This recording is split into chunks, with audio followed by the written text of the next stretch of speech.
Good morning, Ms. Silolo. Good morning, Chair. Good morning, Commissioners. Good morning, Commissioner. Morning, Chair. Morning, Commissioners. Thank you. I've forgotten which files we had in front of us. Okay, Do you want to quickly assist, please? I shall you. definitely. It would be, at least for the morning session, Commissioner Mkonazi's supplementary statement, Magagula's file 2 of 3, and the exhibit bundle.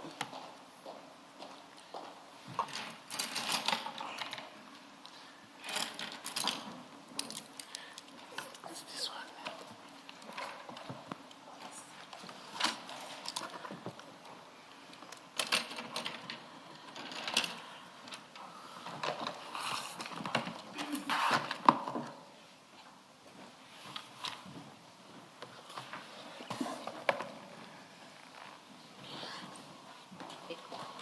Magagula 2 and 3. 2 of 2 3. of 3, yes.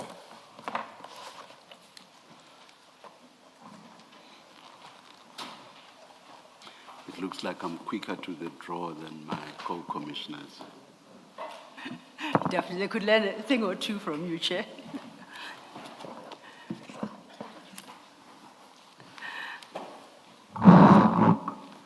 And I think Commissioner Mkwanazi is also sorted out. You've got your files before you. Thank you, Chair. Before we start, I've been requested to place on record and to address the issue of the witness who was due to appear today, Mr. Karim. Mr. Charles Carson advised that Mr. Karim is still in hospital. Mr. Charles Carson, has been in communication with Mr. Karim's legal representatives. And as things stand, Mr. Charles Carson wants to stand him down to the 29th of April this year. And to the extent that he's unable to appear, or he would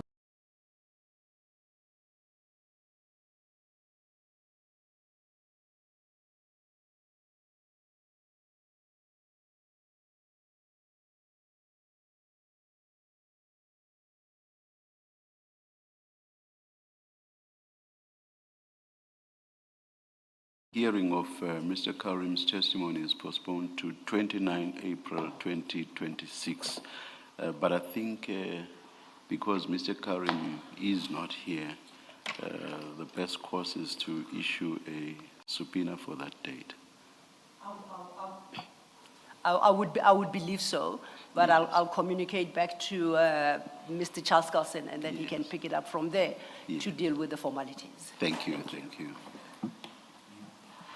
Thank you, Chair. Having disposed of that issue, then we can get back to Mr. Mkwanazi, Commissioner Mkwanazi and his testimony. Commissioner Mkwanazi, just to orientate you,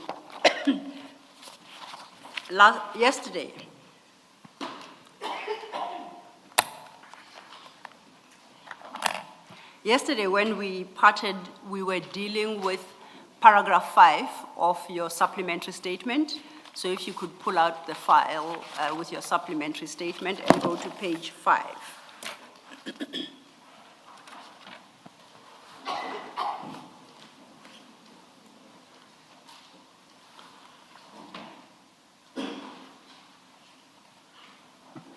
And if you are there, I would like you to also open up the exhibit bundle. You recall yesterday we dealt with Constable Stall's statement in this precious stones matter.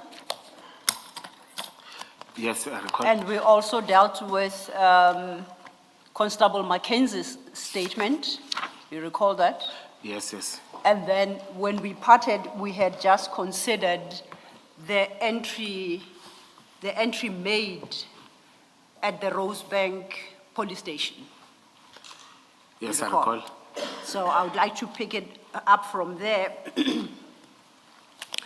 And if I could then invite you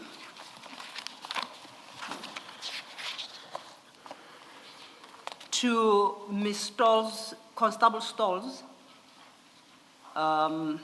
statement, which is CJC 159. Let's go to 159, that's her statement. It starts at 133, but that is the standard form. Her actual statement is to be found at 145.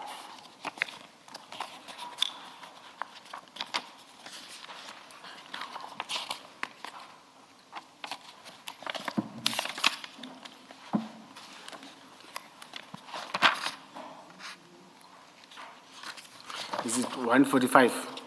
145, sir.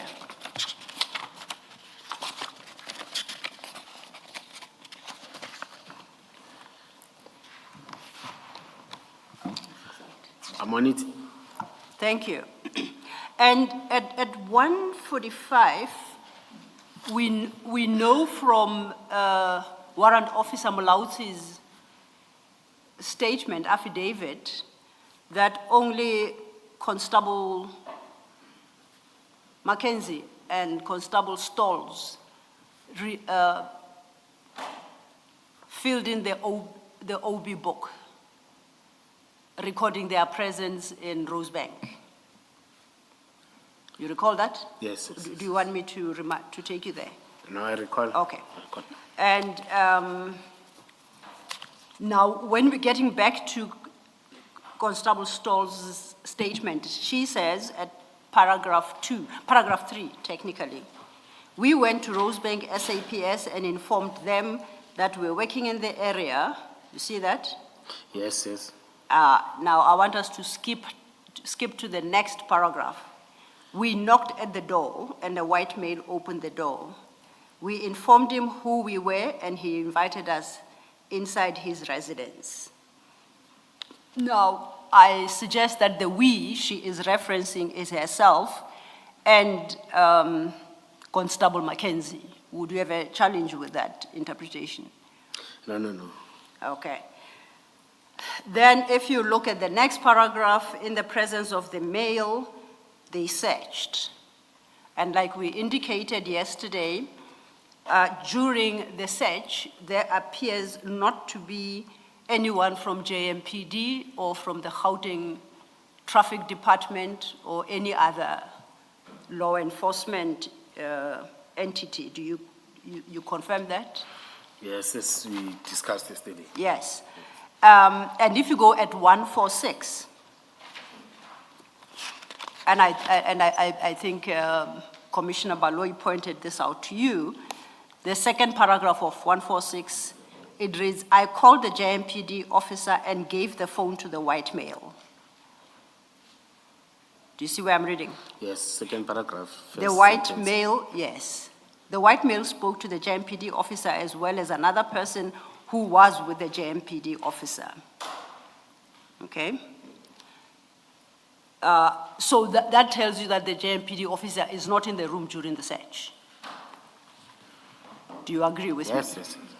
And if we skip the following paragraph and go to the penultimate one, she states, we left the flat and met with the JMPD officer and gave her the SAP 299 and rocks, and we left.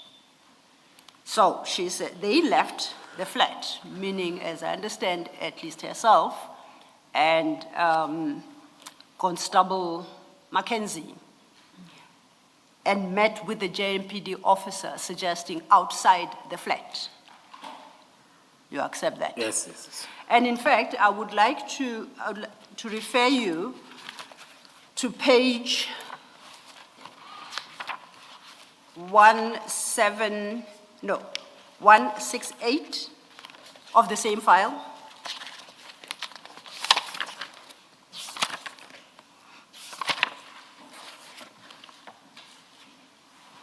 And to see if you can confirm the persons in that picture. It's Officer Mackenzie, Officer Kesha, I think it's Etienne, and the white male. Okay. Now we do understand, and I think Mr. Magagula testified to this, and he identified them the way you just did. Constable Stalls, Constable Mackenzie, and Etienne van de Walt. And Etienne van de Walt is said to be the person with his back to the camera. And the white gentleman in a red top is the owner of the flat. That's how you understand it as well. Is that how you understand it?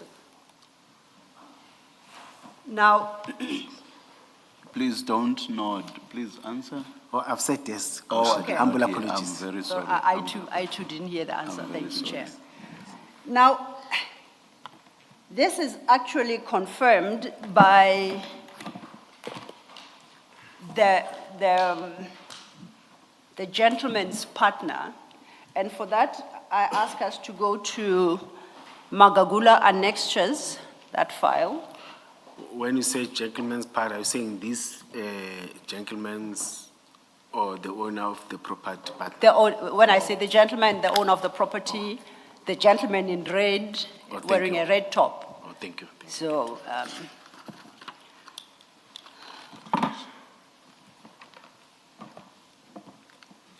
So, oh, sorry, TLM 3, page 308.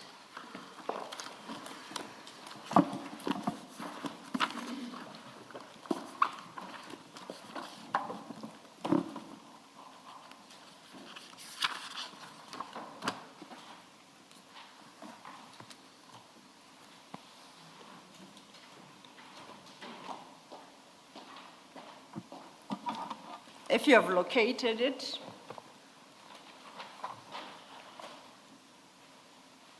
that, 308, yes. yes, 308.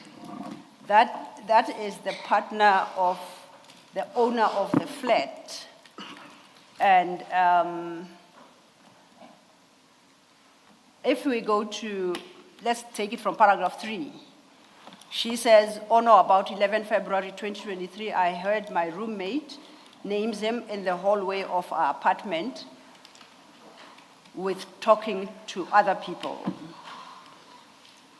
I thereafter saw, I can mention his name because he actually has made a formal claim to Ekurhuleni, and he's identified as such, Peter Prinsloo. So at paragraph 4, she says, I thereafter saw Peter Prinsloo talking to 3 individuals. 2 of the individuals were in Ekurhuleni Metropolitan Municipality Police Department uniform, who I later found out were Constable Kishali Stalls and Constable Mackenzie. So the female officer and the male officer respectively. Sorry? Yes, sir. The file section.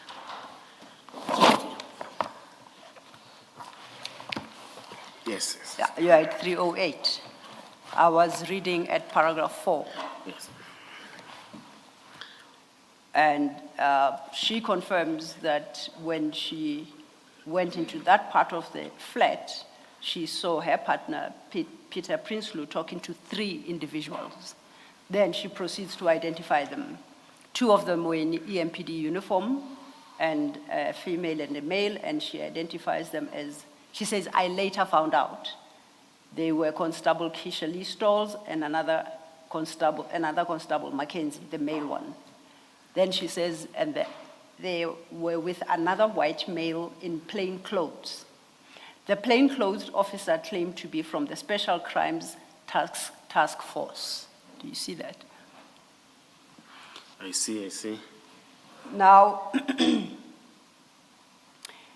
if we go to page of the same file, 298,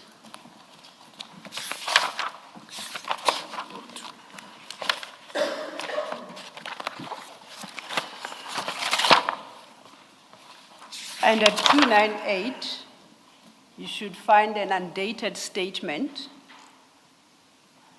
and it's a statement by Etienne van de Walt. And he states from paragraph 2, on the day in question, February 2023, I as with Constable Stalls and Constable Mackenzie, as we were going to go do patrols for truck that had been stolen or used in theft of trailers. I guess he meant he was with. We were en route to our first truck stop when Constable Stalls received a call. Constable Stalls informed me that a JMPD officer had requested assistance in Rosebank and asked if I could accompany them quickly. And then we would continue to do the patrols of the truck stops when we were done. We met with the JMPD officer who informed Constable Stalls and Constable Mackenzie of the help she needed. We then proceeded to Rosebank SAPS, where I stayed in the vehicle.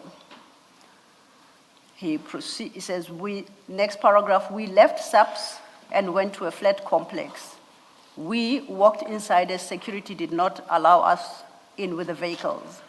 Then Constable Stalls and Constable Mackenzie spoke to the building manager and went to the flat of the white male.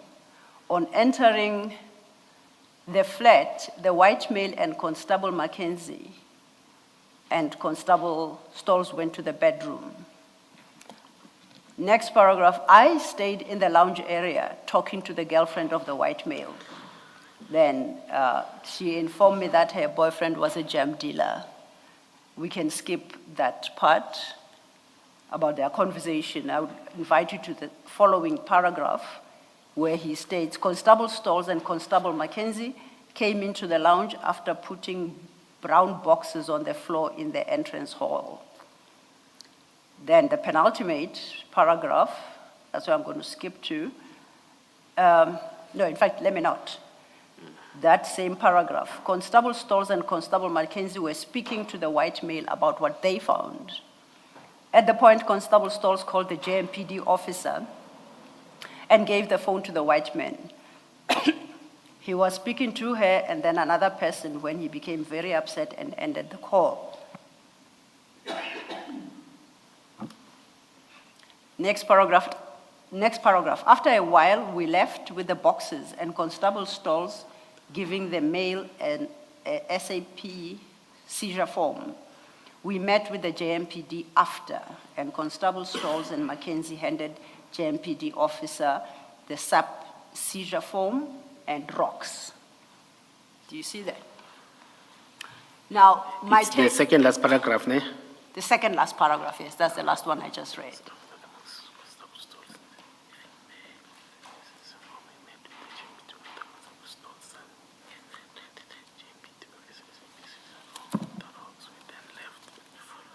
Oh, yes. Think I'm with you, yes. Now, you remember we looked at the statement of the Mr. Prinsloo's partner, and she yes. speaks of 3 people. Yes. We projected the pictures from the flat, and there were 3 people, and you correctly identified them. And the third person, who's not an EMPD member, is Etienne van der Walt, and that's his statement that we've just read. So, on everybody's version, there were only 3 people who went into the house for the search and seizure of the items. Are you willing to accept that? And we know that those people now were Constable Stalls, Constable Mackenzie, and Mr. Etienne van der Walt. Yes, I accepted. You have accepted that? Yes. So there was no JMPD officer? No. There was no official from Gauteng or any of its law enforcement in the house? Yes, I accepted that. Okay. I accept. And that, therefore, are you willing to accept that whatever you term this exercise, it was not a joint operation? This was an operation by EMPD officers with the assistance of Mr. Etienne van der Walt? Yes, no, I accepted yesterday. Okay. Now, but no. I don't know if you didn't accept that it was not a joint operation. I'm asking about the joint operation now. Do you accept that? Yes. Based on the version of these witnesses, it cannot be termed a joint operation. It's 4 versions now. Yes. Say that? I'm saying it's 4 versions now, yes. Okay, we'll get to the number of versions. So it's not a joint operation. It's an EMPD. I won't even call it an EMPD operation. It's unfair. But it's conducted by 2 OMPD officials and a civilian in the form of Mr. Van der Walt only. Correct? Oh, yes. Okay. Were you aware, did you become aware at any point that that is actually what happened in that flat?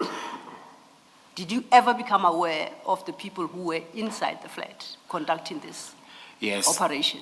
Yes. Who did you know to have been in the flat? I communicated with, remember I've said I communicated with Officer Mackenzie.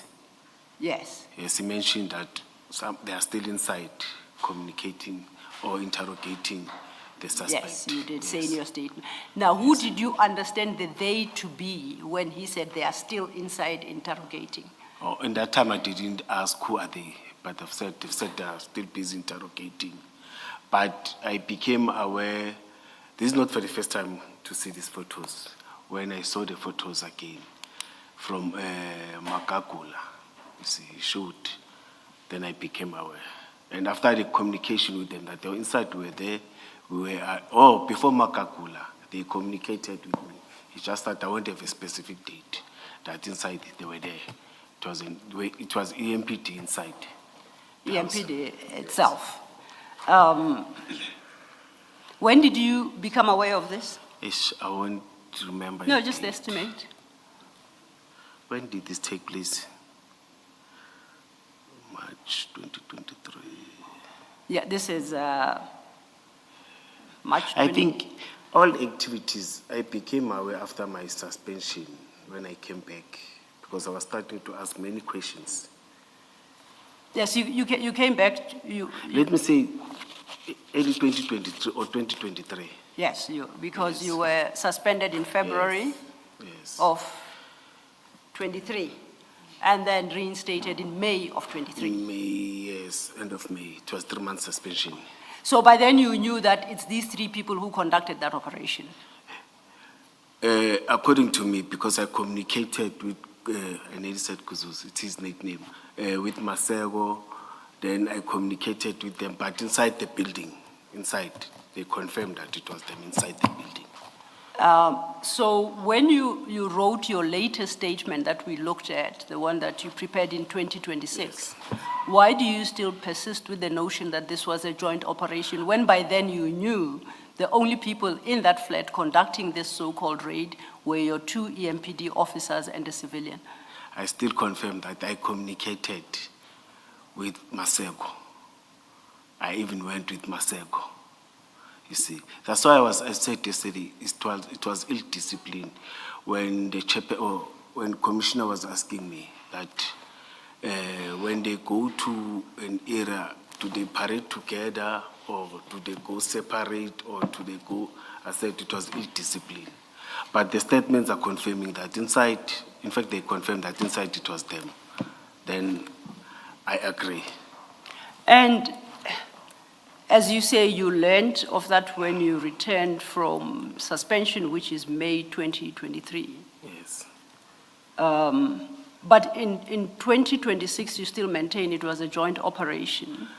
And, let me finish my statement, to share with you what particularly concerns me,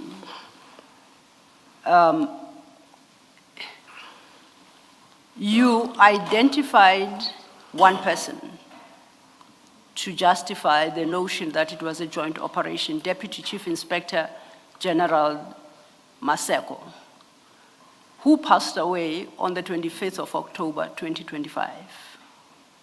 Yes. You say JMPD was part of this operation, but you don't identify anyone from JMPD, but only Deputy Chief Maseko, who you said is with Gauteng Traffic Department. Gauteng Traffic Department has got nothing to do with investigations and searching for precious stones, does it? We do operations, and when we do operations, sometimes we're not specific. When we check even their mandate, it doesn't talk about, as I've made the example many times, that it doesn't talk about infrastructure and what, but due to the crimes that are taking place in Gauteng, there are flexibilities, even us when we check in terms of other things, in terms of our mandate. But due to the information that we get, due to the work that we are doing, when we check in terms of the law, when we talk about investigations, those powers are not with us. But when they are following information, the other person may say, but no. Here you are no longer following information. You are now investigating, you see.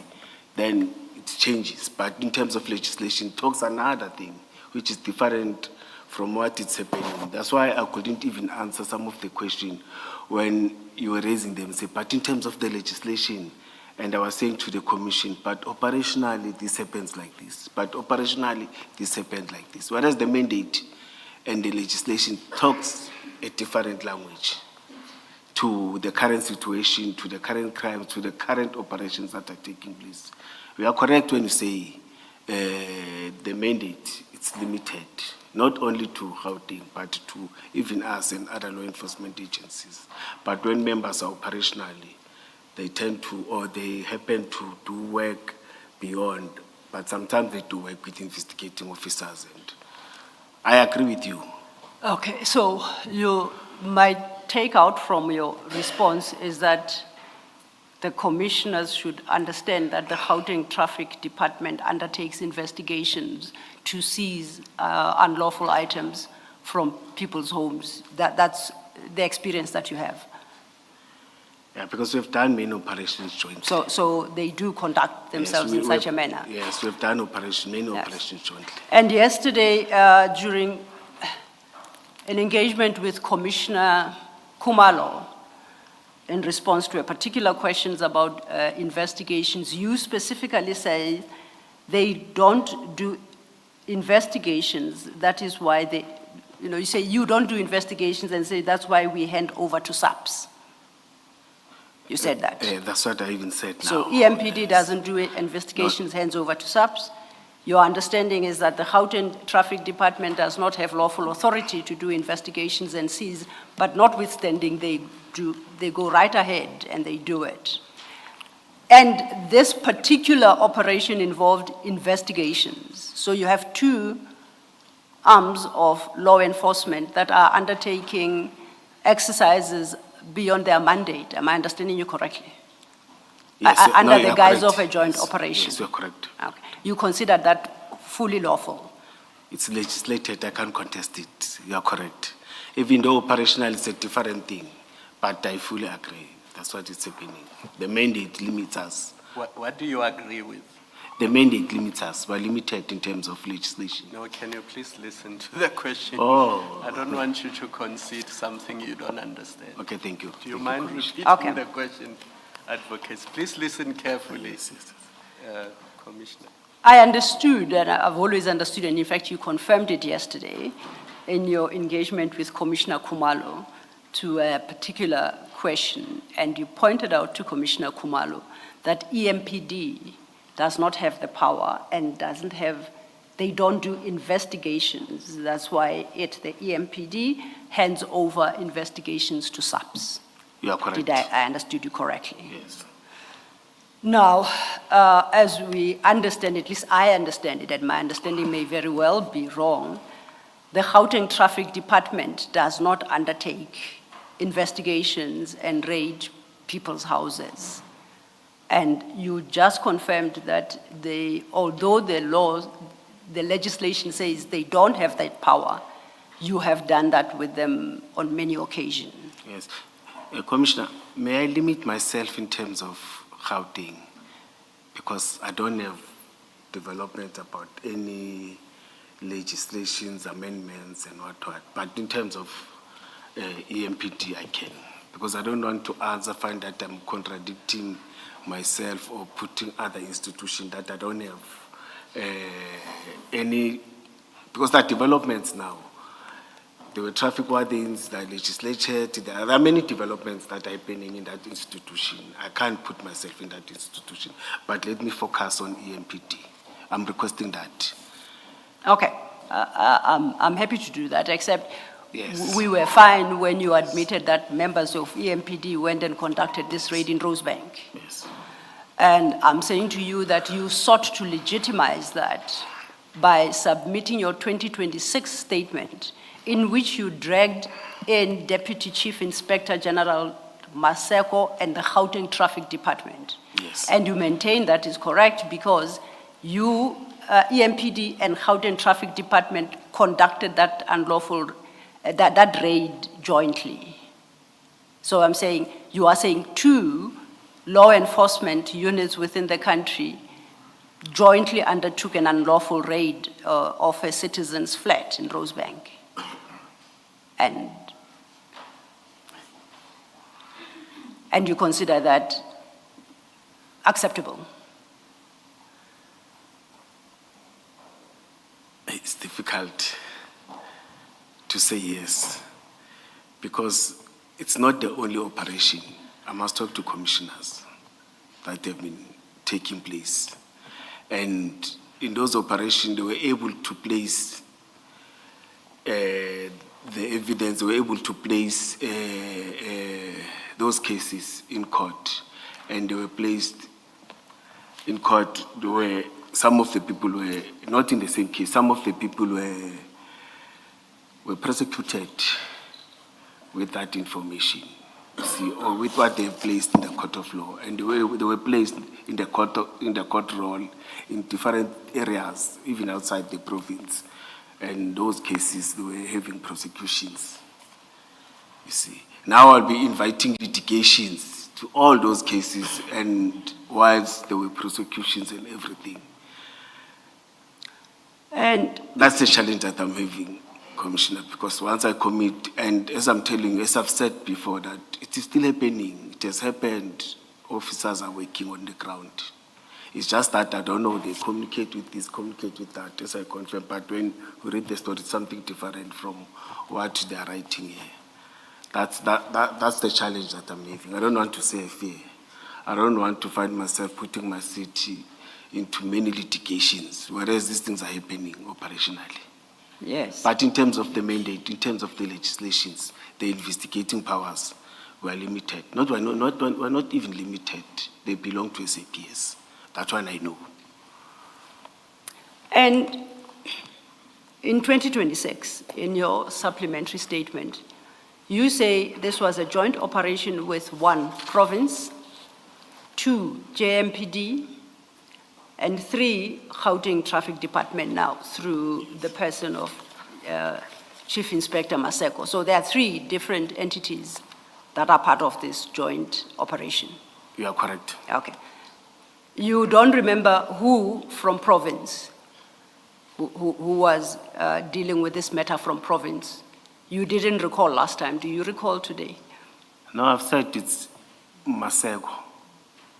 And I've said I don't communicate with juniors. I can't go to an institution and communicate with their junior. So province here means Gauteng Department? Oh, yes, okay. yes. Traffic, there are 2 then. But you remember the Chief Inspector Maseko, but you don't remember the JMPD representative? No, I didn't communicate. So how do you know that there was a JMPD involvement in this effort? I communicated with Maseko. Oh, so you're suggesting Yes. that Chief Inspector Maseko assured you that JMPD is part of the operation? I'm not suggesting. That time has come. Humble apologies.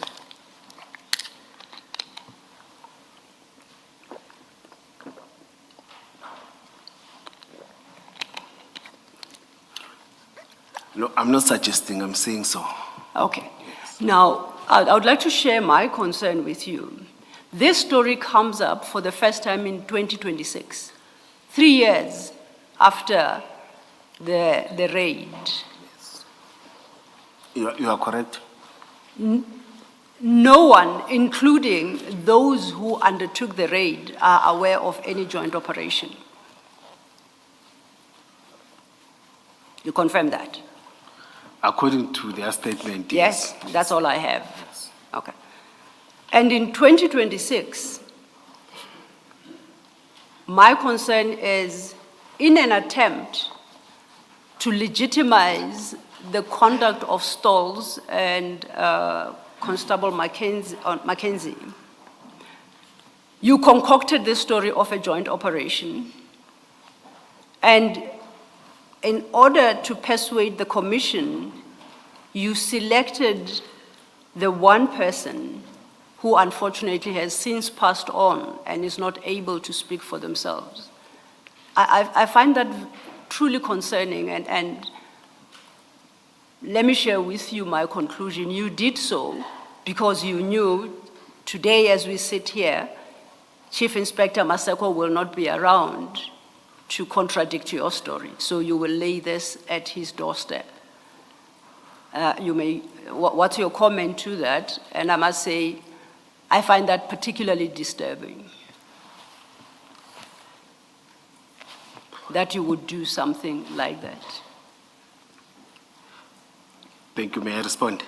Yes, please. Yes, please check the comment, as I've said that, and the comment of Makakula when he was, not a comment per se, when he was presenting, you can't say it's a comment, this is like a quote. When he was presenting. He Which said, comment? Yes. Oh, sorry. Yes, sorry. Okay. My apologies. He said, I communicated with Officer Mackenzie. And Officer Mackenzie mentioned, I even mentioned that yesterday, that Mkwanazi was not alone. He was with the senior who's wearing this. It's just that I haven't seen that statement. Yes. You see, of Mackenzie. Because I can't, because I'm limited in terms of, my display here says I can't communicate with the children, or I can't communicate with the employees of the city. You see, he said I was with this person, and Makakula informed me that, statement now that I want. I even said it yesterday that I want this statement and not to focus on the one that I've said when Commissioner Balu was asking that, but you submitted this, now you are submitting this different. I said yes. Because now I'm concentrating with the person that I was with, and I'm saying again, I was with Deputy Director Maseko. Not to say because he has passed. I don't like to. In fact, even if you are alive, as I've said yesterday, I don't want to point at Robert Schulz. I'm doing an example because it's not anything that I'm doing. When I'm wrong, when I took a wrong decision, I'm always taking ownership. I learn from that, you see. But even here, Makakula is mentioned, and I'm mentioning it as per my statement. And that time, no one has seen by that time, we didn't even see the statement when Makakula mentioned it. He said, no, I rejected that statement because I want him, yesterday he said he want me to write for someone's statement or something like that. No, let me correct you. I read from Mr. Magagula's statement.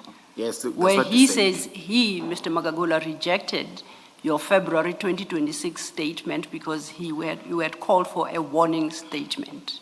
And what you gave him was not a warning Yeah, statement. you're correct. Okay, yes, I was just... Yes. But in saying so, I'm denying what you're saying. There are two people now that are confirming what I wrote here. The investigating officer and the other officer that is investigating. We are talking one and the same thing.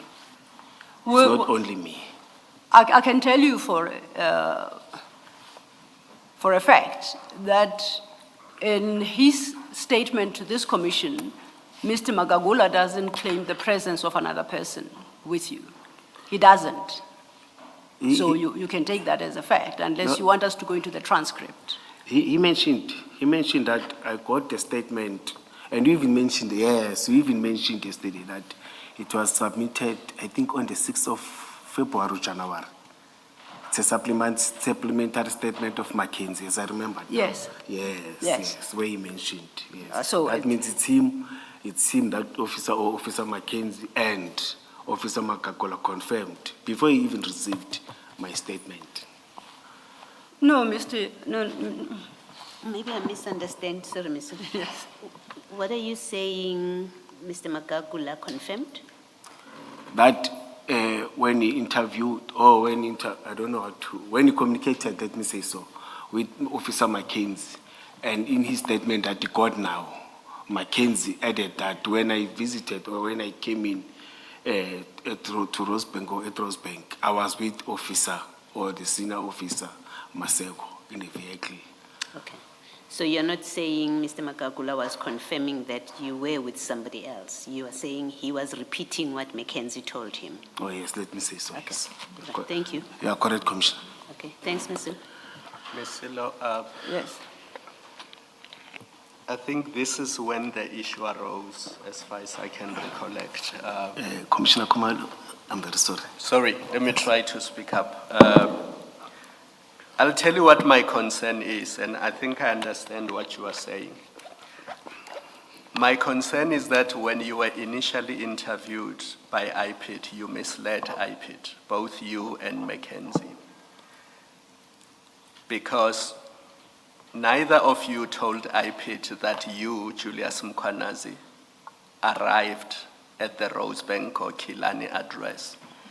And it was only when IPID obtained CCTV footage of the area that they noticed that there was a white vehicle parked outside of the premises. And when Mackenzie was interviewed, because he was seen going to the white vehicle and speaking to somebody, only then did he confirm that the person who was in that vehicle and he spoke to that person was you, and you were with another senior officer. And I think that's what you are referring to now when you say Mackenzie confirmed to Magagula that you were in the vehicle with this person who may or may not be Gerald Maseko. But my concern is you and Mackenzie initially misled IPID, because when IPID initially interviewed the two of you, you did not mention that at some point while the operation was ongoing, you arrived at this address. Am I correct that when you were initially interviewed by IPID, you did not mention that you arrived at the address? You are correct, Commissioner. And that it was only when IPID confronted Mackenzie with the CCTV footage showing that he went to a vehicle to speak to somebody, that he confirmed that that somebody in the vehicle was you. Correct? I was not there, Commissioner. No, but you are referring to what you say Mackenzie told Magagula. And in relation to that, you don't say I was not there. You are quite comfortable to say this is what Mackenzie said. Commissioner, it is me, and even yesterday I emphasized that I arrived there. You No, see. but initially you didn't tell. You are correct there. You didn't tell IPID that. It is only when IPID obtained CCTV footage, which shows that Mackenzie went to the vehicle to speak to somebody. And when Mackenzie confirms that that somebody is you, only then do you confirm that, yes, I arrived at this Kilani or Rosebank address. Commissioner, as I agreed yesterday when Commissioner Baloyi said, when I said the statement that they wanted is the confirmation of these two, that they were there. Then he said, but your statement doesn't talk about confirmation. It's now having an additional information. I think what I did is to limit myself or to add the information, but limit that information. I agree with you that I didn't add other information, that yes, I did arrive, I did check on them. There I agree. And this shows a pattern, you know, there's I a agree. pattern of behavior between you, Stalls, and Mackenzie. It's the same issue with the Brakpan murder and the same issue with the Kilani Rosebank incident, where you seem to be protecting each other. You don't place each other on the scene unless evidence is shown that you were there, and only then do you admit that, yes, I was there. And it's a pattern between the three of you to protect each other. That's my observation. Commissioner. And my question is why? Why are the three of you always protecting each other, only giving the authorities what you think they need to know, and when you are confronted with evidence, only then do you give the full information? Why do you not give full information from the beginning? Commissioner, to answer you, I see these photos for the first time. No, you don't have to see photos to know that you were at the address. May I answer, Why Commissioner? listen to me. Why did you not tell IPID that I know about this operation because I was there? I was there and I spoke to Mackenzie and I know he was part of the operation. Why did you not tell IPID that from the word go? Thank you, Commissioner Khumalo. If you listened yesterday, I've said I communicated with Makakula. I told him, he said, for now, give me confirmation of these two. I will come back to you. That is why I even said yesterday I've said to Makakula, but you waited for a long time. Why now are you rushing me to do things like this? That is why you see mistake and everything in the statement. But that's what I've said yesterday. So your excuse is that Magagula did not ask you this, that's why you did not tell him? No, it's not an excuse. Okay. Let me ask you this. In relation to the Kilani address, have you ever seen a criminal complaint that justifies EMPD going to somebody's house, raiding their house and confiscating their rocks? No. I haven't. Remember, I was now limited because there were investigations. I can't interfere and want to start searching and everything. It look like I'm interfering and I can't communicate with the suspect. But for you to investigate a crime, there must be a criminal complaint. You can't just show up at somebody's house and raid their house. No, If EMPD was part of an investigation and needed to go to somebody's house to raid their house and confiscate goods, there must have been a complaint. Oh, now I get you. Have you seen such a complaint? No, we communicated. We communicated with Maseko. Did he show you that complaint? No, there was no formal. As I've said, there was no formal document. Because what this looks like to me, you say you are the one who tasked Mackenzie and Stalls to go there, right? Yes. To me, I'm not speaking for my co-commissioners. To me, it looked like you tasked them to go commit an armed robbery. No, I'm not that type of a person. I'm not a criminal. I don't do those things. You can even check in my history, in my background. I'm not linked to anything that has to do with these things. I'm not talking about the history. I'm talking about this No. incident. No, Commissioner. I won't Because do if there's no criminal complaint and you go to somebody's house and you confiscate rocks and there's no paper, there's no record of where those rocks are, what happened to them, then it's an armed robbery to me. You know, Commissioner, to answer you, after I've read the statement and they've said they've handed over evidence and the documents, I think the investigations will lead us to something, you see, because your concern is my concern. Where are the rocks? Where is the person who's having who's that person? But I think Makakula will assist us in his investigation. I think we're going to get something. We're going to go to the core of this thing. Because we have been saying this concern before yesterday when I was doing my supplementary. You asked, in fact, you are not even directing this case. You just asked, good way, when you get things, what do you do? What's the procedure? What you must do? We explained, I explained. But I think the investigation will lead us to something. But why does IPID have to investigate? If it's an EMPD operation, EMPD should know what happened to the rocks. Where is the paperwork? And your officers just say, we handed them to the EMPD officer, full stop. And they are mentioning the name. No, they don't. No, in the first one that they communicate, look at the second paragraph, Commissioner, of both of them. That's why my argument yesterday it was, but the first paragraph talks to this person, and the last paragraph, but I don't want to defend, because I'm not part of the statement. But what I'm reading here, that's why I'm saying the investigation will lead to, but let me put it here, I'm not defending anyone. I'm not, and I will never do that. I can't put my life at, let me say so.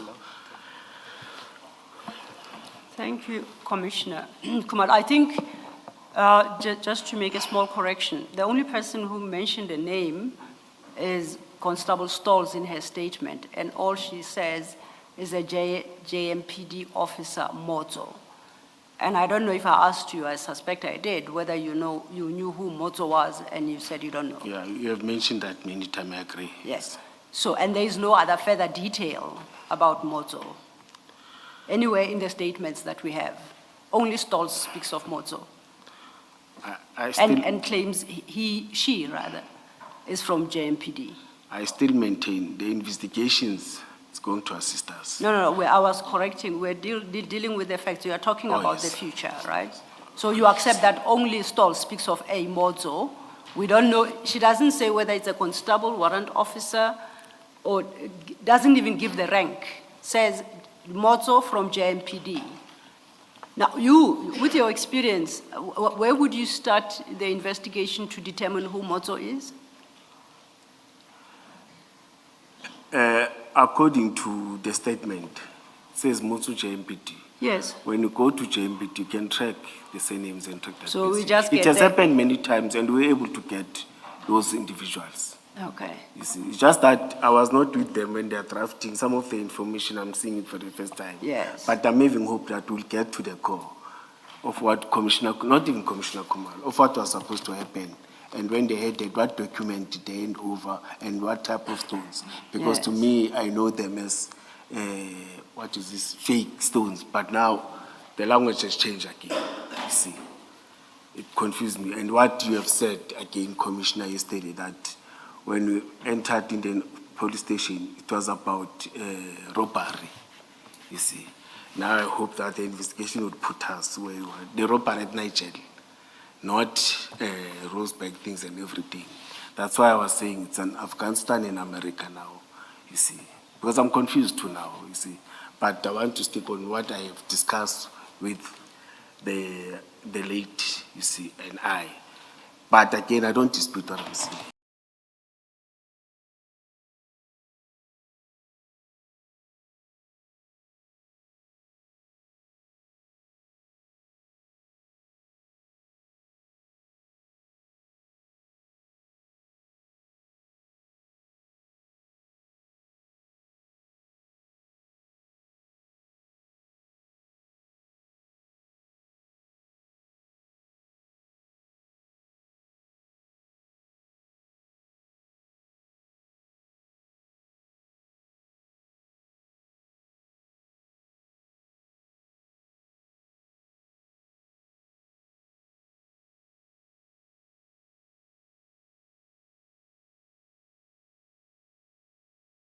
Motsu and the other person, commissioners will start saying, who's that person? You must be specific. Commissioner Mkhwanazi, no. Let's not confuse each other and ourselves. What other person? I pointed out that the only person who has identified someone else is Constable Stalls in her statement, and she said she was informed or got a telephone call from a Mozo from JMPD. That's all. What other person is there now? There's a paragraph that you are jumping or you are forgetting. There's a paragraph which you read which says they called Constable Mutso and they gave it to, Constable Mutso gave it to the other person communicated with. Oh. Then the guy dropped the phone, he was so emotional. And Okay. Then I want to know the other person. You see. Indeed. And that I other want to know the person, other- who's the other that person? is the It statement. may be, yes. You can look at the statement, 297. yes, It's 2. 297. Stolz's statement. Yes. Which file are you holding? It's that where, Magagula annexures. Yes, 297 is Okay. paragraph 2. now before you go to 297, let's go to 296. The point I was making is at paragraph 3 of 296. Paragraph 2, sorry, where she says, I received a call from Mozo, a JMPD member. Sorry, it's paragraph, 2 at 296. yes. All she says is, I received a call from Mozo, a JMPD member, with a Commissioner. request. Sorry, Commissioner. Yes. It's starting February 2023. Yes. Yes. I was on duty and in full uniform when I received Oh. a call from Mozo, a JMPD member. Then she sets out what the request was. You are correct. Okay? Yes. And I was saying that at least I was hoping you will direct Commissioner Kumalo to Chief Inspector Maseko's successor to help identify who Mozo is, because we don't even know Mozo's rank. Yes, you are correct. And is that what you are proposing? Because it was a joint operation. Yes. As much as you tasked yours, they tasked their people. Yes. Yes. Then, What Commissioner, oh, sorry. What you are referencing is at 297, which is now what Stall says. Let's go to 297.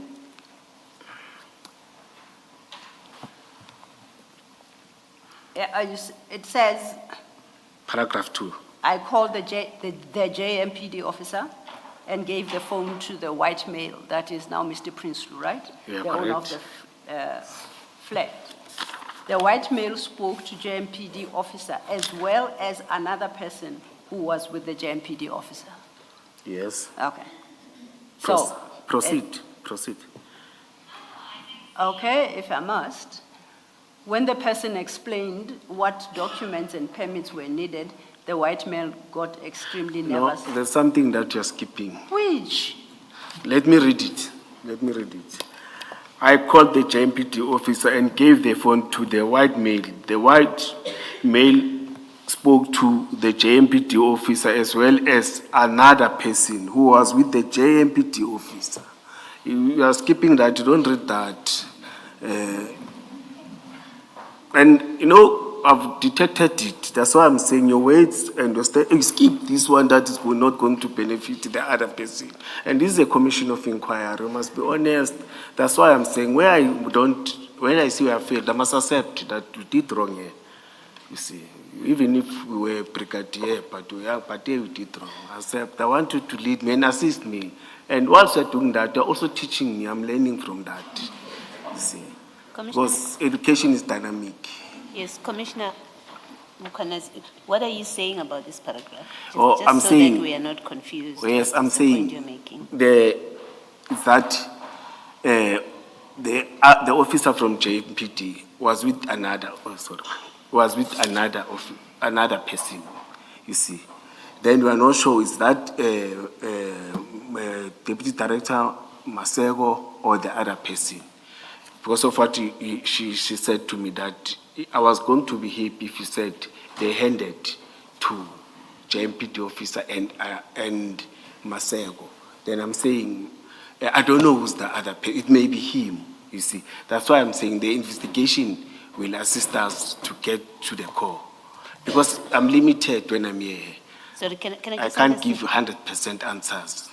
I No, was not there. For now, I just want to understand what it is you are saying. Are you saying that what did they hand over? And because you say something about handing over and you're not sure if it was handing over to Maseko and another person. I just want you to explain, what are you saying that paragraph that you have read correctly into the record, what are you saying it conveys? No, I was answering her. Yes, When she saying says, what? When she said, sorry, not her, sorry, Commissioner. I was answering the Miss commissioners. Sil- Okay. Yes. When she said, I was going to be convinced that they handed it to JMPT officer and Maseko. Then I'm saying she was not alone when they were communicating. She was not alone when they handed. You see, I was not there. I don't know what happened. You see, I'm saying the investigation will assist us in finding out who's the other person they communicated with. You see, because now it shows that the officer was not alone. You see, and I can't say 100% who's that person. I was not there. But we also don't know what officer Yes. was on the phone. We don't know the people referred to by Constable Stall. I We don't agree. know who are these JMPD officer that she called, and we also don't know who the other person is. Yes. Okay. We are correct, Commissioner. That's why I'm saying the investigating officer from IP, not from the Commission. In his maybe he may be able to assist us. I agree. I don't blame the Commission. No. Yes. Yes, I agree with you, Commissioner Baloi. Thank you. I'm not very wiser, but I- maybe keep trying, Mr. No, okay, I appreciate that, Commissioner Baloy.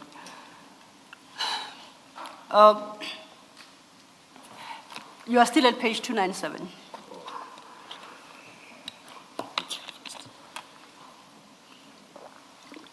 Sorry, before you continue. Yes, Chair. Commissioner, repeatedly you've referred to an investigation that you believe will be of assistance. Earlier, when you were being engaged by Commissioner Kumalo, I was not quite sure what investigation you were referring to. And it was the same when you were engaged by Ms. Sillo. After the engagement by Commissioner Kumalo, you again referred to an investigation. It is only now, when you are being engaged by Commissioner Baloi, that you say you are referring to the investigation by IP. I just want to be sure in my mind what exactly you think will be of assistance and what exactly that investigation is, or what investigation you envisage. The question that was asked by Commissioner Kumalo, Chair, from my first day of my appearance here, you see, it's the procedure of handing over. In fact, that's what we're discussing even now. Where do we hand over? How do we hand over? And to who? To whom or to who? You see, it's going to assist us. And why did they hand this thing, or why did they give it to this person and the other person that we don't know? It's going to assist us to find it there. Because there's a person who says, whether they're legal or illegal, you see, but they took my property, you see. I think it's going to assist us to find that. And there's a case that has been opened, you see. All of us want to be clear in this thing, and cleared, let me say, cleared in this thing. In these, in the engagements I've just referred to, somewhere you even mentioned Mr. Maseko, who was with you in the car. So I'm not quite sure how you would factor him when he was with you in the car. You would have witnessed anything that involved him because he was with you in the car. Did I miss something? No, you didn't miss something, Commissioner. Yes. You are correct. Can you explain Yes. that? I was trying to answer when the commission, let me say so. You know, I always forget evidence leader. The evidence leader, yes. Yes, when the evidence leader was saying she was going to be not happy, but she was going to receive it well. When I said they gave it to the officer and Senior Director, Deputy Director Maseko, you see. And I've said, I don't know who's the other person that they were communicating with. You see, after we have left, or afternoon, who did they meet and what. You see, I can't answer, I can't confirm. But I do want to know. I do want to get to the core of this. But I'm sure you accept that whatever investigation you have in mind cannot assist with regard to the question whether this was a joint operation or whether the two EMPD officers involved and the civilian were not involved in a joint operation and appear to have, as I suggested to you yesterday, to have acted on a frolic of their own. That investigation cannot assist in that regard. Do you accept that? I accepted yesterday, but the experience that I know, Commissioner, investigations, they take a different direction.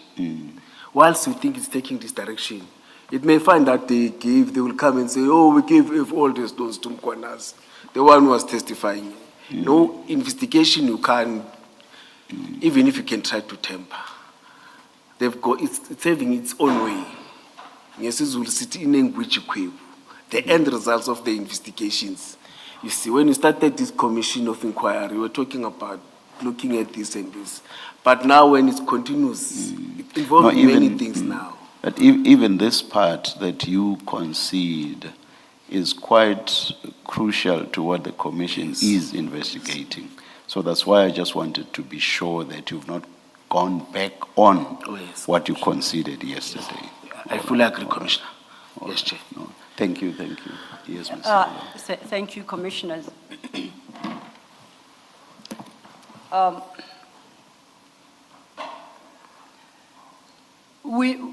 In the investigations that you propose be undertaken, we must accept that when Constable Stall at page 297 says, I called the JMPD officer and gave the phone to the white male, that part that you say I skipped, right?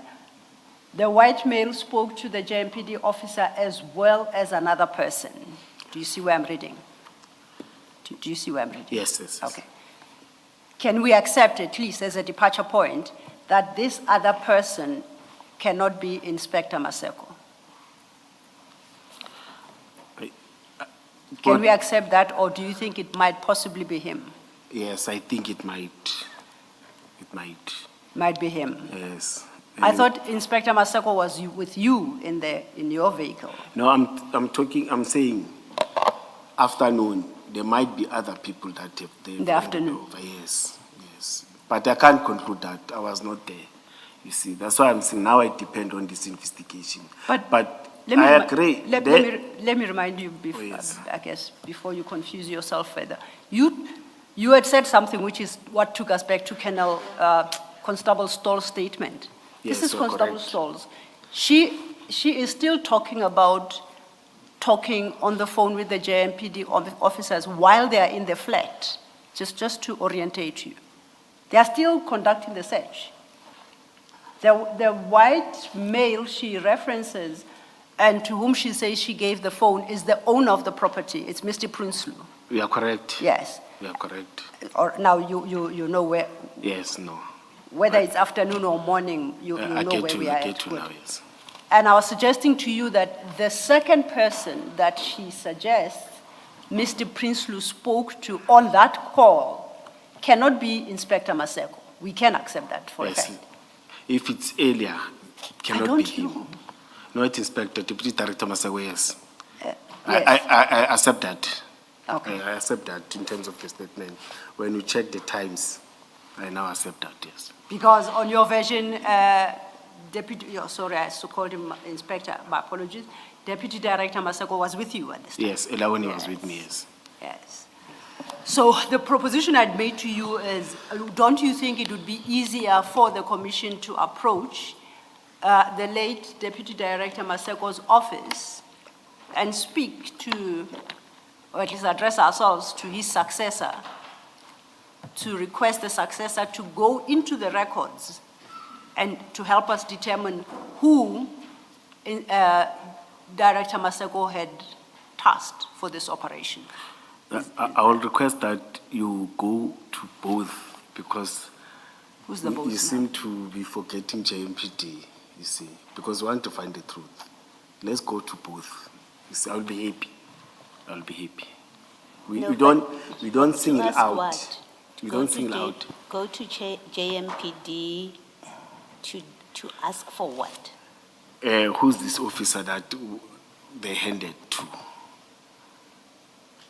How do you propose that inquiry is made? Ms. Stalls Constable Stalls doesn't give a name at all of who in JMPD she spoke to on the phone or she called.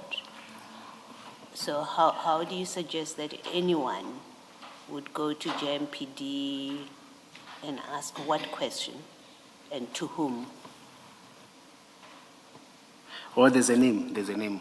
What name? Mutsu, something No. like that. Mutsu is the person that caused, according to Stalls, to Constable Stalls, Mutsu is the person who caused her to end up in Rosebank. That's all she says about him. I got a call from Mutsu that he needs help in Rosebank. And we went, booked ourselves at SEPS, and then we proceeded to the apartment. There's nothing in page 297, paragraph 2, that tells you that the person she called on the phone is Mutsu. Or it's paragraph 2 of page 296, Commissioner Balui. Yes. And- In 296, paragraph 2, Constable Stall says, I received a call from Mutsu, a JMPD officer, who requested assistance. That's what she says. Yes. In 296. And then in 297, paragraph 2, she then says, I called the JMPD officer and gave the phone to the white maid. Why do you say that's Mutsu that she's referring to in 297? She wrote that 296. That's why I mentioned the name, because I took it from paragraph 2, sentence number 2 of Paragraph 2, Commissioner. So you're saying the person that she called when they were in the apartment, you're saying it's Muzo that Yes, she that's called right. when they were in the apartment? Yes, but it's her who can explain better than I. You see, but I'm saying where I'm standing. My understanding is that. Yes. Yes, that's my And understanding when I'm here. you say someone must go to the JMPD, let's say to the head of the JMPD and say, who is Mozo that Stolz talked to? Yes. Is that what you're suggesting? Maybe it may be a person who's there or who's not there, but I'll be satisfied too. You didn't ask Stolz when you got a report from her about this, you didn't ask her, who is Mozo? What is the full name of Mozo? And what is his surname? You didn't think to ask that Commissioner- in 2023? Yes. Commissioner, remember when I came back from suspension, they were detained, there was limitation between me and because they were internal investigation, they were suspended. When I came back, before they were on suspension, they were suspended whilst I'm suspended. Then they were arrested. You see, it's difficult to, even now I can't just interfere. with the When you investigations. did your first statement to IPID, remember that first statement? Yes. You did it on the basis of what they told you. You didn't think to ask who from JMPD called you. No, I communicated with IPID. Makakula communicated, relayed the stories and everything. Then he said, can you submit on that? No. You're not answering my question, what I'm asking you. Your first statement to IPID says they were on duty on the day. And then the third paragraph that we discussed yesterday says that they received information, right? Yes, you're About correct. someone who's defrauding the public on Yes. social media. And they got a call to go and assist. In that, you didn't ask her, who did you speak to from JMPD? Oh, no. to come? We are correct. No, I didn't. We are correct. Thank you. Humble apologies to answer. I know that we are dealing with very softly, Commissioner Malui. I must listen before I answer. Commissioner, I'm not sure what the point of this would be. That is following up on Mutso and getting whatever information from her. Here is why. Do you remember that yesterday you said how assistance is rendered unfolds in this manner? The metro requiring assistance contacts the other metro, remember? Yes. Yes. And then the other metro will agree to assist, remember? Yes, Commissioner. And what will then happen next will be for the two metros, that is members of the police departments of the two metros, will then meet up. Remember? Yes. Yes. And then they will then move to conduct the operation. Remember? Yes, correct. Jointly Yes. / together. Yes. Correct? Yes. Now, when I questioned you along those lines, I then took you to the point that we all know that that did not happen here. Correct? I agree, yes. Yes.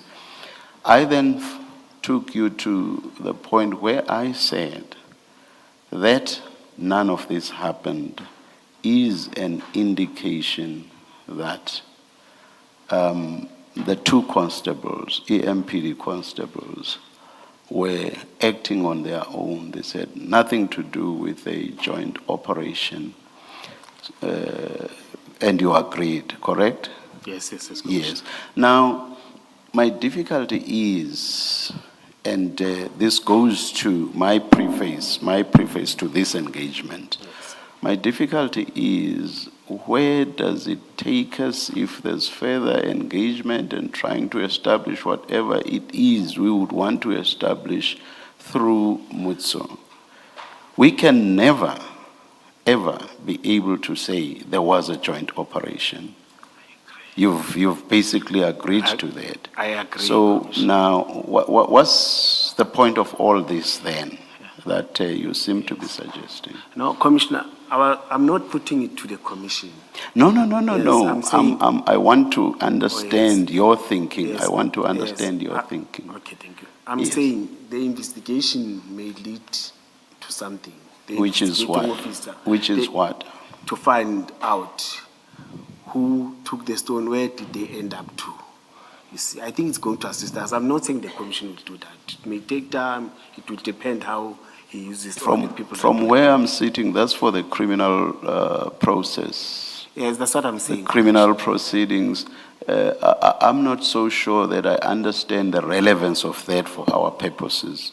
Because what we are investigating is the influence of criminal syndicates on law enforcement agencies. And for now, and based on your concessions, we see what appears to have been unlawful activity by EMPD officials who, acting on a frolic of their own, go to confiscate these stones. Let me not put in an adjective because I'm not sure about their nature. Who go and confiscate these stones. That in itself is already criminality from where I'm sitting. Do you want to comment on that? No, I don't have. We discussed that and I agree with this. I can't reopen it. And I even thought again we have concluded this yesterday. No, this is a different question now. It goes to the question of criminality. Yes, no.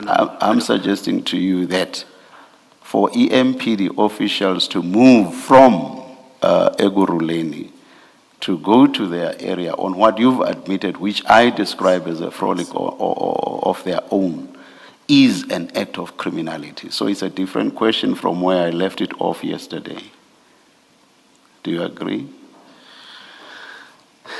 Commissioner Kumalo asked the same question. I'm sitting with very difficult because these things are happening on a daily basis. Do you agree or not? Let me say we agree and we must learn from this. All right. So that we correct the situation. Thank you. And I know that the department and the officers are listening where they are. Thank you. Thank you, commissioners.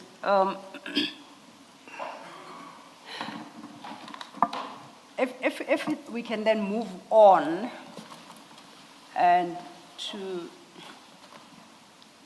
I would like to invite you to look at,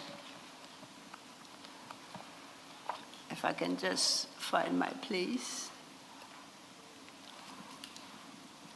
I want us now to go to the statement of Mr. Prinsloo. Before we do so, in response to a question Commissioner Kumalo asked, I think you said you are aware that a case has been opened regarding these stones. Yes, as per what you said yesterday. Oh, you only learned yesterday? Yes, but there's a case number here. In all these documents, there's a case number. Yeah, I'm trying to determine when did you learn that a case has been opened? When I communicated with Mr. Makakula. Okay. Yeah, as an investigating officer. Oh, so he told you that that's when you learned? Yes, I'm not sure about the date. That's fine, Yes. that's fine.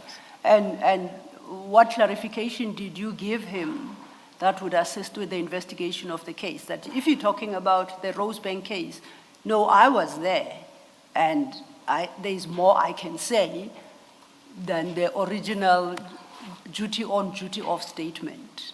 Did you offer him that? Remember, I met him that time, but I'm still going to meet him because he said. Now, I want to know what happened in the past. We'll come to the future. No, we met once. We didn't meet many And times. when about this. you learned from him that a case has been opened, did you offer any information that would assist with the investigation to say, I was there's something I can tell you about that matter? Now, if he wants that, he will get it, Commissioner. Come again? If he wants that, he will get it from my side. I want to know if you offered Mr. Mkwanani. No, I didn't offer. Why because, not? No, there were many. They were, as I've said, I was interviewed by 5 people for different things. Some are in, some are not part of this, you see. And the time when we communicated, it was 2-3 hours, but all of them, they were asking, it's like I'm in a commission, 5 people were asking different questions, in different activities with other things that are happening. Some, it was before me, some, it was part. Okay. But I'm willing, in fact, I'm a police officer, I must avail myself and assist. I will do that, Commissioners. Have you provided the warning statement that Mr. Magagula has asked for? You asked me yesterday, I said no. No. I spoke about the second statement. I'm asking you now. Have you provided a warning statement? You asked me that yesterday, Oh, I said okay. no, yes. Do you intend to do so? Sorry? Do you intend to do so? It's a must, I must do it. When do you It's a anticipate? procedure. When do you anticipate you'll have done it? Maybe next week, because I must Next consult week. first, yes, I must consult first. Yes. Because, No, I will communicate with him, we are communicating with him.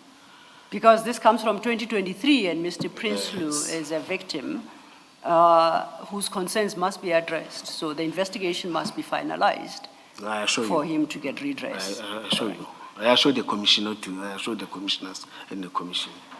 In fact, I've been doing that with Makakula, in all the things that he wants, Yeah. I've been doing that. Now, let's go back. We're not going back. We're still on your statement, your supplementary statement. I'm now at page 6. There's one aspect I would like to cover with you quickly before we break for tea. Your supplementary statement, page 6.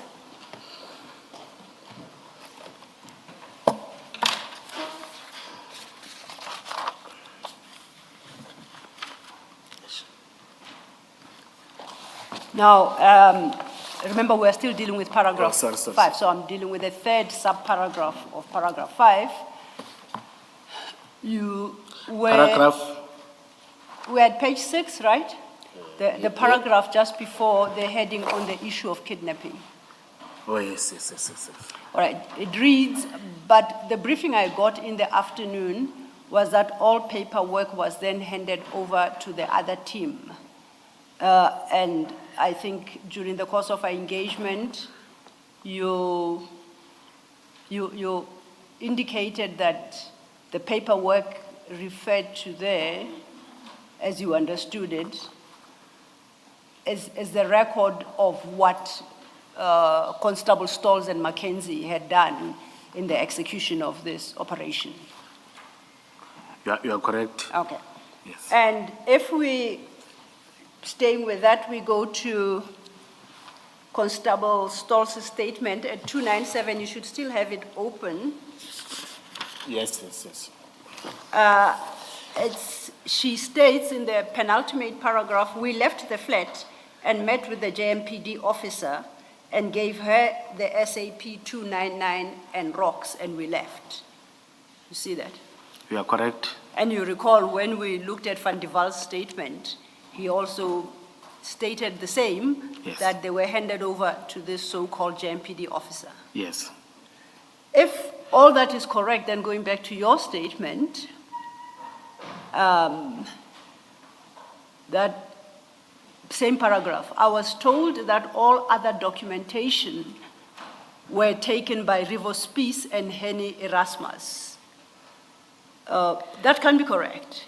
It's correct, Commissioner, because when they were arresting them, even Mr. Makakula confirmed that they went into their vehicle. I was suspended.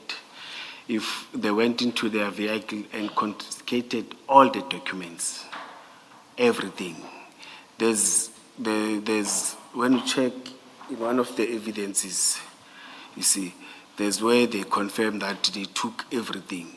Mr. Revo was there, Revo Spies was there when they were arrested. There was one of the directors or the seniors, and I was not part of IP, Yes. then SAPS officers. Yes. They went to both vehicles whilst they were all, as I've said before to Commissioner Kumalo, that I know that Stalls, in terms of administration, she writes everything.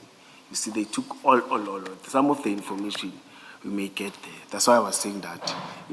Anyway, integrity and standard investigating officer and the management, any document that involves anything that has to do, they take it. Like me, they took the laptop, you see, so that there can be further investigations, because most of the time I use the laptop. That was when I wrote this. That was my input in terms of that they took everything. And Commissioner Kumal asked many times, are you sure, are you sure? I've said, I know, Stall's rights, any Stall's rights, you see. That's why I even trusted in terms of admin, that even the inspector then depended on her in terms of doing admin for that team.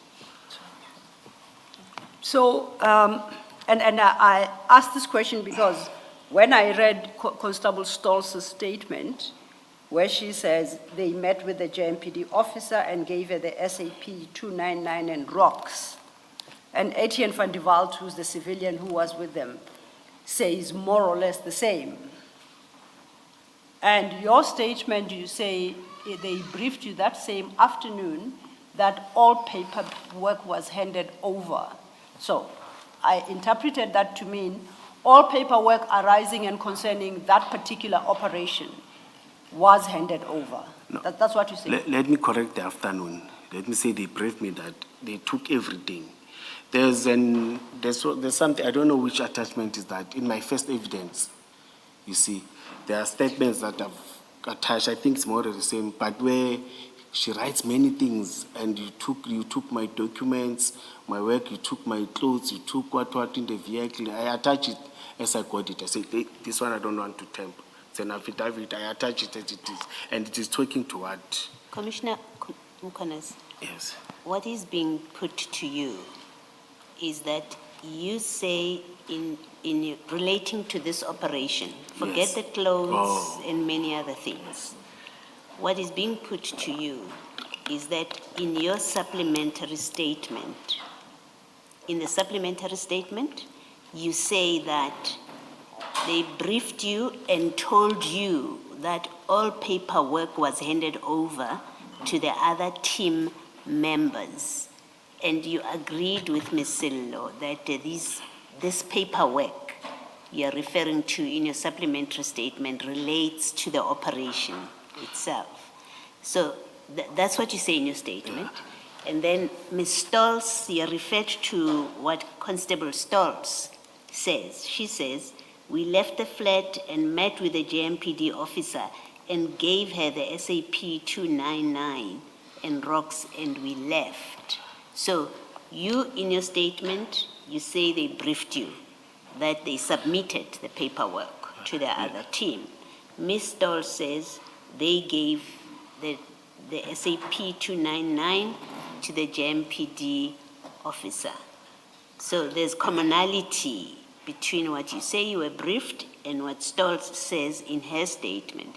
But then, in your supplementary statement, you then go on to say that all other documentation was taken by Rivers Peace and Henny Erasmus. You're correct, yes. And that is being pointed out to be a problem because you've already said in the same paragraph that Stolz briefed you, Stolz and Mackenzie told you that they gave the paperwork to team members. Oh. That's what is being pointed out to you as problematic. Thank you, Commissioner. When I'm saying documentation, I'm not talking about what they handed there. I'm saying the information that may assist, as per the question that I got before, that will we get something that says they did this, they handed over this. I was not limiting myself to because I was not there, but all the paperwork of administration. Let me say documentation, because when I'm saying paperwork, it's confusing me. The documentation, or the file, or the book, or the what, I'm not sure what to use, the diary or book or what, that to write everything. Because Commissioner Komolo said, but if we can go and check, maybe find something. I said, they said all their documentation, and they were raising that frustration when we were all back, saying, Luna, there's another frustration that we're having now. We can't find our things and everything. So wait, let me interrupt. I think I must correct my paragraph and put it in a manner that is going to be understandable.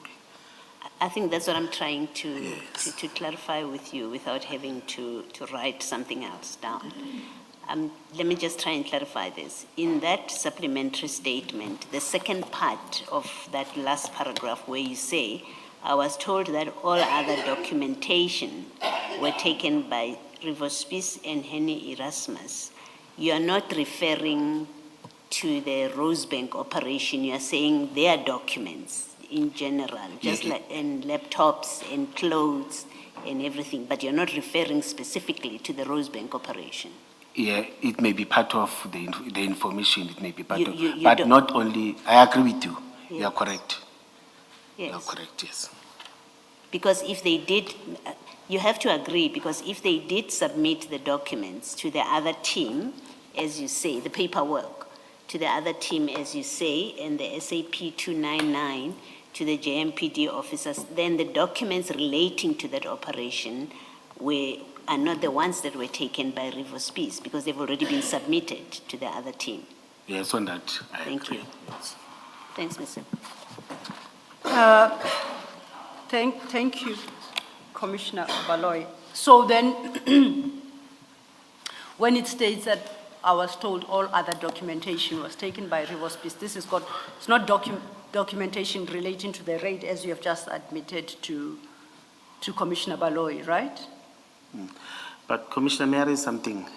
I'm not sure what is right in there. You see, I don't want to say to this commission, no, it's not. Then when they get that documentation or when they submit, it talks to that, it confirms to that. But the paperwork that they said they submitted, I'm not talking about 299. Let me say, yes, right in 299. I'm not talking about that. Okay, I think we'll try and regroup. I think it's tea time and perhaps we'll. Let's adjourn and resume at 11:25.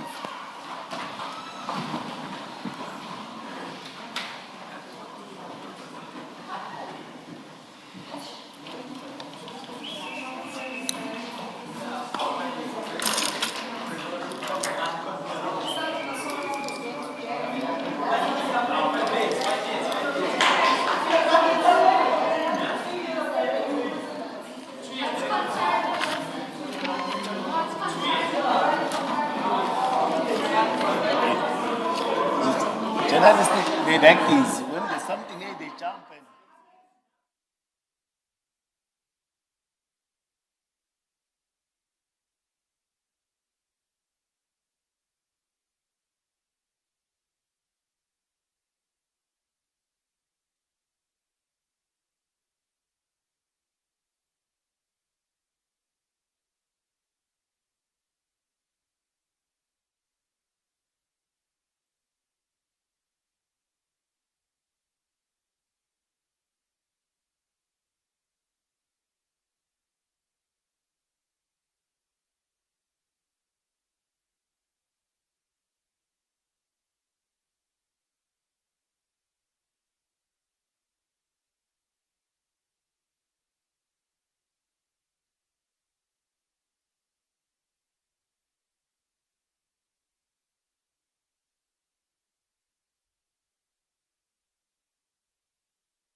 Yes, Ms. Lo.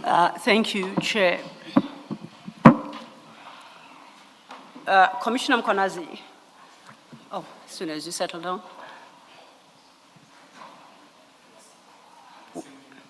When you are ready. Your mics? Yeah. Humble apologies. No, it's okay. Thank you. We had Magagula file 2 open. If you could locate that file. The Magagula. Is it the one that we're busy with? File 2 of 3. File 2 of the, correct. Thank you. And if you could then turn to page 316.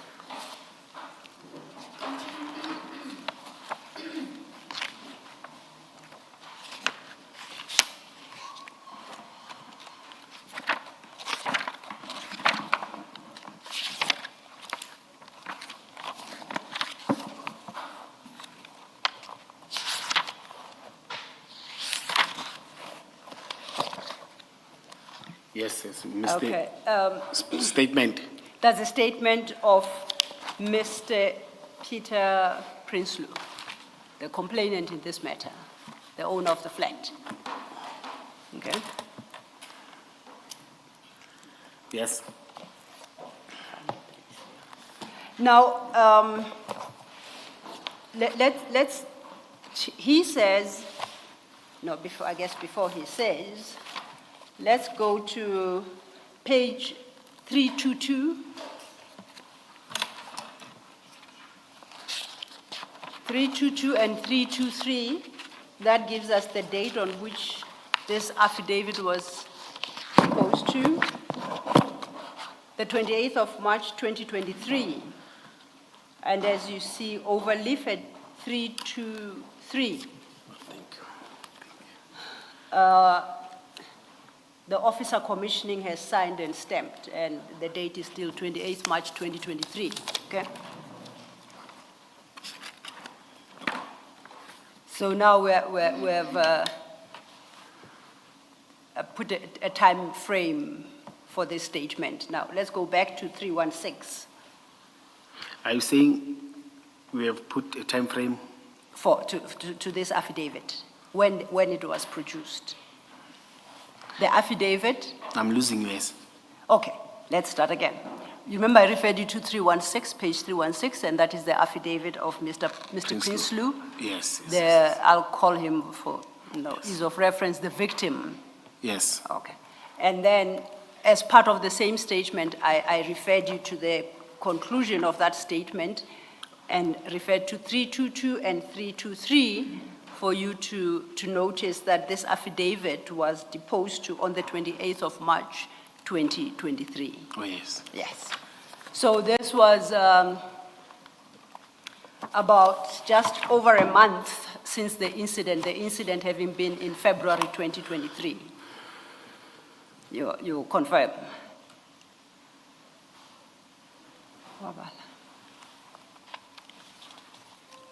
Do you confirm? Do you confirm, Commissioner? No, I just want to check the date where. Oh. Yeah, you'll find the date at page 322, at the bottom of 322, and the commissioning officer's stamp at 323. I think the Commissioner wants to look for the date of the The incident. incident, okay. Yes. Okay. And I think would have to find another document. Do you have a challenge? No, let's paragraph 7 of the same affidavit. No, you can just mention it. I will be fine. On 317. Yes, same statement, 317, 317, paragraph 7. Thank you, Commissioner. The 11th of February, 2023.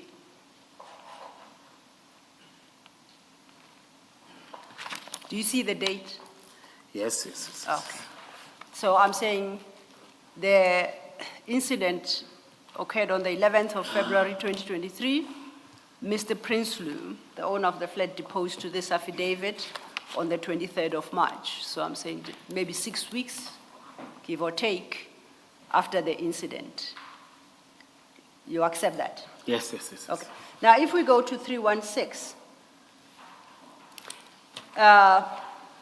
this, at paragraph 3, Yes, yes, yes. this is a statement he made for purposes of laying a criminal complaint, and he states, I wish to lay a criminal complaint against Ekurhuleni Metropolitan Municipality Police Department, Constable Stalls, and EMPD Constable Mackenzie. You see that? Yes, yes. And then he lists his complaints. Yes. So this is when he formally laid a criminal complaint against these two individuals. Okay? I'm with you. And you indicated that you became aware that a case had been opened, and you say you learned from Mr. Magagula about the case. This is the criminal case. Yes, yes, yes. And you overlooked to inform Mr. Magagula that you could assist by providing further information on the matter. You didn't do that. Then, at the time, I know you intend to in the future, but at the time you didn't. I think I overlooked. Yeah, to inform Mr. Magagula that you have information relevant to this incident. No, I gave him the information that he wanted for me that time. As I've said, that he wanted confirmation that these two officers were at work on that day. Okay, now that one you did, we have a statement for that. Yes. I say the one you forgot, you overlooked to provide him was to inform him that you were actually present at the scene. You didn't do it at the time. No, I've said not to say I didn't do it. I even accidentally confirmed that it's because I gave him the information that he wanted.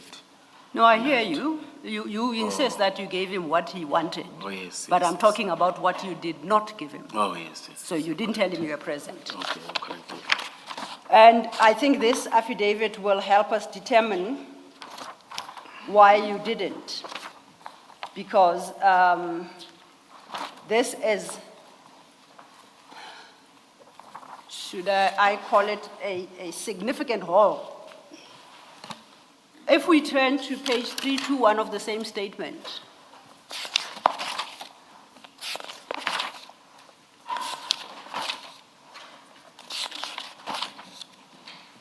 the complainant, Mr. Prinsloo, states at paragraph 31, the officers then proceeded to remove the 6 boxes of sugarlight, if that's the correct pronunciation, downstairs to their marked South African Police Service vehicles parked outside the apartment building on the street.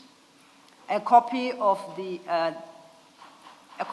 pictures of sugarlight removed from my apartment is enclosed herewith, marked as annexure B1 to B18. So it's a series of pictures of these semi-precious stones. The important part follows at the end of that paragraph, where he states that the market value of the sugarlight minerals removed from my apartment is worth approximately 14,926,412 rand. Do you see that? That's a conversion yes. from a dollar-based valuation. Do you see where I'm reading? Yes, yes. Okay. The last paragraphs, the last 3 sentences on the first paragraph. Yes. So what actually Constable Stalls and Constable Mackenzie, assisted by Mr. Etienne van der Walt, removed from the complainant's home these semi-precious stones valued at just shy of 15 million. Yes, yes, yes, yes. Now, if you go over still the same statement, and you go to paragraph 40. At paragraph 40, he states, during the meeting of 15 March 2023, I identified the minerals in evidence bag PA4004203507 as being my minerals. However, not all the minerals unlawfully taken by the above identified officers at my home was at Benoni Police Station. and a significant amount still remains missing. The value of the minerals in the aforementioned evidence bag is worth approximately 40,000. You see that? Yes, I'm following you, even though I'm identifying some of the things that I will need clarity on, but it's fine. You may continue. Oh, no, that's the point I wanted to make. Yes. Sorry, I didn't quite understand what you said. You said even though, You said you need clarity. oh, is that what you said? Thank you, Chair. Am I correct? You said you need clarity? Yes, but I Yeah, can't but ask you. I guess what Ms. Silo now wants to establish is what exactly are you saying in this regard? My problem is that here he's talking about Benoni, he's talking about SAPS marked vehicle, and this happened in Hillbrow, or it happened in Hillbrow police station. Then I'm confused when he's talking about Benoni here. We know, Commissioner Mkhwanazi, from the evidence of Mr. Makakula, that that Mr. Mackenzie, I think, was arrested, and these stones were found in his motor vehicle. And he was arrested not in Hillbrow, not in Yes. Rosebank. That's why Benoni features. You said so yourself earlier. So No. you shouldn't be confused. Don't dwell on now it says Benoni, so it happens in Hillbrow. I think that's not the point that Ms. Silo is discussing with you. She's pointing you to the amount of the stones that were removed, and that later on, when Mr. Prinsloo was shown a evidence bag, it had stones worth only 40,000 rands. That's what she's discussing with you, not the different police stations. Yes. Yes, I'm saying earlier this morning, you confirmed that you knew that Stolz and Mackenzie were arrested for this case. Yes. Yes. But in terms of the evidence of stones, I didn't mention that. But I'm so shocked now. 40,000 stones at Benoni police station. So they were found in their possession when they were Yes, arrested. I see. It's writing that, Yes. yes. So that's what you It's are being writing. referred to. Yes. Thank you, Commissioners. And you don't have it before you, Mr. Commissioner Mkhwanazi. The evidence, the testimony of Mr. Magagula around the recovery of the stones. I think I'm having it before me. No, I say you don't. You don't have Oh. it before you, okay. So this is the testimony of Mr. Magagula Oh, yes. on the 13th of February 2026. And I'm reading from the transcript of that day, starting at page 141 for the record. I can quickly just read through it. It's going to project. Yeah, please. Yes, Yeah. she's projecting, thank you. Now, if we look at, Which page is that? it's page 141 of the transcript of the 13th of February 2026. Don't worry, Commissioner. Oh. Remember yesterday you said you could can't not see, see up yes, there, yes, but Ms. Silo will read for you. Yes. So I just wanted to give you the date. Now, I'm starting from the top of this page. Mr. Magagula, in response to a question I had posed to him, says, yes, EMPD was aware of this incident even before the civil litigation. The civil litigation, just to pause, is the claim made directly to Ekurhuleni by Mr. Prinsloo, just to give you perspective. Do you understand? No, I get Okay. you. Yes, I get you. Then he continues, why am I saying so? Commissioner Kumalo asked, was the stone recovered? I then said part of it. EMPD was aware a long time ago about this incident because after the arrest of these people on Benoni Cast 215, I went together with my members to search the vehicle of Adrian Norman Mackenzie. Upon searching that vehicle of Adrian Norman Mackenzie, we recovered some stones there inside. When we searched, I booked him out and came with him to the car so that I can search the vehicle in his presence. So when we found the stones, he was there standing, and I had to ask him, does this belong to you? He agreed that this belongs to me. He even added that during the night, this stone is just for decoration whatsoever. Each and every item that we found there, I made him to account for it, and he signed the acknowledgement, and that this belongs to me, this belongs to me, this belongs to the municipality. Everything that belonged to the municipality, it was given to the municipality. So EMPD from that point, it was on March. I'm sure it was on the 10th or 11th or 13th of March when they became aware of the incident. So there is no way that they only knew when the civil litigation came. Now, what was recovered from Mr. Mackenzie, or Constable Mackenzie, is what was booked into the Benoni police station. Police station. Yes. So that addresses the confusion you had, Oh, yes. that the victim speaks of minerals found that he was able to identify at the Benoni police station. You understand now? Yes, in fact, it is assisting me with something else. Yeah. So this is what was recovered from Constable Mackenzie.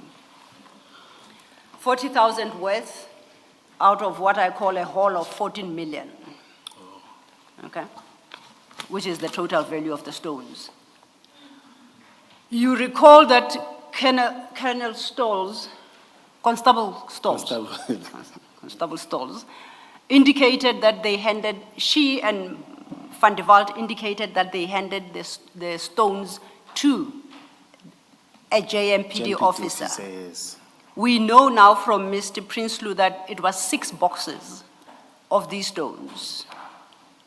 Are you aware of these stones that were handed over to a JMPD officer having been booked into an SAP 13 anywhere? No. And Mr. Magagula couldn't find either. The only stones that he found are the ones we referenced, which is what he booked into Benoni after searching Mr. Mackenzie. Yes. Okay, so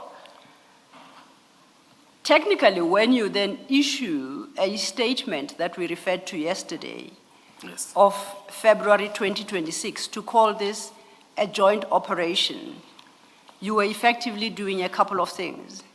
You were legitimizing what now constitutes daylight robbery of precious stones worth in excess of 14 million. That's effectively what you were doing. Secondly, you were impugning the name of Mr. Maseko to make him, as you, partly responsible for this incident. Do you have a comment to that? I think I stick to what I've said, even though there's a new evidence that I'm so surprised of, you see, because when this happened, but I mentioned many times that time I was still on suspension, you see, but I know that they were arrested in terms of, that's why I've said, in terms of documentation and other things they got from Stalls, you see, I didn't mention Mackenzie, you see, but it's putting me on another level now, you see. But for Mr. Maseko, I communicated with Mr. Maseko. Okay. On that one, I don't want to. You say it's putting you on another level. Tell me about that level. When they said he agreed that these are his stones, whereas here they were submitted to JMPD. And I always said the investigation will lead to, you see. And Magagula said he admitted. I'm not sure about his admission statement, but I don't want to go deep. Magagula will talk to that. Can I ask this one question? Yes. You stated as a fact that an investigation will lead to the stones having been given to a JMPD officer. How can you state that as a fact? No, I was saying in the statement they've said they gave it to. But then just now you said an investigation will lead to was- what they say being fact. So my question is, how can you state that as a fact? No, I'm saying it was before this. I'm talking about the investigation that you are referring to now, Commissioner. You say an investigation will lead to what Constable Stalls and Constable Mackenzie say being a fact, which is that the stones were given to a JMPD officer. Tell me if I'm misunderstanding you. That's how I understand you. And I'm saying, how can you state that as a fact? No, I think you misunderstood me. Commissioner. Please explain. Because this has changed my mindset now. Because, as I've said that, when Magagula says he admitted they belong to him, therefore his decoration. Maybe let me ask the question differently then. What do you say an investigation will lead to?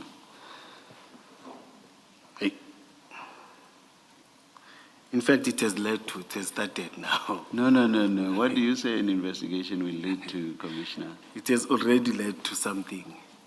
You see, I didn't know it is about. You were saying it would lead to a specific fact. Yes. Now, please don't tell me about something. What are you saying an investigation will lead to? Some of the stones were taken by EMPD, or stones were taken by EMPD officer, because they found in the vehicle of an EMPD officer. Oh, okay, thank you. Am I correct, Commissioner? I don't. No, I'm saying, did I answer you? It's your testimony. I can't say whether you're correct. No, but I'm or saying, not. did I answer you? Oh. Yes. Yes, you've answered me. Whether I accept it is something else. That's for assessment at a later stage. Yes. Commissioner Kumalo has got further questions. Thanks. I just wanted to check with you, when Stalls and Mackenzie were arrested, you were on suspension. Oh, yes. But when you came back from suspension, you became aware that they were arrested. Not even when I came back. It was While you were on suspension. It was in the news. Yes. But did you get to find out what they were arrested for? Yeah, yes, in the news they were talking many things. Which is what? Yes, they talked about. Let they me were- be more specific. Yes, Did no, they it were- include the issue of the No, stones? it was not about the stones. Okay. They were That's fine, arrested let's for- leave it there. Oh. I just needed to know. Advocate Silo, I think maybe for the record, because the transcript must reflect correctly, Yes. you dealt with the two statements of Stalls and of Van der Walt. Yes. And you said they handed the stones to the GMPD officer. Yes. Can we also deal with Mackenzie's statement, because he also said He also confirms that. they were handed to the GMPD officer? Okay, so the more the merrier. 3 of them, Yes. or all those who conducted the raid, Yes. say they were handed over. Can I just give you the reference so that you look at it? It's in that Magagula 2 file on page 278, paragraph 9. I think we read it many times. Yes. It's that statement, those that we read many times. Yes. Oh, yes. No, So no. he also I'm says, sorted. let me read it into the record. K. I'm sorted. Stalls called the GMPD officer and put the white male, And then paragraph 10, K. Stalls explained to him of the way forward, and we took the stones and gave him paperwork and left to meet the GMPD officer and handed over to her, and we left. Yes, no. Yeah. On record. Thank you. And you would agree that this is a serious matter? But this is a serious matter. Very serious matter. It's very serious. It's very serious. And seeing as you were responsible for this operation, that your engagement with Mr. Magagula ought to happen as a matter of urgency. Yes, no, I agree. Clarity is required about your personal role Yes. in this matter. And also, I will cooperate 100%. Yes. And now let's talk about your cover-up of this matter. And for that purpose, you referenced earlier in the morning a statement made by Mr. Mackenzie, Constable Mackenzie, the second statement. You recall? Yes. The second statement. But I haven't seen it. Yeah, I'm availing it. Yes. We have located that statement, and we would like to add it to the exhibit bundle. It should be distributed. Oh, what's the hold up? It's been distributed now. It's a very short statement.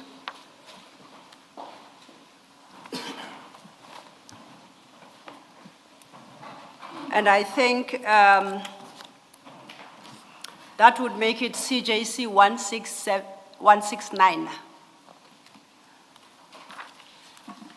J. CJC 169, that's what we'll call this document for the record. So it's fairly short. We can read it together. If we look, we start at the bottom of that document, you will see that it's dated 15 January 2026. You see the date at the bottom? Do you see the date at the bottom, It's Commissioner? 1-3, I beg yours? on the 13th January, 1-3. Mine has got 15. At the bottom, Twice. Commissioner, Oh, where there's, yeah. Yes. Just below the signature and also on the stamp. It's correct, it's correct. Okay. And you see that it is supposedly signed by A.N. Mackenzie. I take it that's his first number next to the signature. Oh, yes, yes. Okay. Now, if we go to the start of this statement, he has it an additional statement.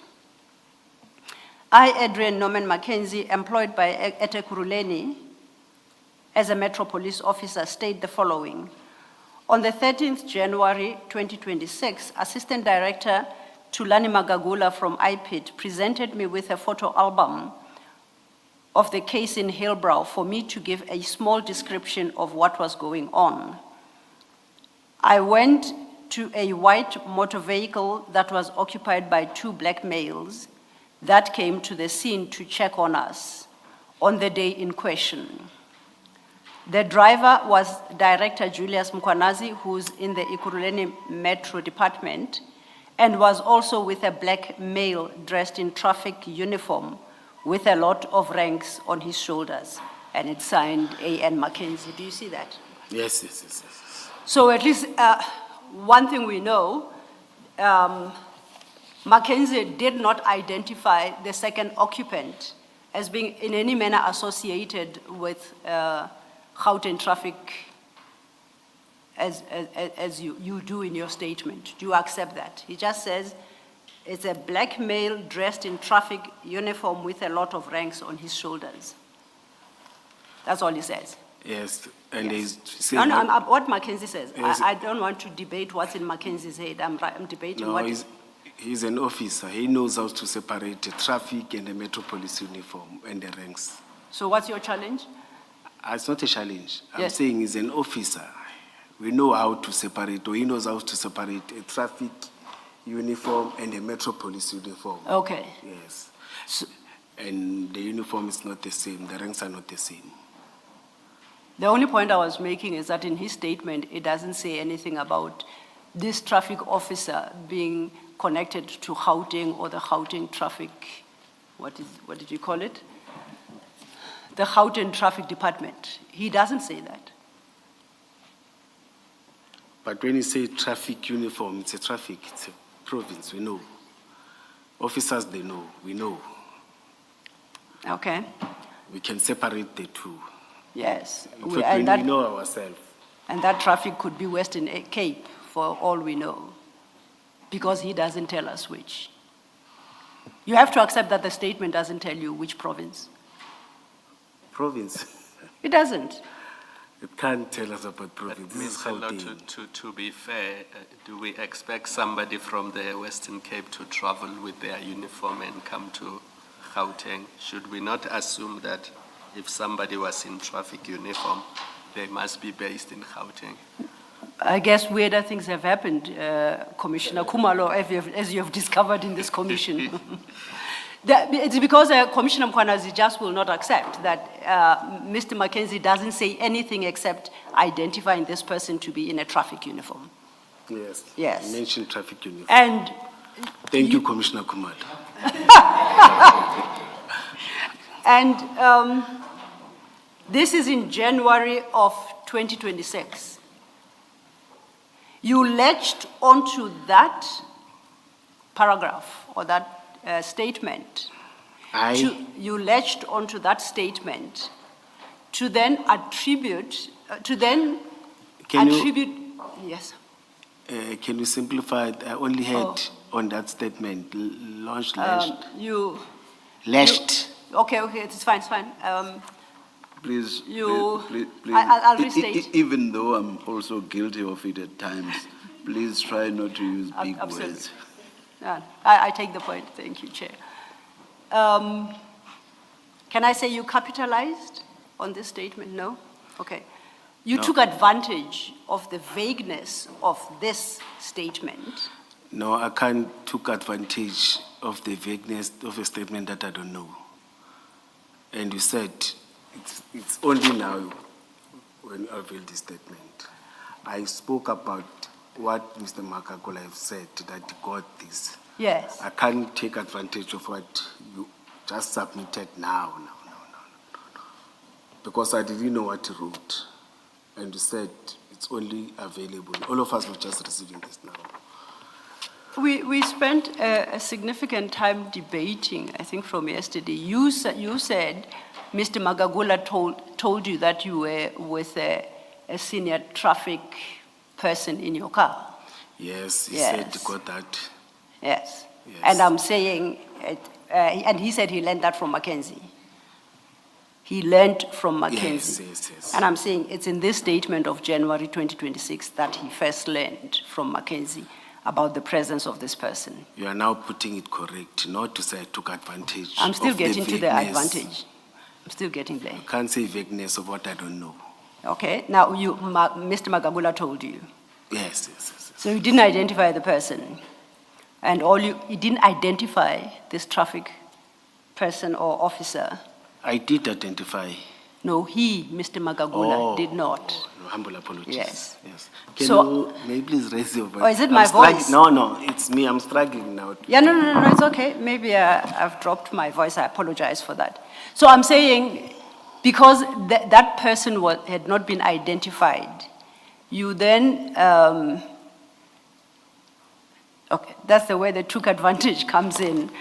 And you decided that you are going to identify that person as Deputy Chief Inspector Maseko, because you knew by then Deputy Chief Maseko was late and had passed on in October 2025. That's why you have that in your additional statement. And you have that in your supplementary statement. I'm repeating it maybe for the 7th time now, since from yesterday. That's not like that. Yes, and then even for the 7th time, you cannot provide any evidence to this commission that Deputy Chief Inspector Maseko was ever a part of this operation. You've got nothing else to base your claim on except your say-so. And this says so. I promise you that doesn't say Deputy Inspector Maseko was there. It doesn't. Okay, who's here? Who's this person with many ranks? Anyone.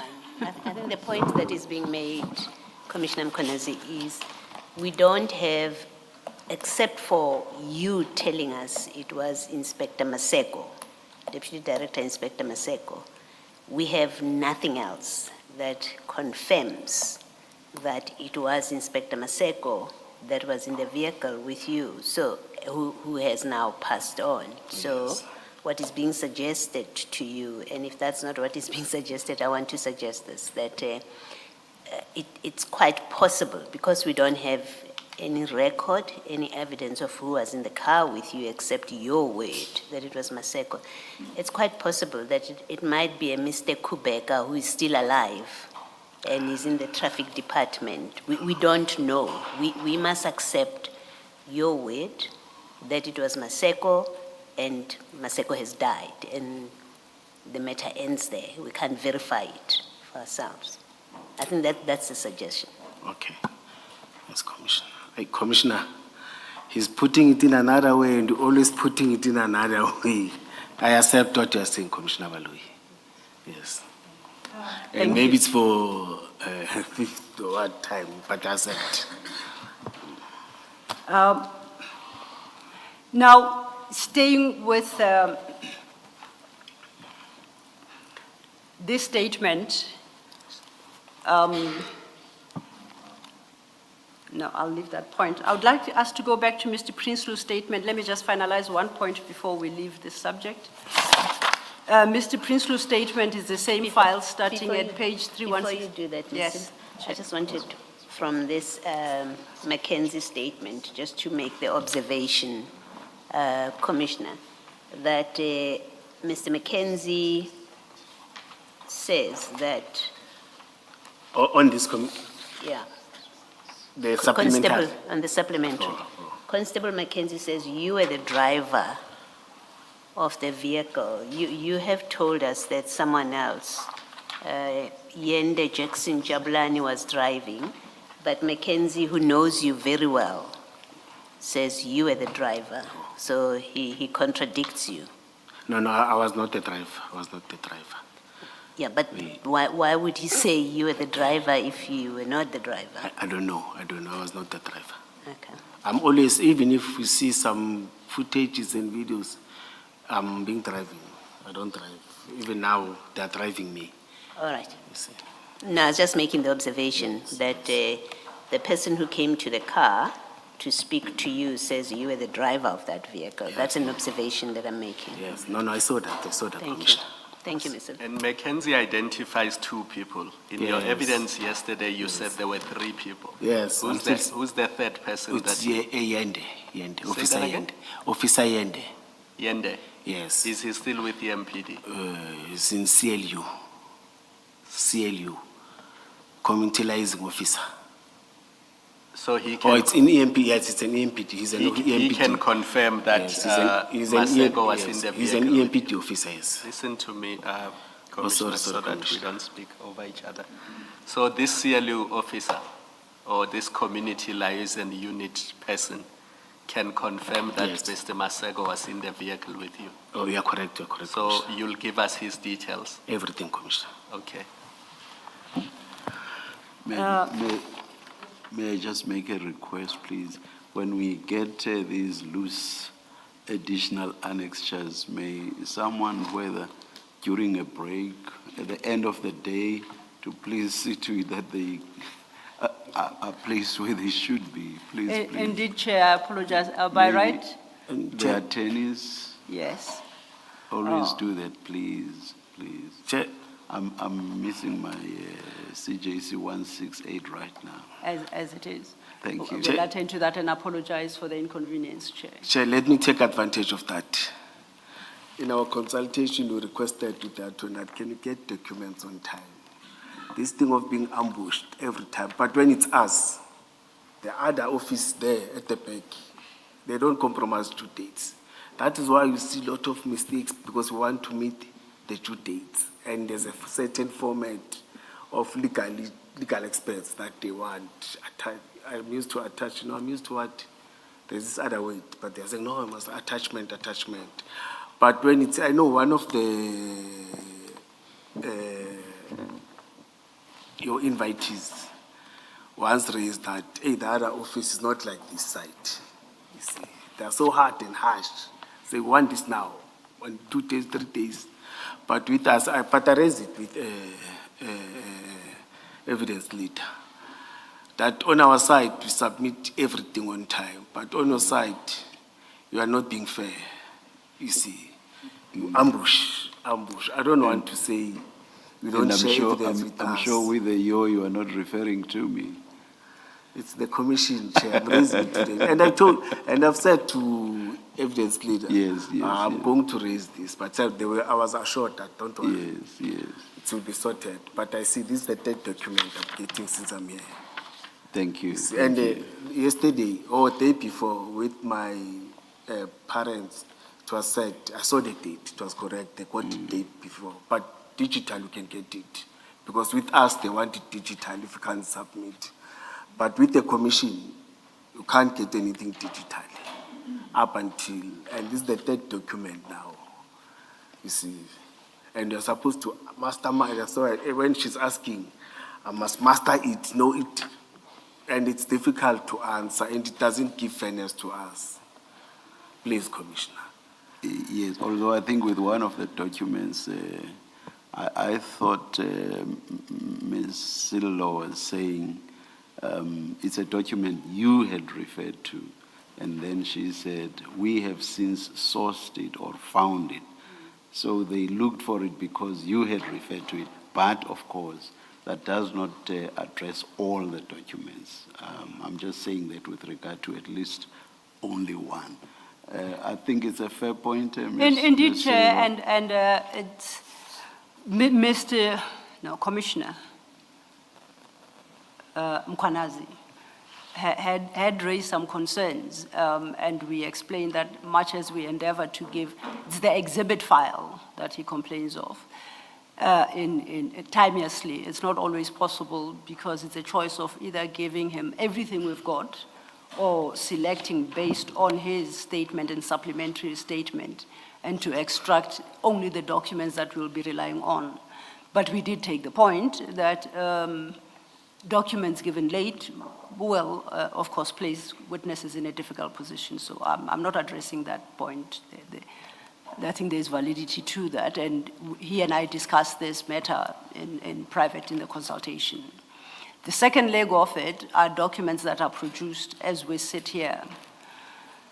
And I think as he complains, both of them, the chair is correct. The first was the statement he provided to Mr. Magagula that I indicated was not part of the docket, which is TLM 3 before us.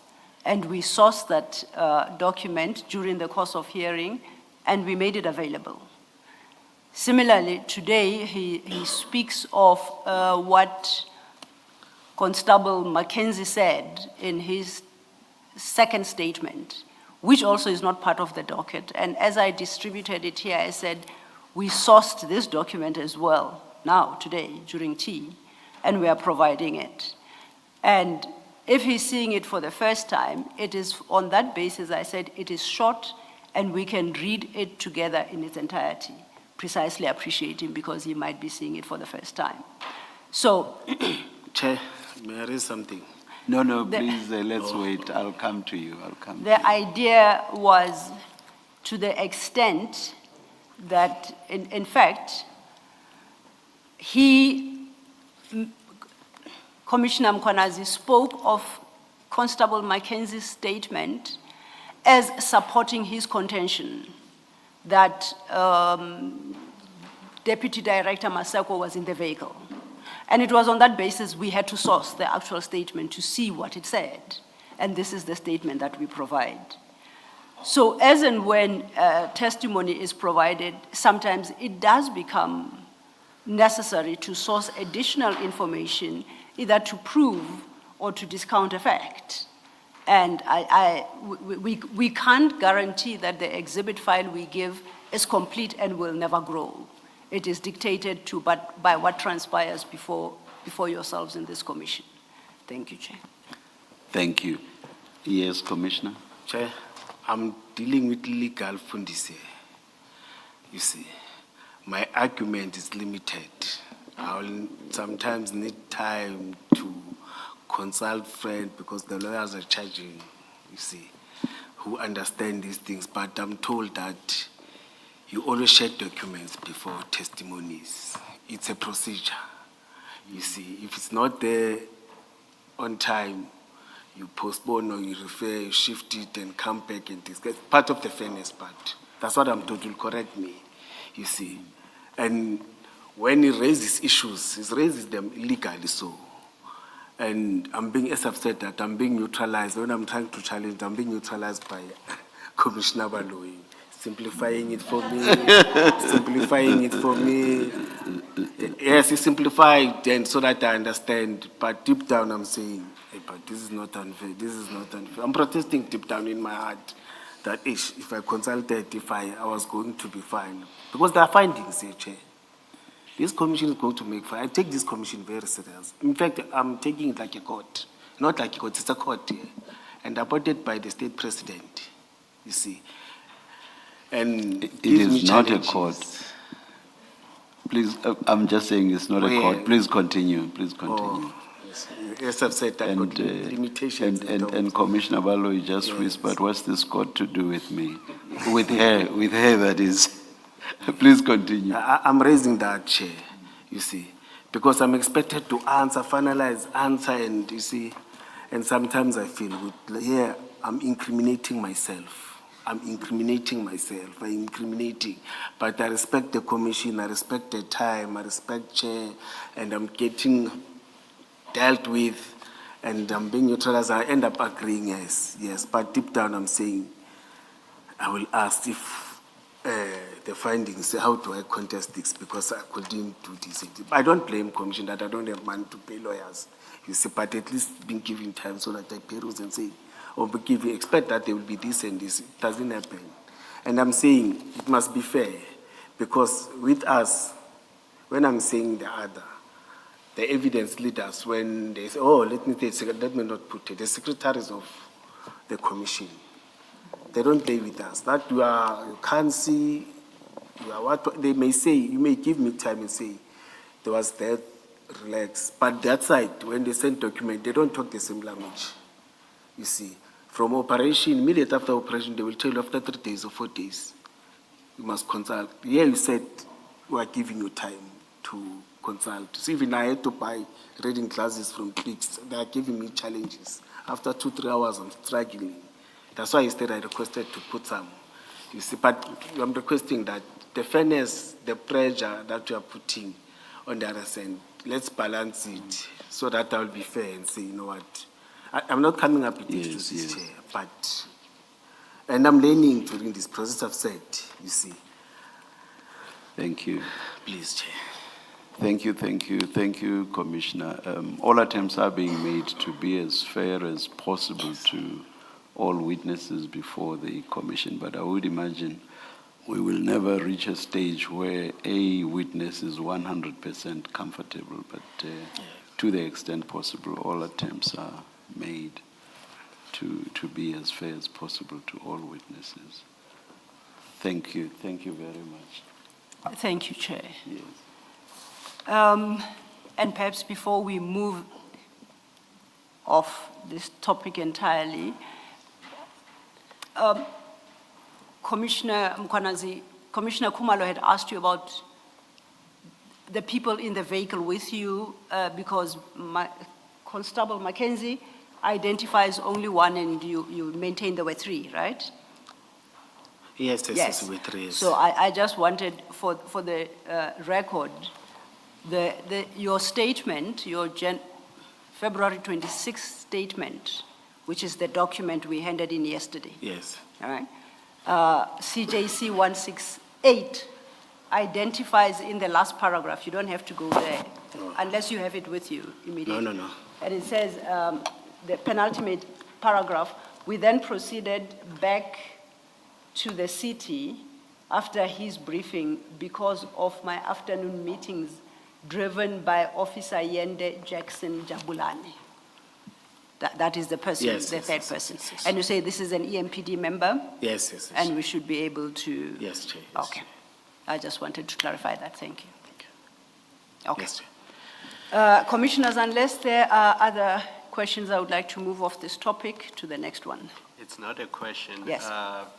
The complainant, I noticed that there were 2 statements from the complainant. Yes. The other one is on 349 of the same Magagula. It's shorter, but I don't think there's anything. In fact, there are 3, Commissioner Is there- Kumalo. The first is a 3-1. There's a 3161,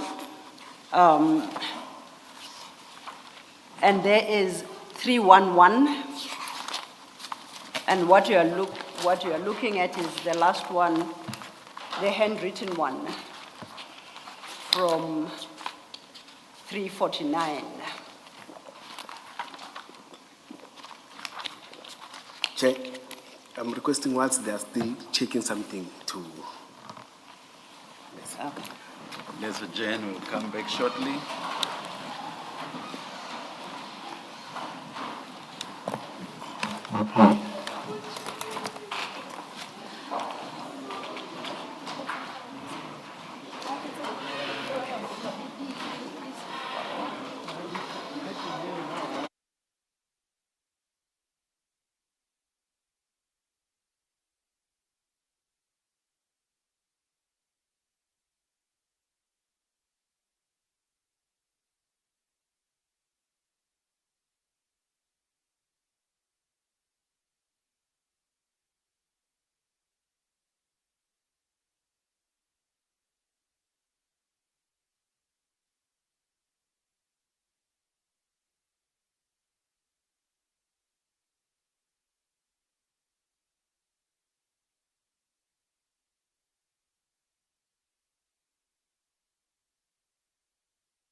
I was, You had clarified, I'm sorted. or the three Yes, statements? I'm sorted. Okay.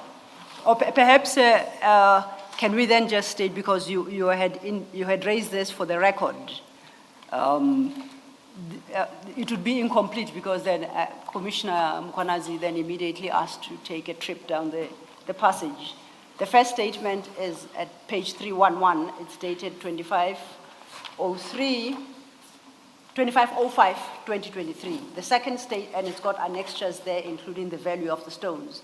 The second one appears at page 316, dated 28/03/2023. Both are typed. Then at page 348, which is a statement made at Hillbrow, under case number 79703/2023, is a handwritten statement dated 28th March 2023, just for the record. Thank you.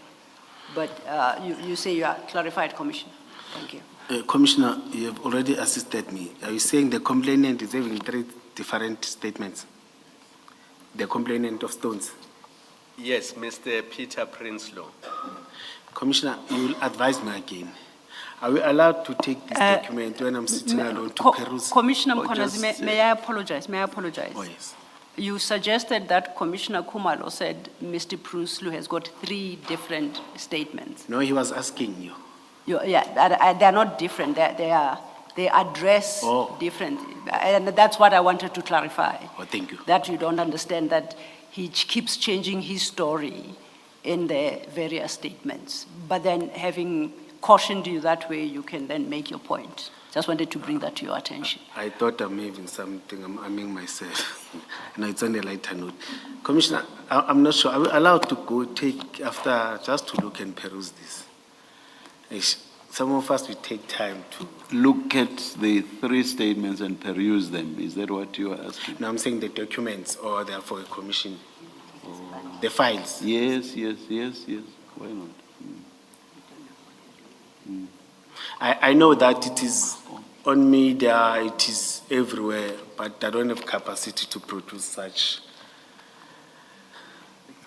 Is everything redacted? I know it's, perhaps please assist us with this request, Ms. Silva. I think if Commissioner Mkwanazi is asking specifically for these three statements, I think he's talking about the whole file. Yes, Commissioner. I don't know what we didn't do was to give him the full Magagula file. No, Sorry. Commissioner, let me correct. I'm talking about files. May we leave this for discussion, and then we may pronounce if it becomes necessary. May we leave it for discussion between you, Commissioner, and Ms. Sillo. Indeed, And then perhaps you may come back to yes. us. That is, Ms. Sillo and you, Commissioner, come back to us on what you. As we shall do so, Chair, but just to point out, when we create an exhibit file for a witness, we extract those documents as are relevant to the witness. Yes. Now, up until February 2026, Commissioner Mkwanazi was not on the scene. Now, after February 2026, we know on his version, he was at the scene, except that he was in the car outside.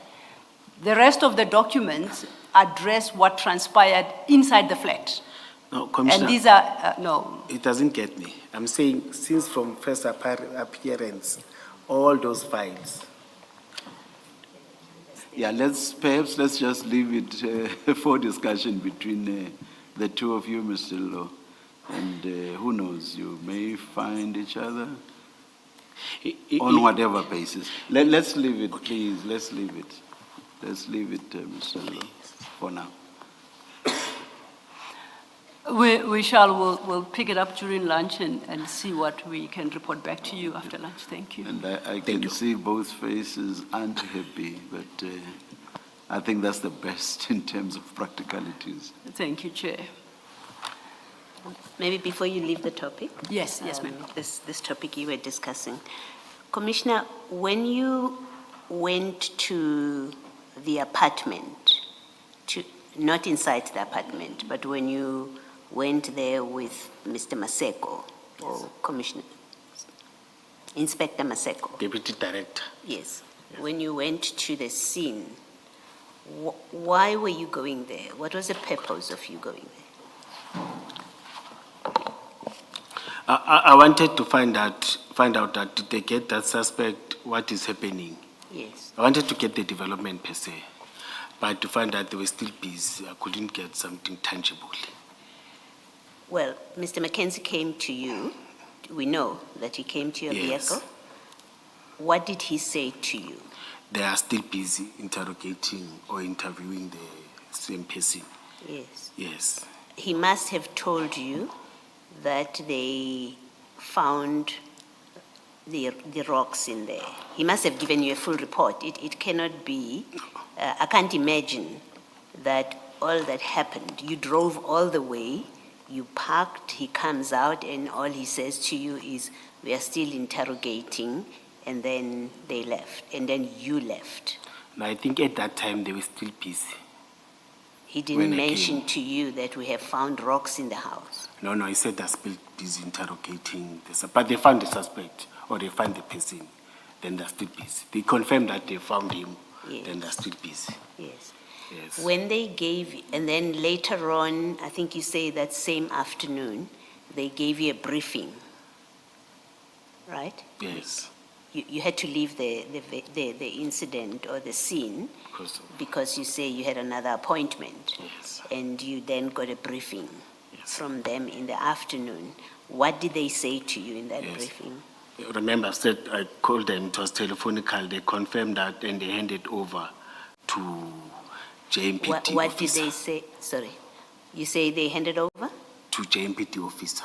What did they say they handed over to the JMPD? The stones, officer? yes. So they told you And that they did found, sorry, Commissioner, let me listen to you. so they told you that they found stones that they removed and they handed over to the JMPD. You are correct. Okay. You did not ask who of JMPD did they hand over to? No, they said they did 299. No, I didn't ask. Let me not answer. I didn't ask.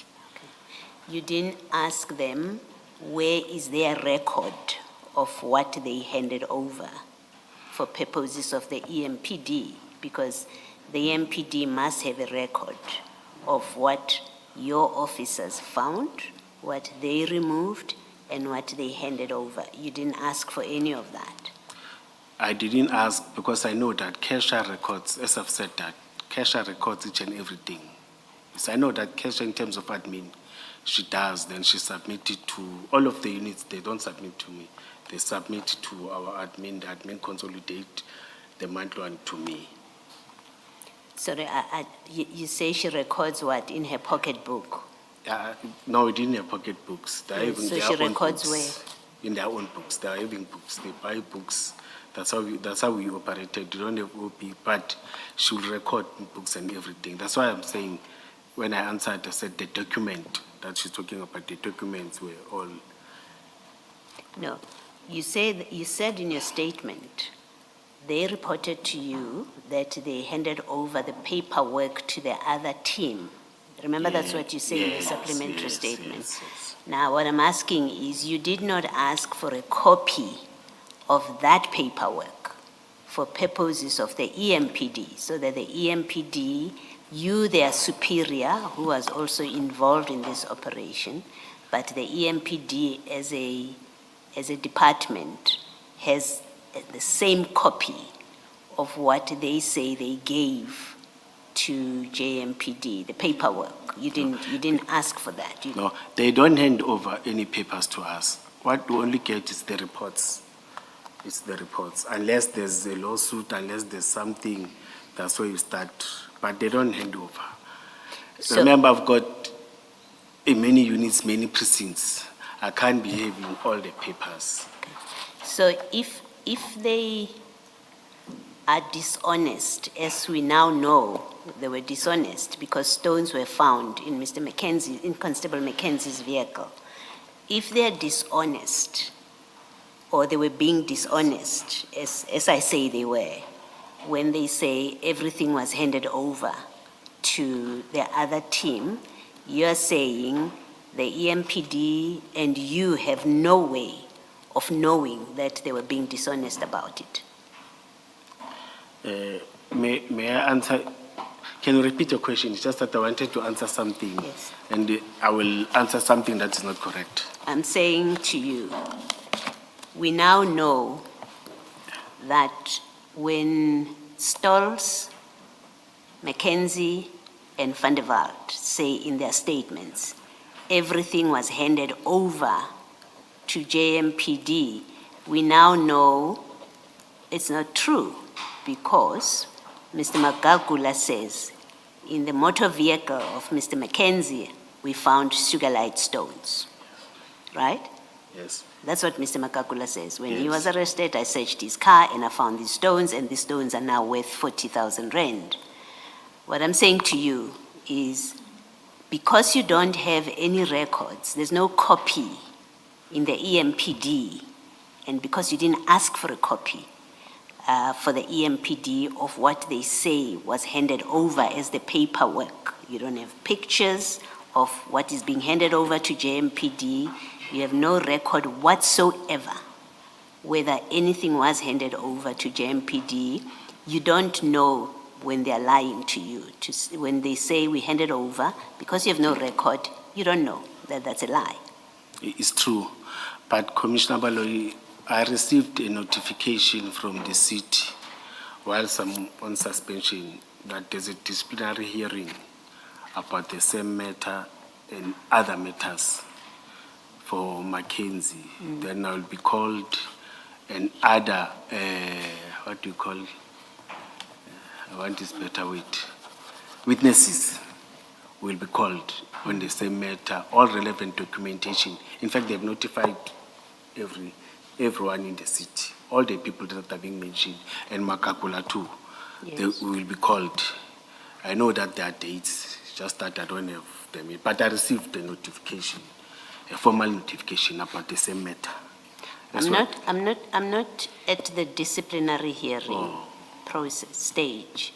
I'm at the stage where you were in an operation and you accepted yesterday that you were part of this which was happening there, right? You Yeah, arrived correct. there. Yes.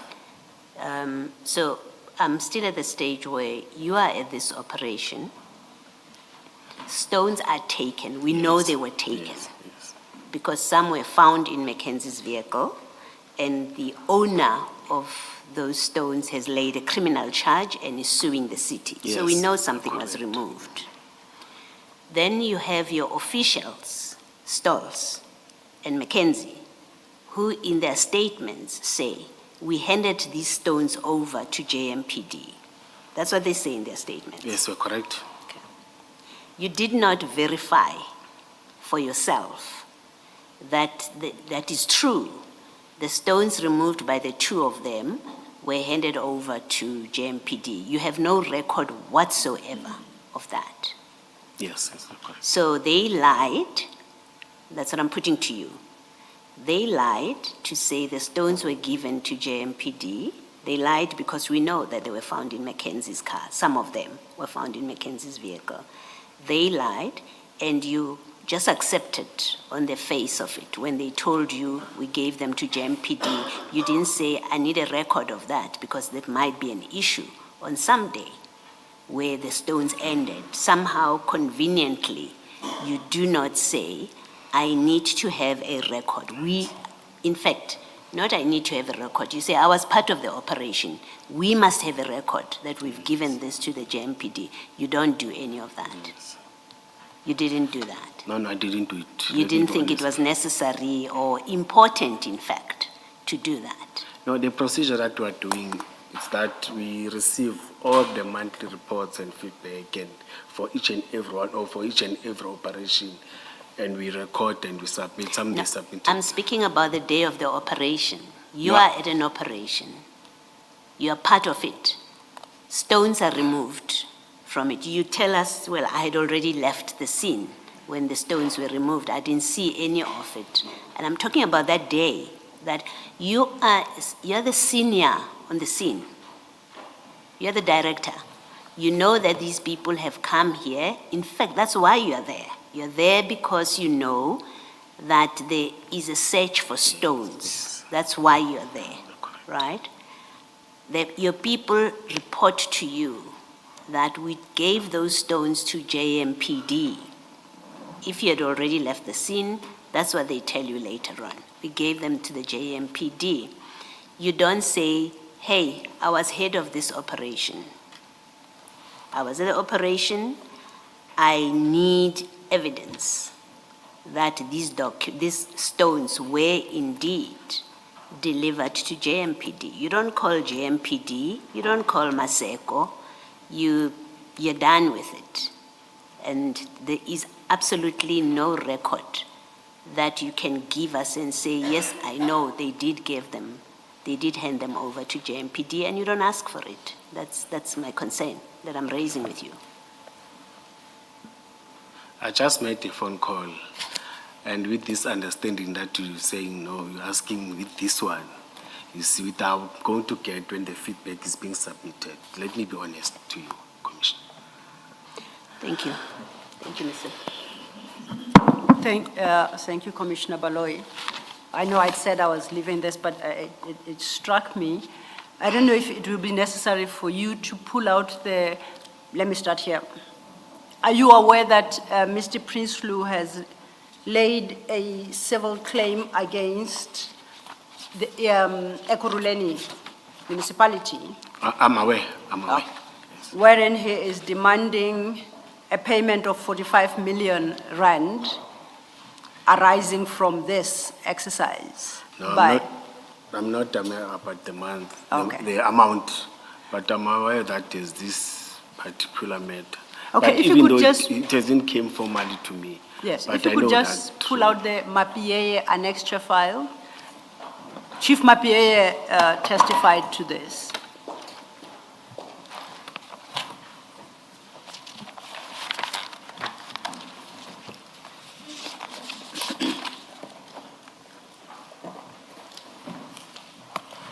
And JM24, starting at page 112.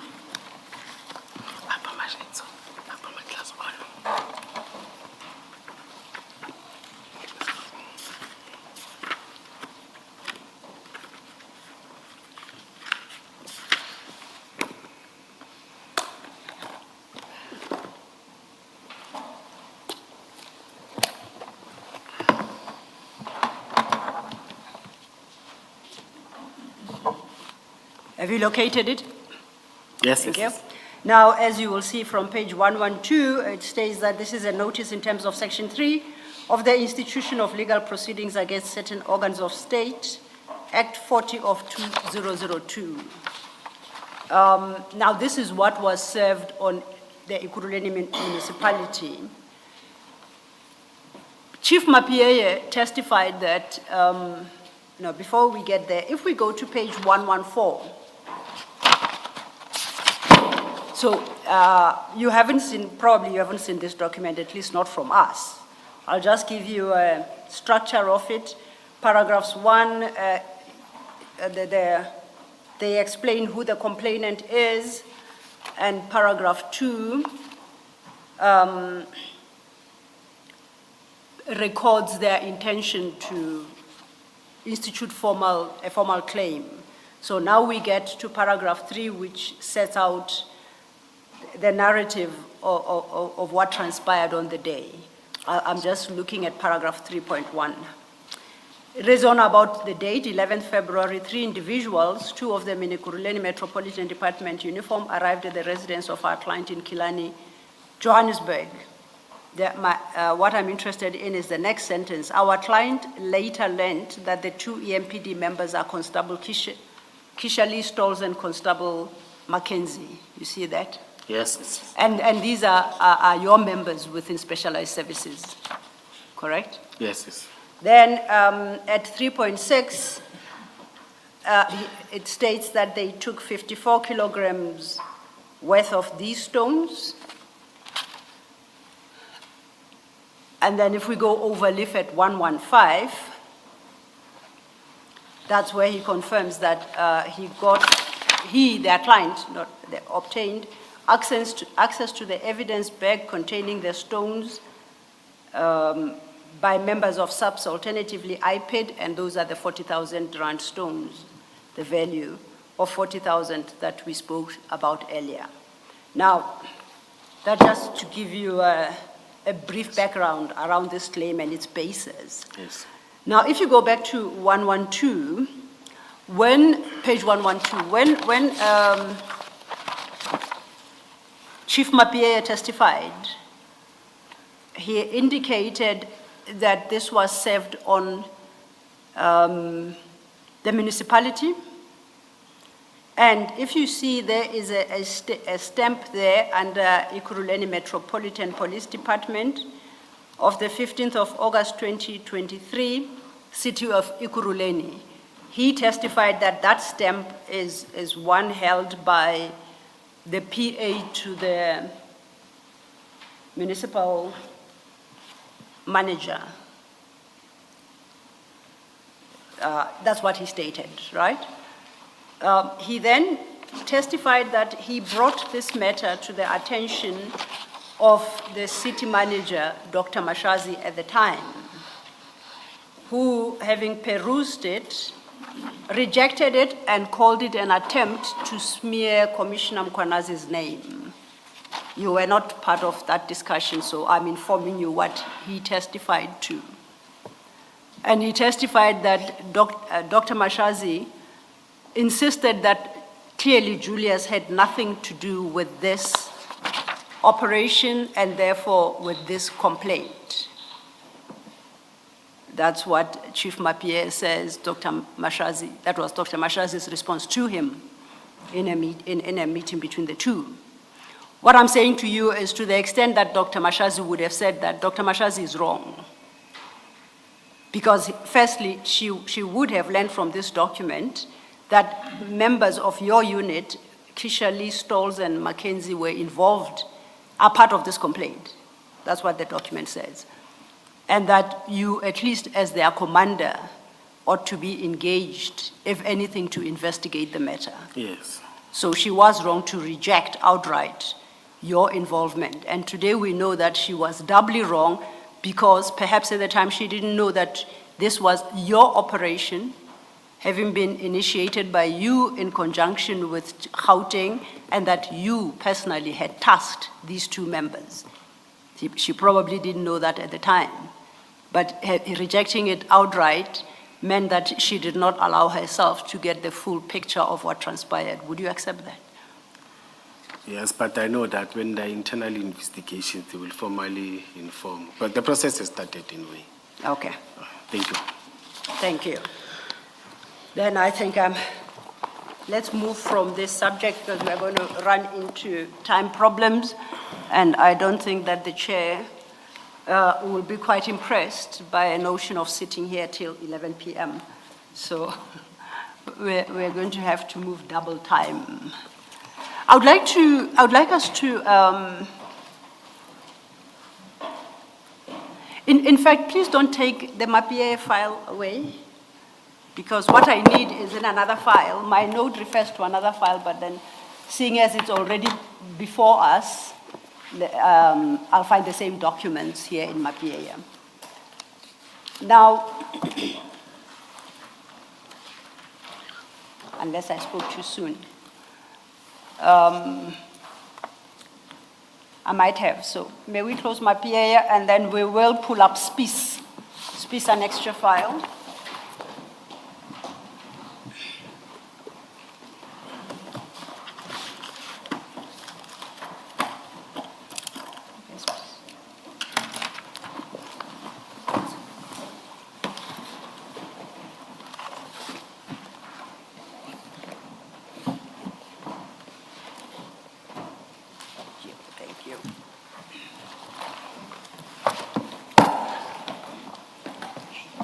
Close this now.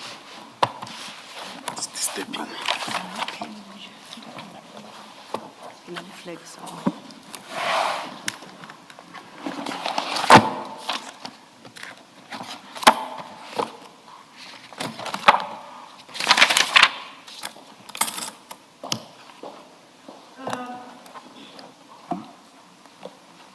if we have located that file,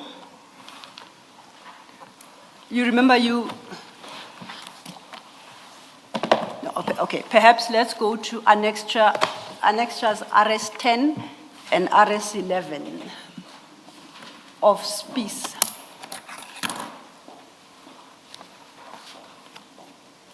Please hang on a second, Commissioner Mkhwanazi. No. Please speak for yourself, Commissioner. And unless on the previous subject there is something that Commissioner Baloyi wanted. Okay. We're turning our attention to the next topic, and for that purpose I ask that you draw out the SPIS file. And then you can put away the Magagula file. So what we will have now is the SPIS file and the exhibit file.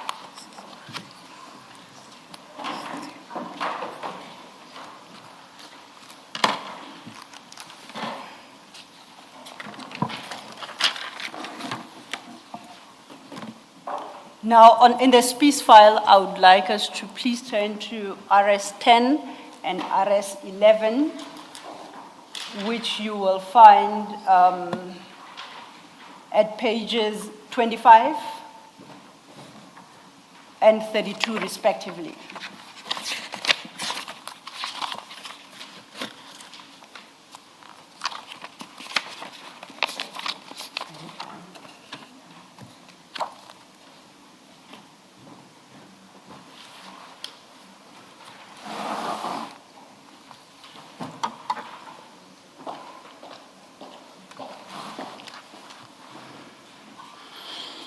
Now, you'll recall that we have dealt with these two documents, Commissioner Mkhwanazi. Yes, These yes. are the memoranda of agreement that, I don't know if I'm correct to say were initiated by you or you were a part of sometime during 2021, in terms of which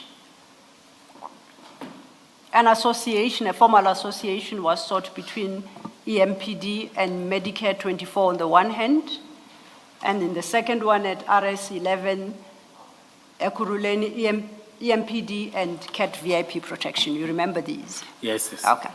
And when we parted in December, I think 25, the general understanding is that these agreements were never given effect to because they were never approved within the municipality. Yes. And neither were they approved within EMPD. Yes. Okay. So, we accepted that.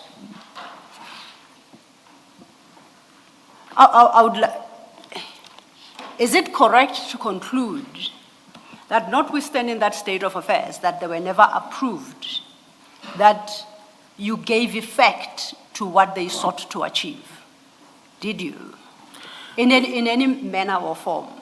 It's correct. I even said when the commission was asking that I fully agree, I take responsibility. I saw that it was, in fact, I don't remember the correct words, but I admitted that we moved too fast trying to, I want the correct English. The excitement of having, sorry? You implemented what is contained in the document. Yes, I accepted that. Oh, so you did accept that? Yes, I accepted that to the And in commission. fact, okay, we can flip through them. We can start with the first at RS 10, which is the memorandum between EMPD and Medicare 24/Anubis Protection Services. How much of this agreement have you implemented?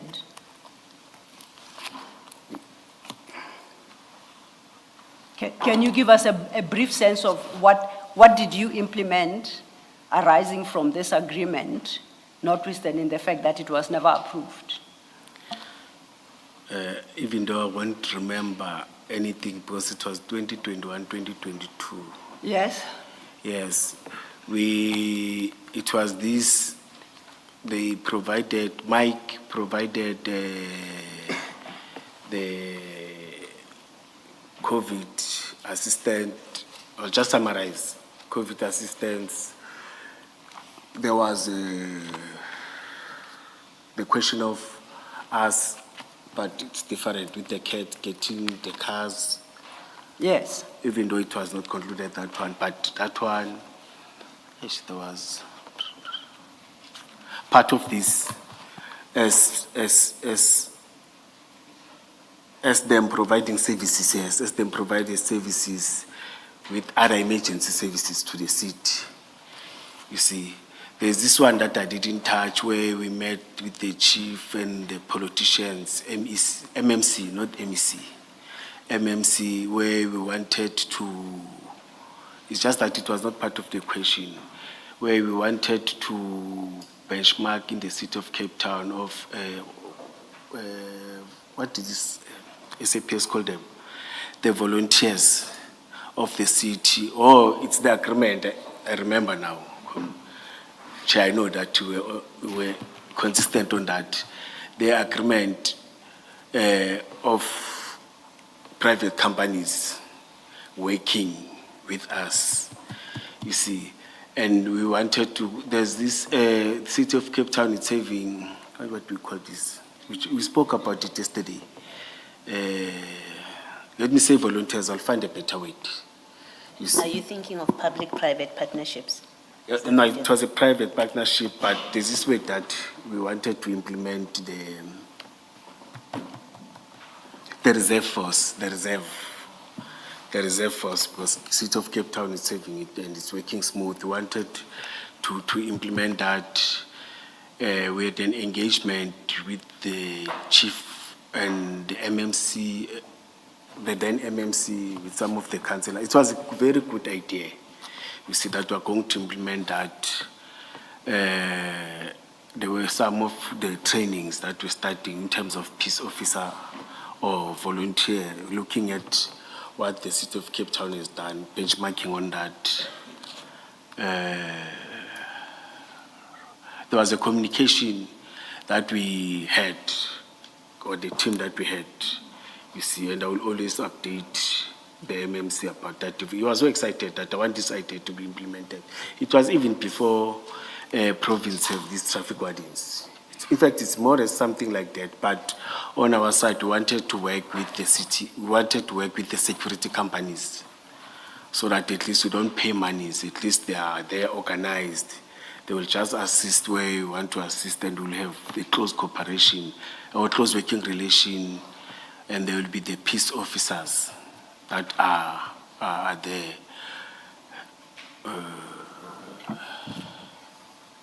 Thank you. There are many things, man. I know, sorry to say, man. Okay, no, go ahead. I know that they were coming in when I was asked before, even though I didn't touch all of them. But there were many things that we wanted to implement. In fact, I felt that... I thought the question was not so much about what the memorandum envisaged, but more about what was actually implemented. Yeah, I'm talking about that, Chair. Okay. Yes, okay. I'm talking about. That's why I'm saying peace officers. Okay. No, don't start again. Yes. Thank you. That's why I'm talking about that. Thank you. Thank you. What is Thank that? you, Chair. I think there are, what is the other thing? Officers attending treatments for free treatments at the Medicare 24 mini hospitals or clinic in Boxburg. And I've accepted that we did that. I don't want to remember. Last time I said, after Commissioner Balo again, I know that it was not part of the question. After Commissioner Balo said, do you think a private company can just come and willy-nilly give, not expect anything, intercept publicity? He said, no, many things, cars and what. And I end up saying, no, I accept that. You'll assist me. Indeed. Yeah, if you need to be reminded to the extent that I can, I'm happy to assist. Now, I would like us to go to Annexure RS 10, and that is I'll call it the draft MOU with Medicare 24 and under-based protection services. And in particular, I would like you to go to page 30. Am I reading the right? Yeah, 30. Now, you recall when we dealt with these documents last time, we considered what each party, what the document anticipated each party will do. At page 30, it reflects the responsibilities of Ekurhuleni for the purposes of our conversation. Now, I'm interested in the last bullet point, and we did discuss this matter. And I do remember you vehemently denied, so I'll place that on record before I pose my question.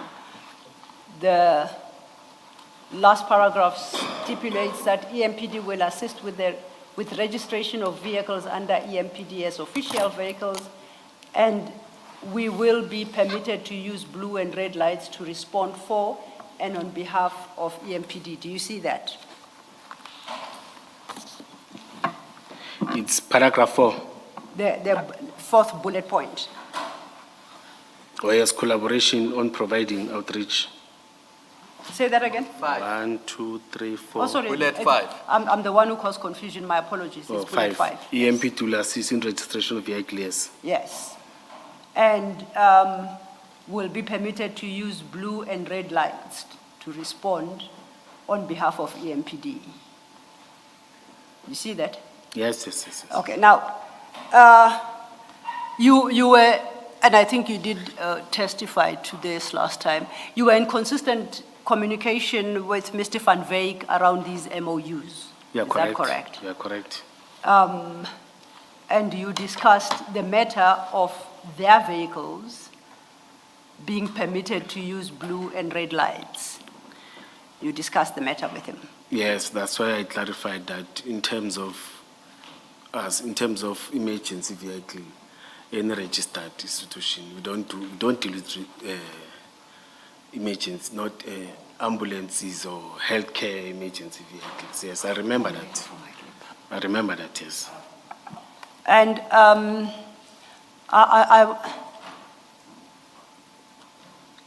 I would like to play a recording of a message to you from Mr. Van Wyk Yes. on this matter, and then we can discuss it.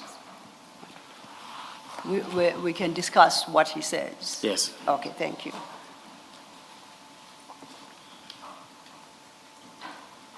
Hi, Julia. Sorry to bother you. I need to know something. I bought myself a new bakkie because my other bakkie is done now. So they are branding it for me and everything. Would I be able to put blue and red lights in? It will only be ready on Friday, but I don't want to drive with something and then I get arrested for impersonating a police officer. And then I need to register just on the fleet, and then just tell me the signs. Can we put EMPD at the back of the bakkie? Will you find out for me, please? I'll really appreciate it. Thank you. Okay. Just to confirm one thing before I deal with that, if you go to page 36, there is a cell phone number reflected there in the first message. I'm not going to call out the number. Page? 36 of the exhibit bundle. My apologies, I forgot to say that. 36 of exhibit bundle.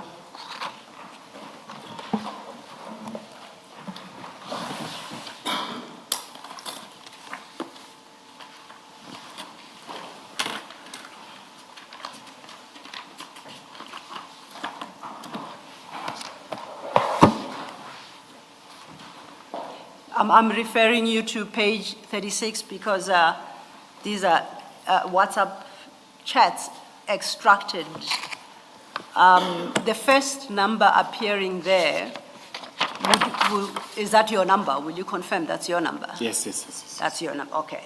So the message I just played was to that telephone number, which is your number. Maybe, Ms. Silo, for the record, you say they are extracted from whose device? They are extracted from Mr. Van Wyk's device. Thank you. That's correct. So, are you, Commissioner Mkonas? Yes, yes, yes, yes. It's my number. It's your number, all right. So he sent that voice message to that number, which you say is yours. And he specifically asked whether he can use the lights as described, you remember, in our RS10, blue and red lights, and to use markings, EMPD markings. That was his specific question. Did you respond to him, and how did you advise him?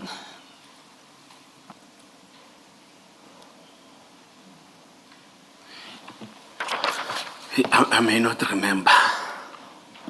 I may not remember. I don't remember.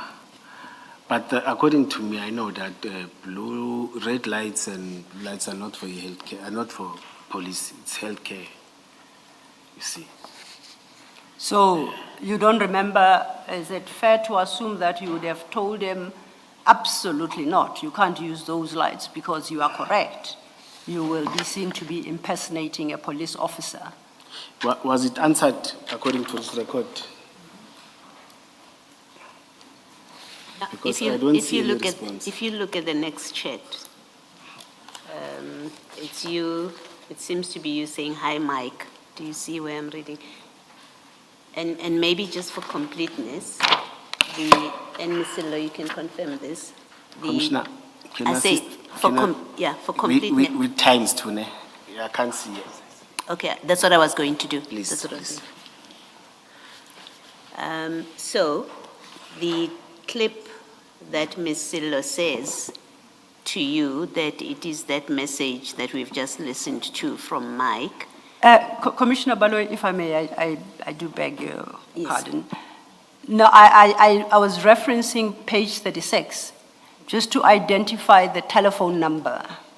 It was just strictly for purposes of identifying the telephone number, and to have Mr. Mkwanazi confirm that the number appearing in the first entry at page 36 is indeed his number. Yes. And the point I was making is the message I played was sent by Mr. Van Wyk to that number, which now Commissioner Mkwanazi has confirmed is his telephone number. Okay. Yes. Maybe then let you carry on Yes. the way you were planning, because he had already said, I was dealing with him saying he didn't respond. He's not sure if he responded. So maybe let me leave you to deal with it. When I referred you to page 36, I just wanted us to place on record your cell phone number. Yes, you are correct. It's my. And you confirmed. Yes. So I said that recording is extracted from Mr. Van Wyk's device, and this is a message he sent to that number. And indeed, when it starts, it says, hey, Julius. So it confirms that it's a message to you. No, it's my number. Yes. So my question then was, having heard that recording, whether you responded to that message and you advised Mr. Van Wyk, and if so, how, in light of the fact that he was requesting you advise whether he's permitted to use those lights, the blue and red lights, as contemplated in that memorandum of understanding that was never given effect to, together with EMPD insignia. I wanted to find out whether you responded to him and what advice did you give him? Your response was you don't recall if you did. No, I don't recall, but Okay. red and blue are not for EMPD. Now, my next question then was, Before you go Yes. to your next question, he had asked for the dates because he can't see it. So maybe for the record, give him the timestamps of the call from Van Wyk, that he says the call from Van Wyk. Because he says he can't see it, and he wanted them to be read out to him. perhaps, please leave page 36. I went to page 36 purely for purposes of identifying the telephone number. As to when specifically this recording was shared with him or was sent to him by Mr. Van Wyk, that is another page. I went to 36 purely to identify the cell phone number. So when he says he doesn't see it, I don't expect it to be on this page. I'm not suggesting it's on this page. So during the lunch break, perhaps I can talk to Commissioner Mkwanazi about where that particular, the date that particular message was sent, voice note was sent to him. Don't confuse yourself with the content of page 36. I wanted page 36 because it reflects a cell phone number. And I wanted to confirm that it is your cell phone number. Okay. And You do follow that, Yes, Commissioner? Yes, Commissioner. Okay. Yes, Commissioner. I Yes, see the time. Chair. Ms.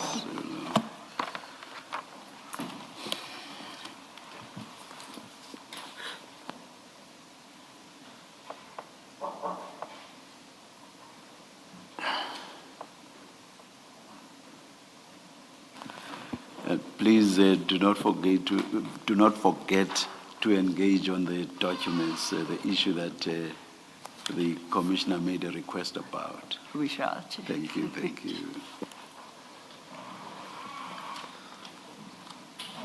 Let us adjourn and resume at 2:05.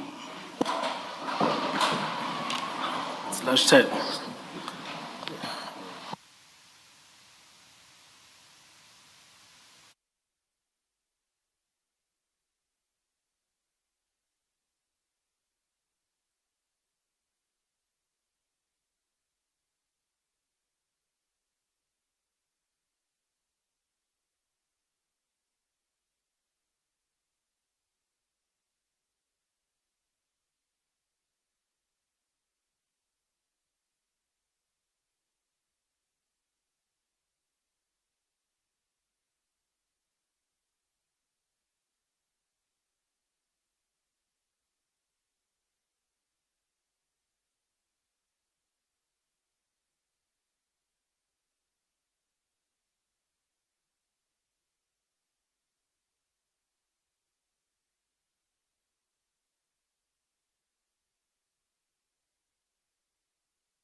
1400 hours and 4 minutes. Good afternoon. We are ready to resume. Cell phones off, please.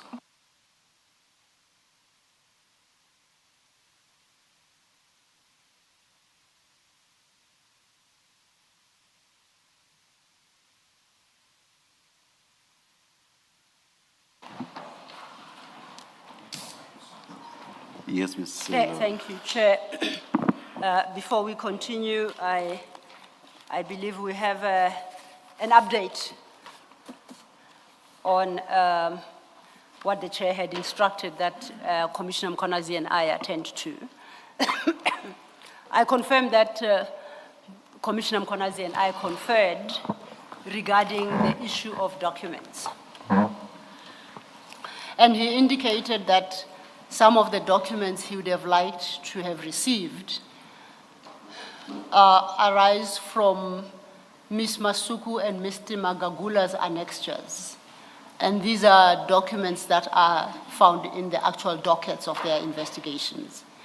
I explained to Commissioner Mkonazi the challenge that, or the principle that the Commission applies, which is a full disclosure by investigators of the matters they are working on to the Commission is strictly on the basis that it is for the Commission to enable the Commission to discharge its function.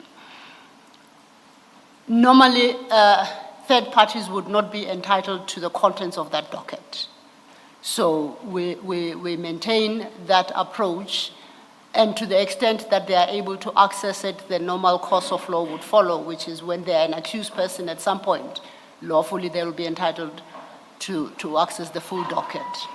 What we do for purposes of preparing a witness is to extract from such dockets documents that are relevant to the particular witness. And that and first we must confirm with the investigator that in so doing, we are not compromising the investigations. So we become very limited in terms of what we can disclose. Commissioner Mkonazi accepts that so far what we have disclosed, if the basis is relevance, that we have disclosed to him from those dockets what's relevant to him and his testimony before this commission. He would have wanted to see the entire docket. I have explained the challenges that he's not entitled to the full docket, and I think we have reached agreement that he cannot demand the full docket. He can confirm if I misunderstood him or I anyway misquoting him. Thank you, Ms. Salola. Yes, Commissioner, do you confirm? Yes, thank you, Commissioner. I confirm, and we also agreed that where I have challenges, I will communicate. He will guide that, no, this one you cannot. I confirm that, Chair. If there are issues that you still want to raise, yes, you Chair. will communicate, yes, and Chair. you've agreed on that as yes, well. Chair. Thank you. And I will confirm that we have confirmed the availability to assist where we can, but that availability of itself is subject to limitations that there may be. So should he ask for a document that he's not permitted to have, we will respond accordingly, and he'll accept our response. All right. All right. Yes. Confirm, Chair. Thank you. Thank you, Chair. Thank you very much for successfully engaging in that exercise. Yes, Thank you, Ms. Chair. Salola. Clearly, these matters need to go off record in order to be successfully engaged with. So, thank you. Thank you. Thank you to both of you.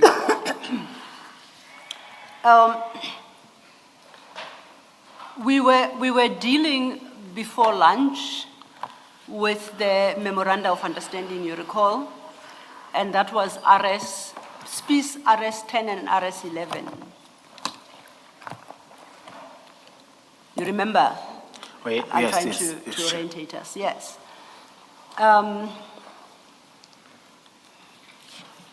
Now,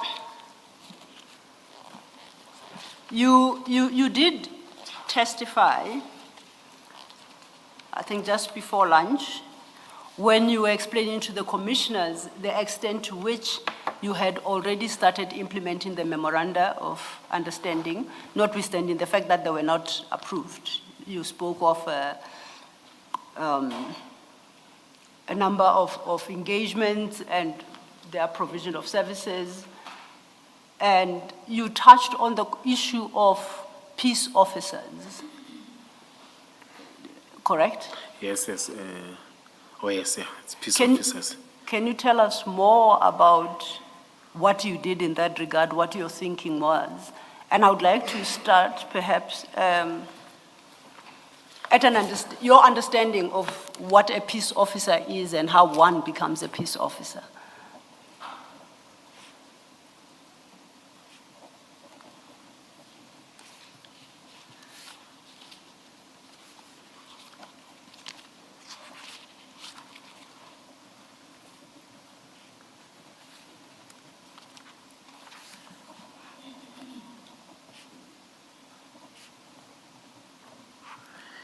What is the peace officer is the understanding. There's something that you mentioned before. And how one becomes a peace officer.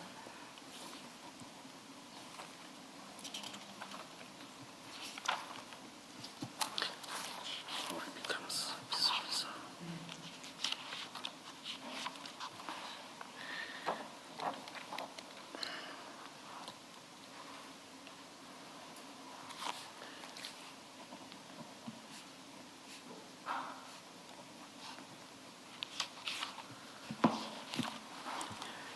Thank you, Chair. Chair, on our understanding, I know when you say our understanding, we'll ask, is it in plural or, but let me say my understanding, you see, when we crafted this, as I've said, that we engaged the MMCs, some of the politicians, and we had a meeting with the chief of police that we want to extend our personnel with some of the officers who are already recruited or working for security companies to assist of becoming peace officers, working with different companies that will assist in terms of executing some of work which are limited to the powers of peace officer, which are not police officers. Police officer, it's the right to arrest with us, executing of bylaws. A peace officer can execute bylaws of the city. Traffic, with traffic, we're using traffic wardens, but we can also, where we are limited, just to control or allow traffic. Maybe if you're having a funeral, it's over the weekend, we can't pay overtime. But there are certain security companies within the area, of which some of them... Is that describing what a peace officer is? Or my understanding. He had Yes. referenced peace officer. Yes, That's why. yes. Yes. I just wanted to know if the lengthy answer the commissioner is giving is defining or describing a peace officer. She said, for my understanding. Okay, all right. Yes. All right, please continue, please Yes, continue. yes. It's those powers where we will be assisted. In fact, the objective that we had, you see, is that they will be assisting us in those areas, you see. Then the peace officer, in terms of the city, we are training them, the individuals or the volunteers. We are training them. After training them, they are given a peace officer's card that they will be assisting, but it is limited in terms of the powers. It is a civilian card, it's not a metropolis, they're two different. No, there are three with us. You see, we've got a traffic warden, we've got a metropolis officer, a traffic warden, both of them are employees of the city. You see, on this one, we wanted those that are employed. We know that there are those that want to volunteer, want to become peace officers and assist. Some when we drive around, you see, but wanted in the concept of, I always forgot this SAPS, the one that I mentioned earlier on. Reservist. Reservist, yes, wanted it in that concept, you see, because City of Cape Town is having reservists. It's the only city in the country. Then wanted to be the first, that's an objective, you see. Then there are trainings that... So you are not able to neatly say a peace officer is this and that, full stop, just clear, concise definition. Yes, as I've said that peace officer assists in terms of some of law enforcement. Oh, okay. No, I did Civilian- not, okay. yes, I was not asking you to repeat. Oh, Yes. thank you. All right. Thank you. Thank you, Chair. Let me check. How does one become? As I've said that we train people. It's like a crash, it's a course of 1 week. It's not a serious course, so 1 week. It depends, in fact, on the instructor. They may do it in 3 days.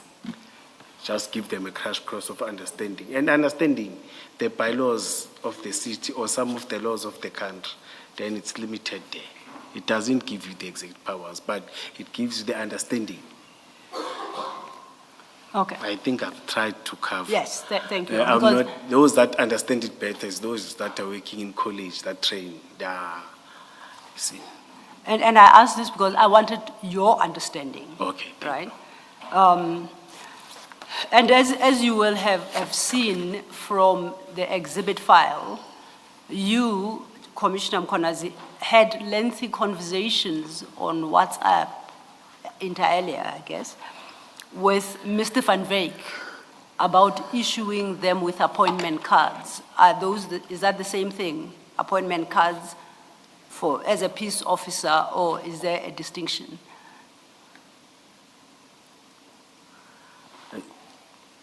Lengthy discussions in With Van Wyk? my cell phone. Yes, conversa- in your cell phone conversations with Mr. Van Wyk? No, I did not have lengthy conversations. The only time I have serious conversation, it was when we did the documents. But on cell phone conversation, I don't have lengthy conversation with Mike. As Okay, I've no, said that Mike was not that close to me. I can't have lengthy conversation. We will get to Yeah, that. please. Let me restate it this way. You've had conversations with Mr. Van Wyk about appointment cards. Yes. Now, my question was, are those appointment cards relating to appointment as peace officer? Yes, as peace officer. And if I could ask us to go to page 67 of the bundle, that will be CJC 144.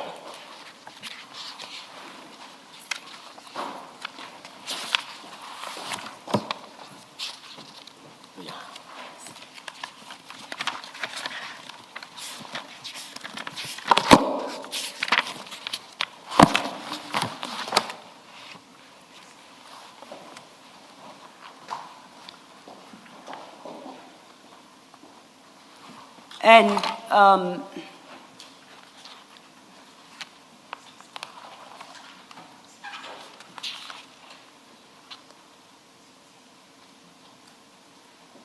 exhibit bundle.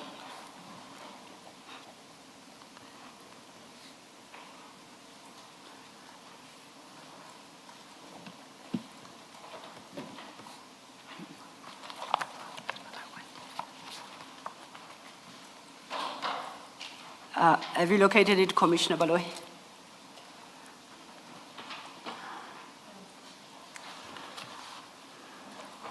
CJC 144.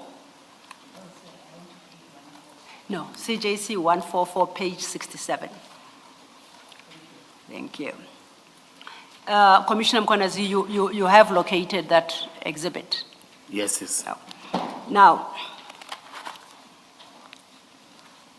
this is a card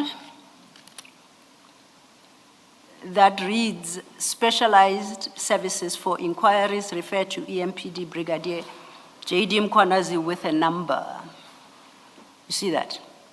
Yes. On the left-hand side is the logo for the EMPD, as if I see it correctly, and on the right is Anabis. Now, you recall that in the MOU at Annexure RS10 of species bundles, the party to that MOU was identified as Medicare 24 Emergency Medical Services / Anabis Protection Services. You recall that? Yes, yes, yes. Okay. So now this is a card then that reflects sort of a joint venture or approval of joint operations under the names of both EMPD and Annabis. And it directs whoever is given the card to make any further inquiries to you. You produced that card, didn't you? No, Who produced that card? I really don't know, because even the numbers here, I don't know these numbers.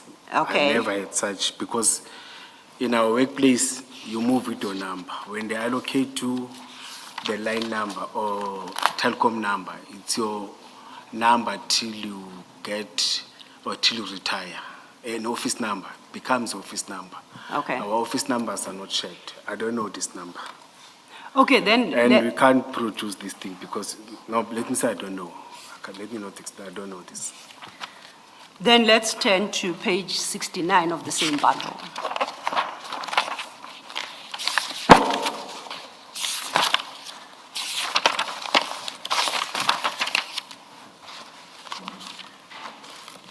And at page 69 is communication between yourself and Mike van Wyk. The first message at the top of that page of the 6th of December 2021 at 5:53, which, as you note, it indicates it has been read. That would be at the top right corner above the date. It reads, "Good morning, Mike. Kindly prepare. Gwabe will be coming to finalize the issue of appointment cards today. I've already given him a clue." Do you see that? The Yes, first I message. see that. Okay, what clue had you given to Mr. Who's Gwabe? Let me start there. Gwabe is he was the director of training that time. As I've said that when you, in terms of Peace Corps, it is them that are running trainings. Director of training Yes, within he was. EMPD Yes, he was. at the time. So you are informing Mr. van Wyk that the director is coming to finalize the issue of appointment cards today, that day, which would be the 6th of December 2021. And you state that I've already given him a clue,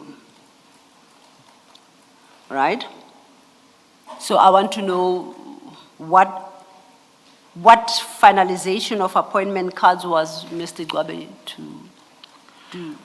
I spoke about peace officers' cards, not that, I don't know what that thing is, not even part of us. Okay. Yes. So it was the peace officer cards? Yes. So you were intending In to terms- issue to Mr. van Wyk peace officer cards?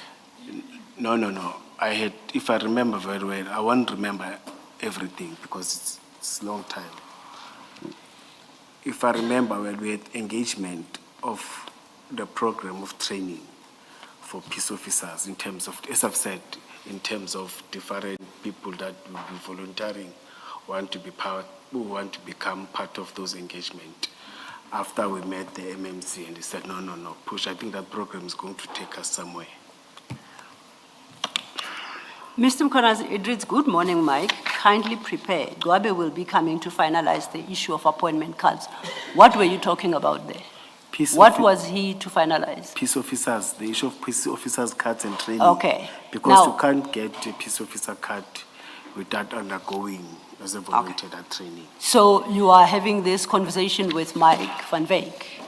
Were you intending, was my question, to issue such cards to Mr. van Wyk? No, I'm saying Gwabe, I've said Gwabe will be finalizing. I'm still trying to understand what exactly he'll be finalizing. I'm talking about peace officers' card. What do you mean by he'll be finalizing? Perhaps let's take it from that point. They will be engaging, talking and finalizing, both of them, about peace officers' card. What about them? What about the cards? What about the cards will they be finalizing? As I've said that before we needed volunteers, and before you become a volunteer, you must be trained. Goabe knows the program, knows how does it done and how to become. It's not part of my specialty. Okay. And I couldn't even explain it better. Even I could say I can't explain it better than the person who's running, who understands it better than I. Okay. Sorry, what was Mike van Veek's involvement or interest in the training of peace officers and the issuing of peace officer cards? Why was Oh, he yes. relevant to that? Yes. No, he was one of those that were volunteering. That no, I want to become one of those volunteers. So your answer to Ms. Sillo is you were talking, Mike van Veek was going to be a volunteer. He was interested in being a Yes, volunteer yes, peace yes, officer. Yes. Thank you. Thank you, Commissioner Baloyi. So Mike van Veek was going to get a card because he wanted to volunteer as a peace officer. All those that were going to volunteer, all those were going to be. Let's say in trained. Mike's outfit, how many people were to get these peace officer cards? I'm not sure. I can't answer. More that. than what? More than Mike himself, or just Mike? No, the volunteers. All that will be volunteering. Okay. That are employed by a registered security company. For Okay. that time, we wanted to start with that because other volunteers, you were supposed to pay them. But those that are volunteering, that will be agreeing that I'm not going to get money, but I want to be part of, like the reservists in other institutions, like SAPS doesn't pay them, but they become the volunteers.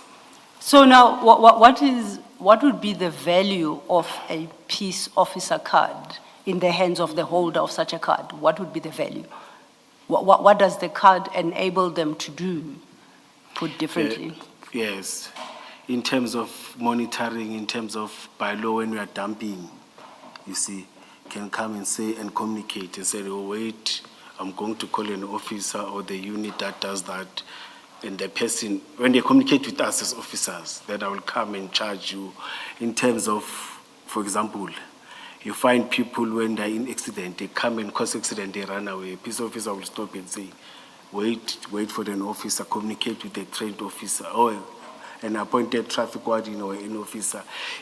And in terms of, as I mentioned that, Saturdays, that's where we're having serious challenges, where there are funerals and as they see, you can't pay overtime for each and every one, you see. But at least if we are having, like now, we are having tax associations in different areas. It is them who are controlling traffic. It was going to assist again in stopping what is happening, where you are having people with reflectors that you don't know, where they wear reflectors and come and do traffic control. But it was going to assist us in terms of knowing that there's a volunteer, the name, ID number of that volunteer in that area. Isn't the short answer that it's an identity card for a peace officer? That's how they identify themselves to members of the public and to other metro officers. If you have that card, it is proof that you are a registered peace officer. And we know you, we can identify you. Do you know that the issue of peace officers is regulated in terms of the Criminal Procedure Act, Act 51 of 1977? Are you aware of that? Yes, that's why I've said Goabe will come and clarify, because it is them that were specializing on that. It is them that were running training and everything. Okay. I don't have too details of that. That is why I was involved in training, because in our workplace or in our work environment, it is given to training. After that, they will come to us and say, we've got this number, we've got these people, now we can come and work with them. Are you aware, and it's going to be shown on the screen now, that Section 1 of the Criminal Procedure Act defines a peace officer as one including a magistrate, justice, police official, and correctional services official. The definition is there on the screen. Are you aware of that? With us, it is a different. So you don't comply with the Criminal Procedure Act? No, it was not the same concept. It was not the same. Our concept, it was not the same. You see, as we've said that, like, for example, let's have made an example that, like in the city of Cape Town, it's not magistrate, it's not police officer, it's not what is this, prison warders. It's just members of community that are volunteering to become. it's I guess happening. what I'm trying to communicate to you is that the concept of a peace officer is defined and determined by law, not by employees of EMPD. The law tells us who is a peace officer, and that is the definition I gave you. Yeah, but our objective was not for that, because that it means it's us. As I'm a peace officer, as a metropolis, but the powers that we identified and the responsibilities that we're given them is for these ones of a civilian. Now, As I've said, that it is civilians that have volunteered. Now, Section 334 of the Criminal Procedure Act, it will be projected now, empowers only the minister to declare persons other than those included in the definition as peace officers. So the minister gets to determine who becomes a peace officer over and above those persons identified in the definition. Were you aware of that? I'm aware of this, but as I've said that with us, it was not, as I've explained before, that it is not such powers. You see, that's why I said that we're pushing to benchmark with the city of Cape Town, where they're having volunteers that are not even us. Because I'm a peace officer, as I'm standing. As we said that we are peace officers, the commissioners are peace officers, but our concept or our understanding, it was not on that level that to give them those powers. We can't give those powers. Indeed, because the Criminal Procedure Act tells us what powers they have, and I'm going to remind you. A peace officer has the power in terms of Section 40 and Section 41 of the Criminal Procedure Act to arrest without a warrant. It gives such peace officer in terms of Section 23, subsection 1, sub A, the power to conduct a search and seizure during arrest. And Section 44 of the Criminal Procedure Act also empowers such peace officer to execute a warrant of arrest. So those are the powers of a peace officer. Yes, I get to, but even if you check in this memorandum or the proposed or the memorandum, and it doesn't even talk about those powers. You see, it's something different from the regulation or from the act. There's no way we touch such acts and power or such powers. But you indicated that the holder of such a card, identifying them as a peace officer, gives him or her a level of authority over whomever it's being presented to. And I'm telling you the authority that the law says is bestowed upon a peace officer. I think I'm not putting it, when I say peace officer, I'm not putting it the way our objective, or the way we wanted it to be, because it failed, but not the way we wanted it to be. Okay. Can we go back to your page 69? And that is the chat with Mr. Van Wyk, after you had told him that Gwabe will be coming to finalize the issue of appointment cards. I want you to go to chat number 4 on that. It's a message from you. And it's in response to a previous message appearing above. What must I tell him so that we are on the same page? I don't know who the him is. I'll assume, judging by the date and the time of this conversation, that the him must be Gwabe. So he's asking, what must I tell Gwabe so that we are on the same page? And you respond, yes, the appointment shouldn't specify the demarcation, and we need it as soon as yesterday. I will also call and remind him again after 8:30. And the issue of adding members to appointment cards. Do you see that? Yes. So clearly in your conversation with Mike, the thinking was that peace officer cards will be issued to more than Mr. Van Wyk himself, within Mr. Van Wyk's entity, I assume. Are you willing to accept that? Yes, as I've said that, we said any volunteer will undergo training. Yeah, but then I'm saying those volunteers that you are talking about here are volunteers within Mr. Van Veek's legal entity, his company? No, no. That's Why would you be talking to Mr. Van Veek about volunteers he knows nothing about? Remember, no, you did know. Remember, we have discussed many things with Mike. That's why there was this document that I accepted before that, yes, it is me and Mike and others. When we started with that, we had some engagement about this document. And after this, we had already had the meeting with the chief. We have already had the meeting with some councillors and the MMC of community safety. You see, he knows and understands the concept and what we are talking about. So EMPD and Mike Van Veek were discussing the issuing of peace officers to all volunteers for EMPD? Not only Mike Van Veek. I don't know, I'm talking about the conversation here. I know it's with Mike. I don't know any other entity, but with Mike. It's about all volunteers. Yeah, I was talking about Mike, yes. Not Yes. only him, all volunteers. All volunteers. Yes. Those who work for Mike and... I didn't say so. Yet. No, I say, I'm let me listen asking. to you. I'm Yes. asking. That means, all means those who work for Mike and those who don't work for Mike, as long as they have volunteered to EMPD. Mike is discussing the issue of their appointment cards with EMPD. Yes, I had an engagement because he was part of the discussion, and when the concept started, he was part of that. Okay. Now let's go to page 47 of the same file. So maybe before. Yes, please. Before you leave, that chat, Commissioner, that chat 4, where it says, right at the end, it says, and the issue of adding members to appointment cards.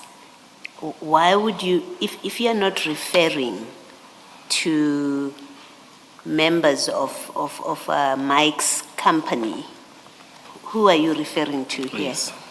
Because this is a conversation with Mike, right? Yes. Yeah? As I've said, Commissioner, we had engagement and we've had engagement with other volunteers, and he has also had engagement with some of the companies or other companies that he knows that there are volunteers who want to be part of that. Was Mike a representative of all those other companies? No, but he communicated too. We didn't limit it. There was no specific regulation when you want volunteers that to say, no, Mike, don't. You see, communicated with other people. You see, he was not a representative per se. Let me say that. He was not Yes, a so my question is, why would you be discussing the issue of adding other members who are not members of his company? As I've said, that I can't talk on his behalf, but he had already communicated with other companies because he knows those companies.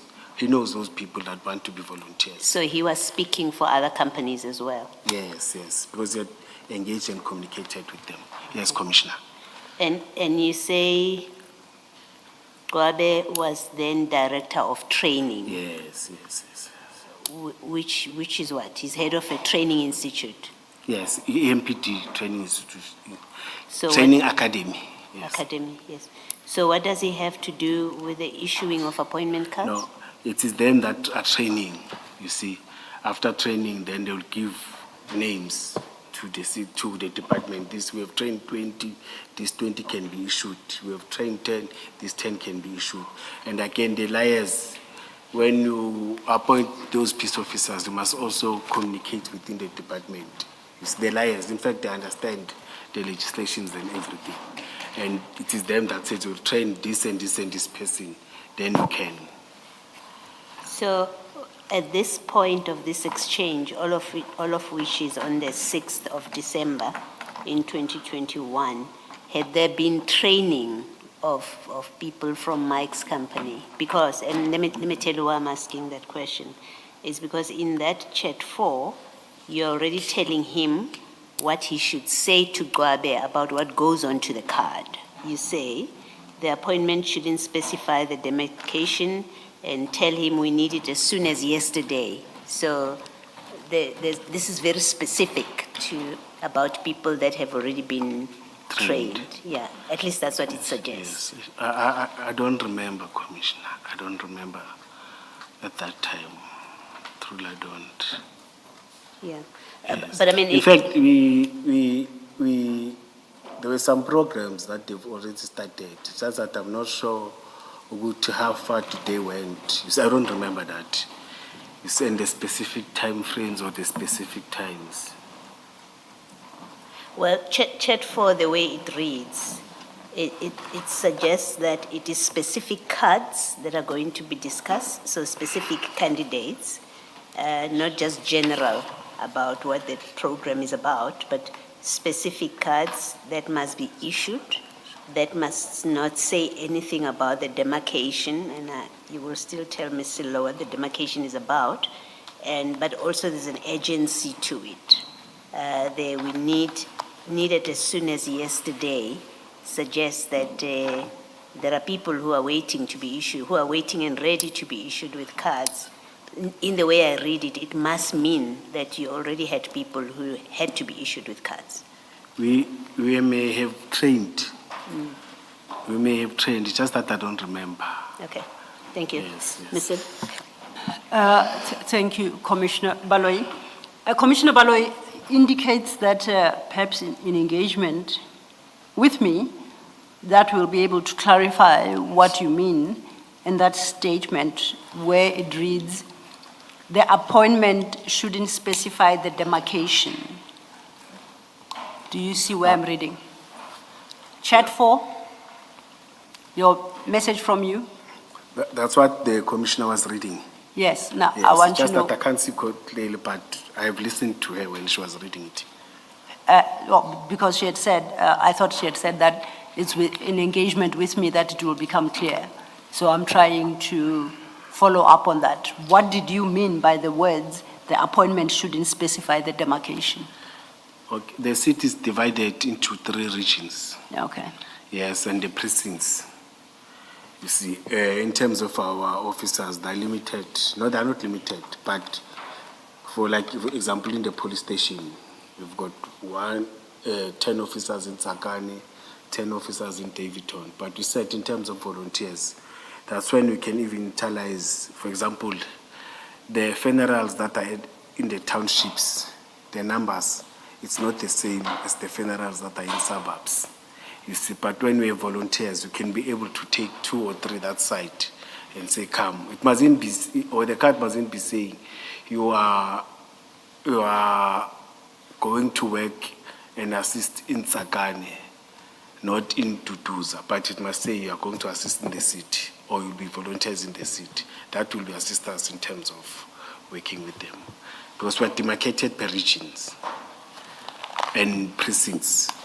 But EMPD has got authority over the entire Ekurhuleni. It doesn't have that. EMPD members, they operate in all the regions. No, they are working per regions. EMPD members? Yeah, picking the south, east, north, then we've got bylaws, then we've got specialized, then we've got those that are doing admin, we've got the logistic, I forgot the other one. It's divided. Okay. It's divided. So that would mean then an EMPD member allocated to Tsakani cannot operate anywhere within Ekurhuleni, do I understand you correctly? You must get a permission. When you leave your area, you must get a permission from your supervisor, your pressing commander. Okay. It is, Now, okay, and that is a general principle. yes. Now, understanding the activities of Constable Stalls and Constable Mackenzie, what area were they allocated to? Specialized are everywhere. Specialized, they work in the whole city. It's not a precinct, it's not a police station, it's per units. In the morning, they can wake up reporting direct where there are challenges. They can go to, they go to Tutuza if there are challenges. Afternoon or during the day, they can move to Tutuza and go to Tembisa. All the specialized services, all the 14 units, except freeway and airport, but they're part of the specialized units. Freeway, they work strictly in the freeways, not in the CPTs. Okay. Airport, strictly at OR Tambo Airport. Then all other specialized units, as I've said, that others are doing a taxi violence task team. They may wake up, find that today they were working in Zonkizizo, it was a challenge. Afternoon or during the day, they've stabilized the area. There are challenges in Tembisa. they must drive from south to north to go and address those, because the unit that deals with taxi conflict, taxi violences, public order policing. When there are protests, they can wake up and say, this week or this morning it's quiet in our area. We are working at Jamestown Civic Center, or maybe where we are doing other duties, because there's nothing that, because to allow them that even if you are in public order policing unit, you can issue fine. Yes. You see. No, But if there's a challenge in Duduza, it's too far. It's 45 minutes or what, but they must respond and go and work. They can work there for 3 days. In fact, sometimes they will inform the supervisor when you wake up, or the supervisor calls them at night and say, wake up, there's this challenge in such an area. And find that they go there, there's not even the supervisor, they go there, normalize the situation, or the supervisor will run there and say, guys, I'm here, this is the location, come here. Then they will respond to that. Specialized services are that, and bylaws too. It's specialized services, if I'm not mistaken, and bylaws. Bylaws again, we've got bylaws that are centralized, a team that works in the whole Ekurhuleni. Then we've got precincts that are also executing bylaws.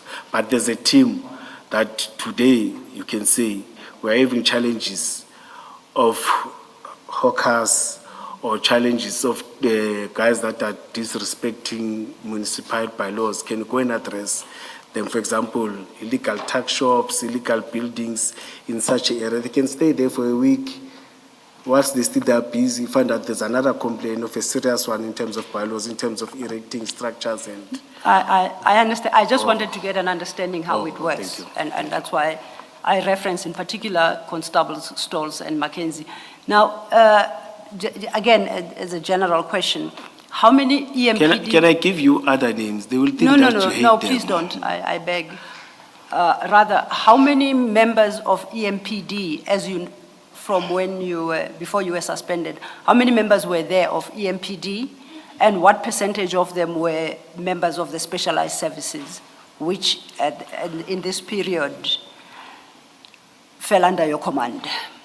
It doesn't have to be a specific number. You can give me in percentage terms. 2021 or 2023. Let me say it is 1,700 EMPD. Yes. I'm not talking about traffic wardens. I'm not talking about those that are doing admin but who are working. We're not police officers. Yes, I'm talking about police officers. Out of that, we've got 300 or 400 who were, by that time, who were in specialized services. Okay, that gives me a good sense. Yes. Thank you. And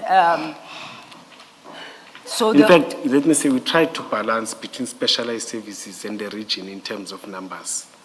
Okay. You see. Yeah, I accept that. But it won't be exact. You can't balance it exactly. Because people are moving on a daily basis. They put transfers.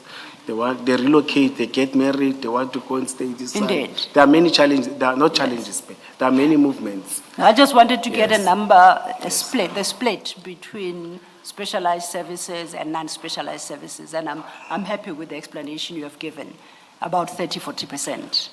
I don't take issue with that. I'm happy with it, okay? Yes, yes. Okay. Yes. Now, I would like us to go to page 47.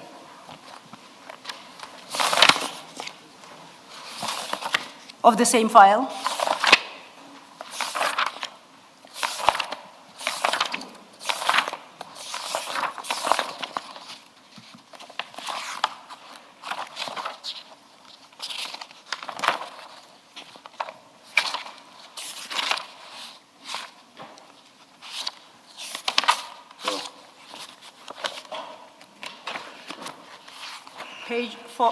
Page 47. Got it. But You've got it, so yes. That's CJC 137. So I will delay you because I must take off the page so that I can try to see, Oh, okay. even if I'm not doing it. No, take your time.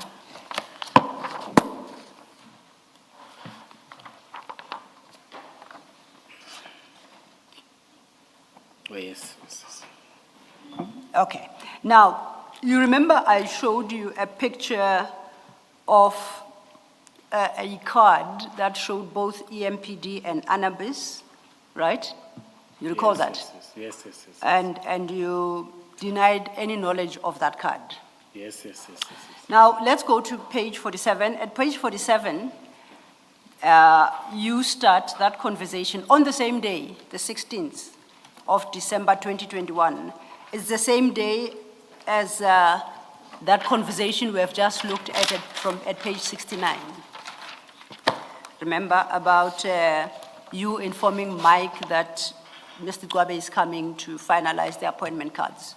So this is part of that day's conversation, except this is later in the day, same date, but from 11:54. Ms. Silla, Ma'am. maybe you want to look at the timestamp at page 69? Date stamp, rather. Oh, yes, thank you for that. The eyes don't do what they should. The conversation at 69 is on the 6th.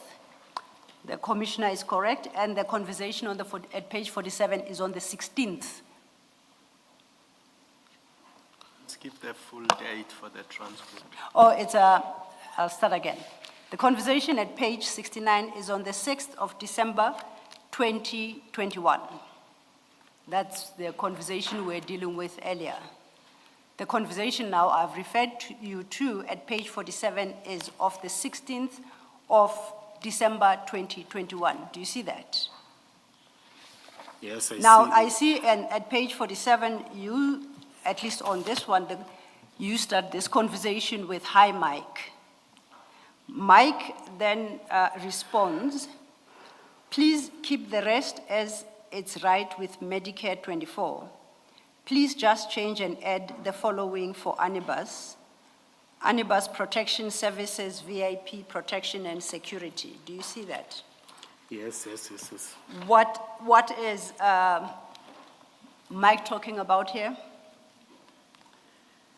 I'm not sure. Okay. Anibus, it's the company that he wanted to establish, or he has established. Yes. I remember, yes. And then because in response to that, you say, chat 3 at 12:03, Anibus is added here, please, unless we want it separate. So,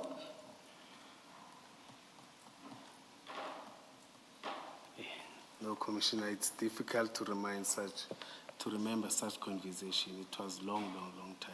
and my suggestion to you is that you are discussing here what the card should read.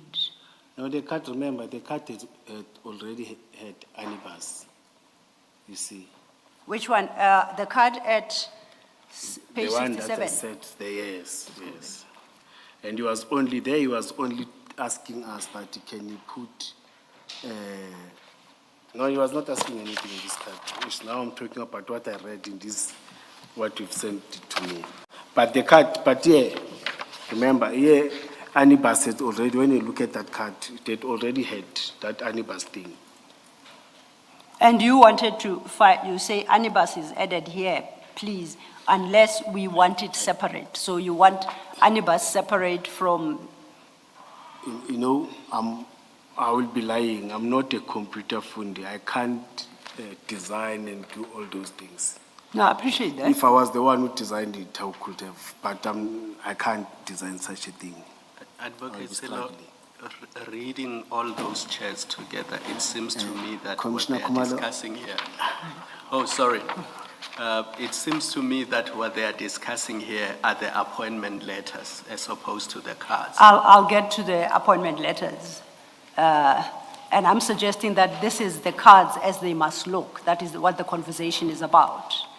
I'm aware of the appointment letters, and I'll get to the appointment letters. So you're saying that conversation? That on conversation is in respect of the cards to be issued by EMPD and Anibus. And the question is whether or not Anibus should be part of the card. Where do we see that it deals with the cards and not the appointment letters? That's what I'm suggesting to him, that it can only be about the cards that they're discussing here.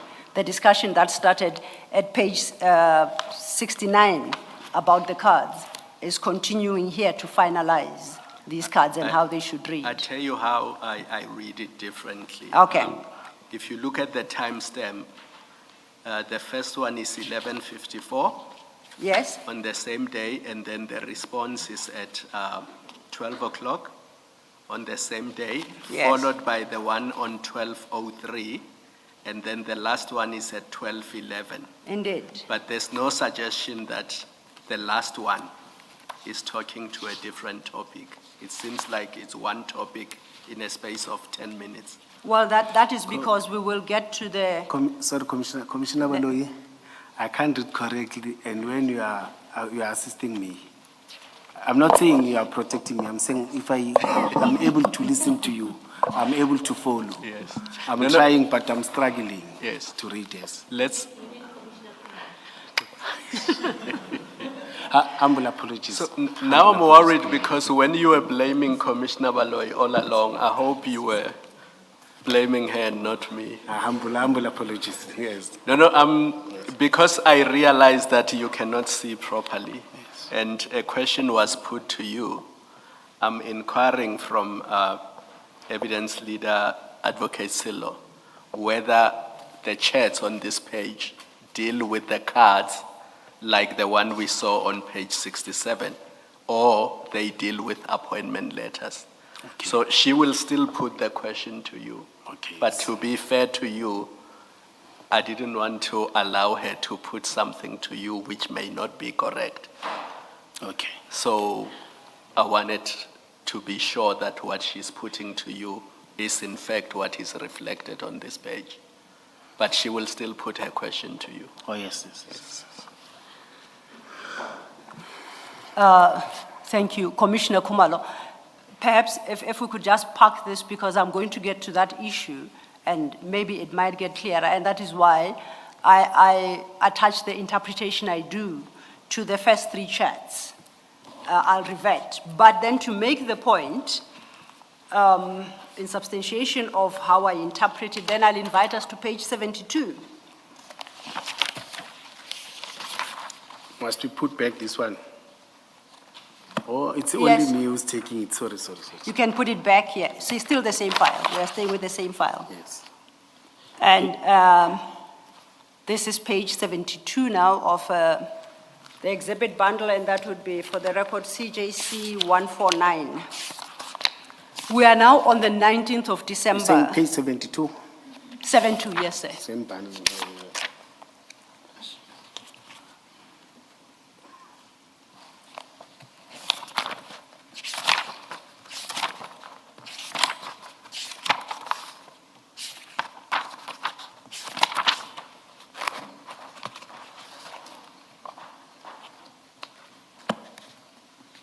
Oh, sorry. Okay?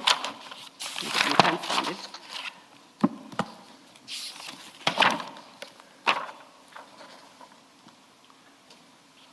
Yes.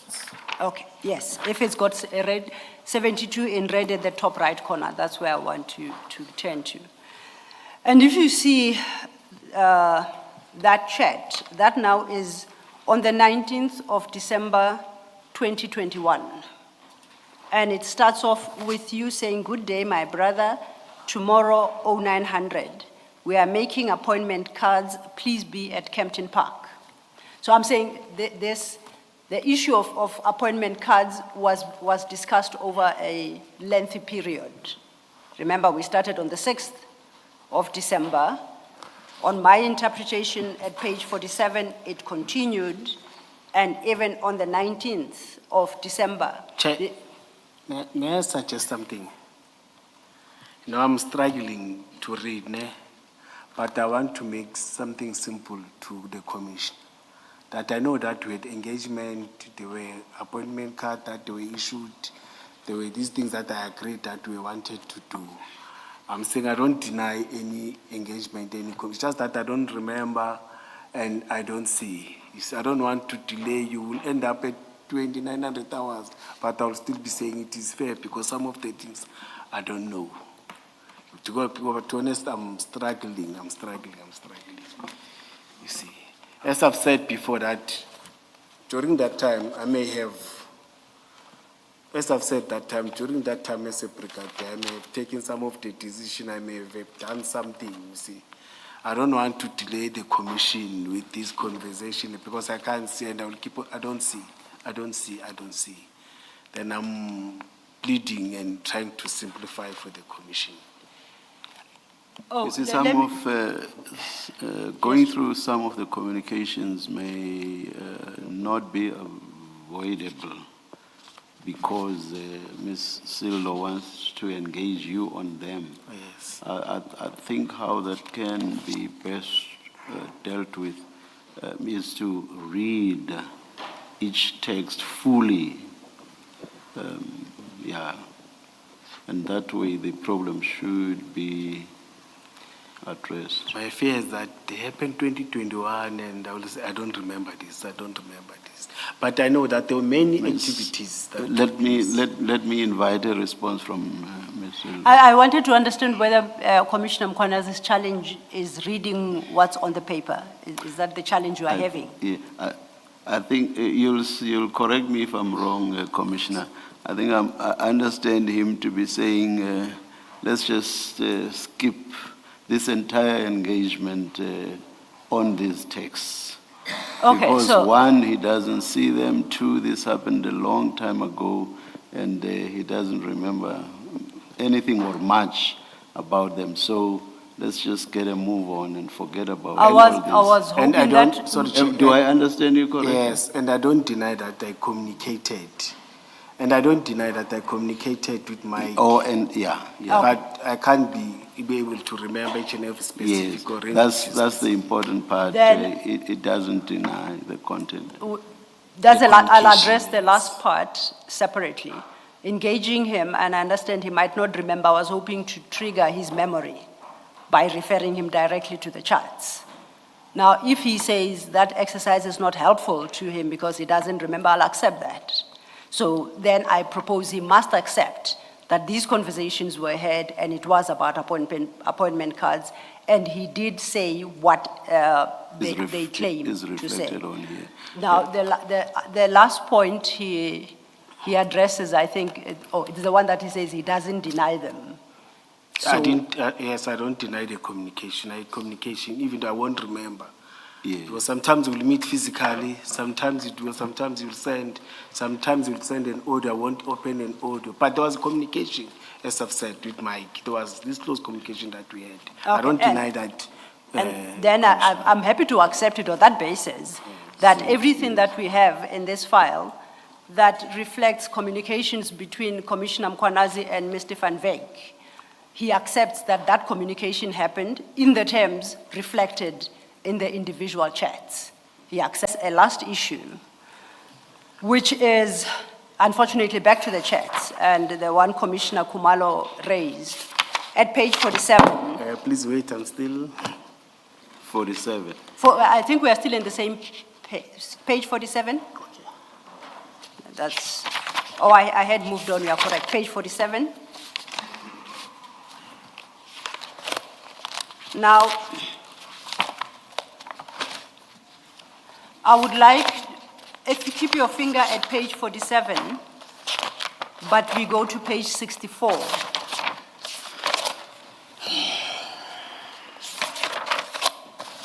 And this I'm going to ask you to confirm. I think it mainly for the benefit of Commissioner Kumalo. Then we go to. We are page- looking at 47 and 64, so don't lose 47, but we are starting at 64. Hello, madam. How do I do it? I need to administration skills. Can I keep it like this? That's just that I will forget that it belongs here. I just forget this.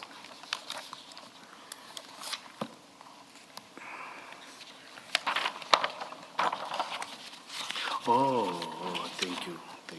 So I was doing it wrong, putting another color. Commissioners, I said education is dynamic. I've learned something now. If the color is yellow, you put yellow sticker. If it's green, Thank you once again. Thank you. Much appreciated. Thank you. Thank you. So you have located page 64. Now, page 64, please, we can ignore the date for now. This is 72. Must put it on 64.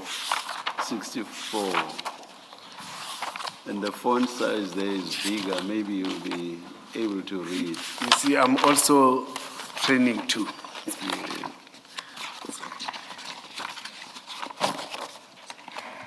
Thank you. Thank you.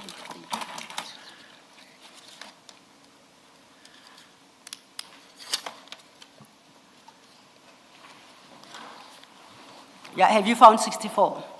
Yes. Okay, I just have to quickly say for the record, for the transcript, that page 64 is Exhibit CJC 141. Now, this is a letter signed by you, as indicated at the bottom, and it reads, Letter of Confirmation. This letter serves to confirm that the Ekurhuleni Metropolitan Police Department, EMPD, under the command of Acting Deputy Municipal Police Commissioner / Brigadier J.D. Mkwanazi of Specialized Services, has an endless working relationship with Medicare 24 Pty Limited and Anabis to assist EMPD officers in any security and medical emergency services, including the COVID-19 pandemic in and out of city of Ekurhuleni. Do you see that? Yes. Now, those exact same words, or that exact same wording, appears at page 47 of the same bundle. And that is the wording that was proposed to you by Mr. Van Wyk in your WhatsApp communication. You agree? I'm saying the wording that it's here. It's exactly the same.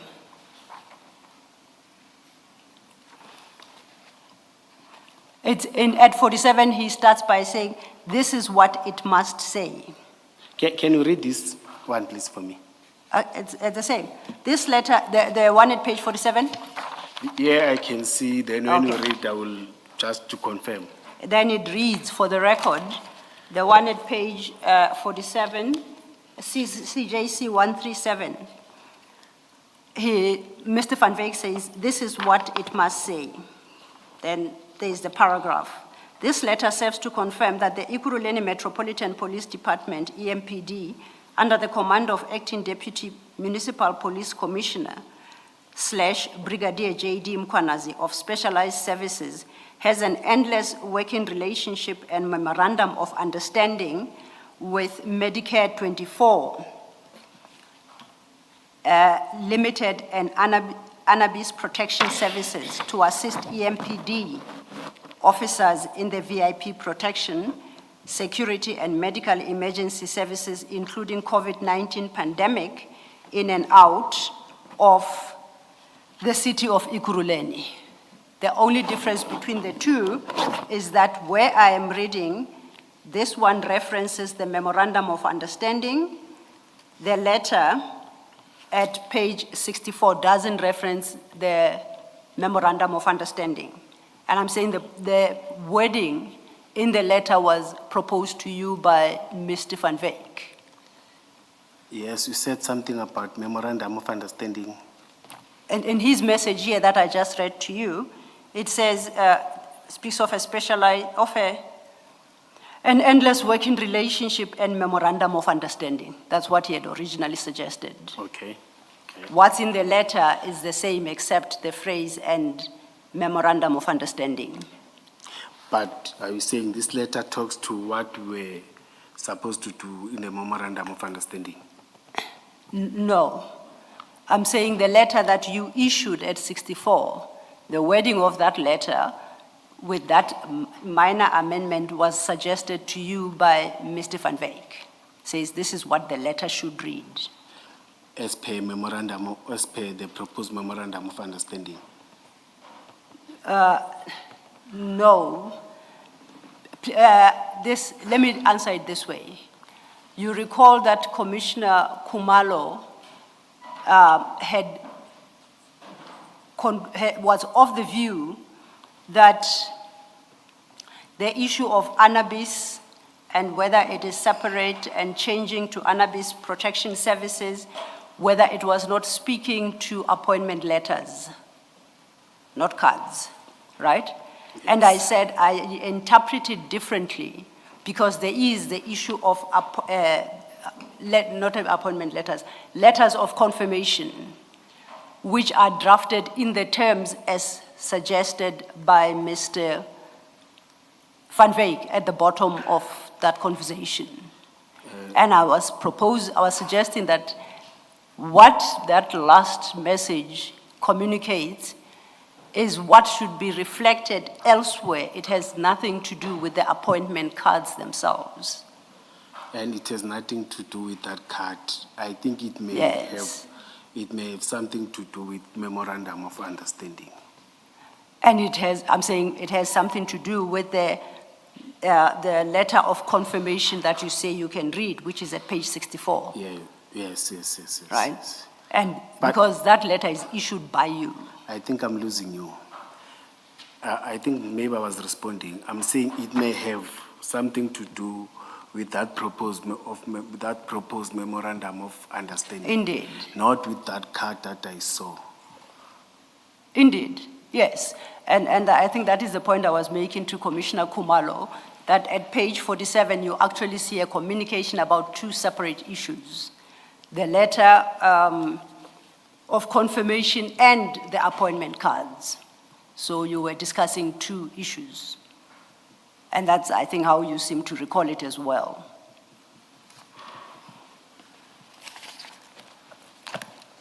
Okay? Are you agreed? Do you agree with my interpretation? Or do you have challenges with it? Oh, you've already interpreted it. I'm very slow. Okay. I see Commissioner Baloyi has a question. Oh, yes, Commissioner Baloyi. And please, Commissioner Baloyi, you always guide and assist me. Listen. I accept you're going to be referring to me always. It's okay. Humble apologies. No, you don't have to apologize. It's all right. Ms. Silo, can I just make sure I Chair, understand? sorry, before Commissioner, I will request us to go along to just put 1212. Maybe it will assist me. What's 1212? As I requested yesterday. Oh, like yesterday. Let's I think adjourn. it's becoming Let's worse adjourn. now. If I'm struggling to read there. Journalists, they want to know what is 1212 and I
All right, it seems we are going to take the break now till 3:30. We'll be back at 3:30. Thank you.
Good afternoon all. We are ready to resume. It's 29 minutes past 3.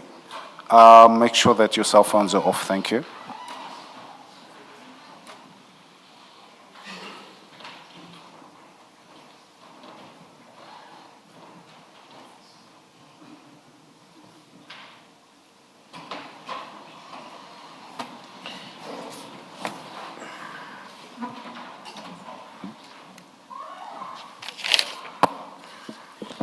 Thank you, Chair.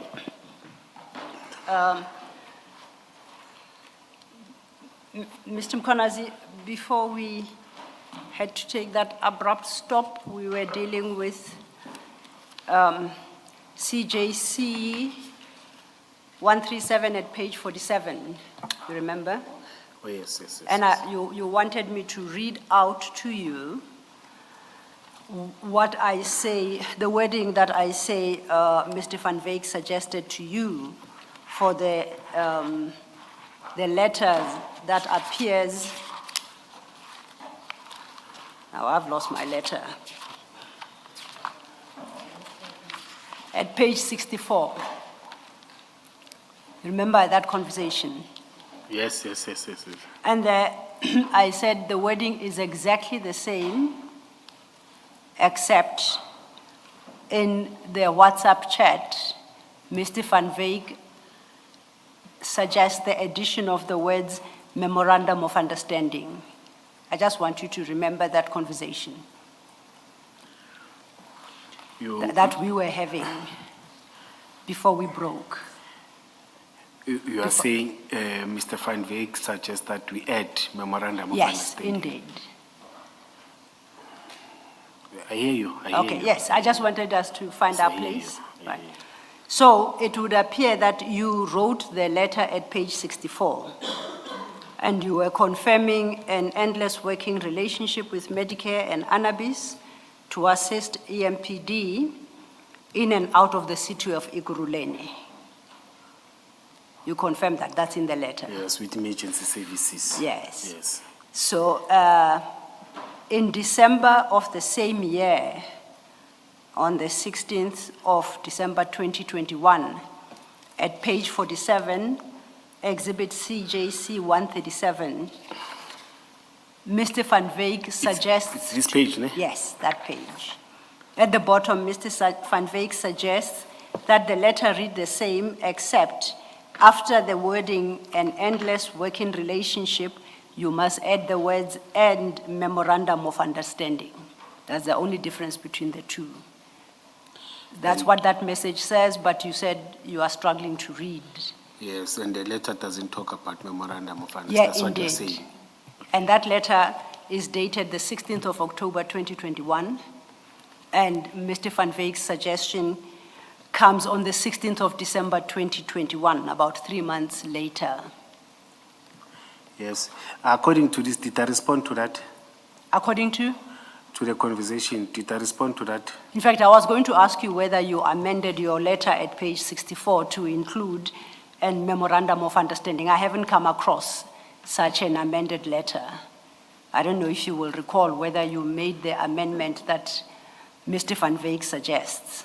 May I protest? Yes, sir. Through the Maybe commission? before you Oh, yes, answer, yes. Ms. Sello, there is another addition, and I think it's quite important. It's an important addition. Yes. Which Mr. Van Wyk suggests, which is any VIP protection.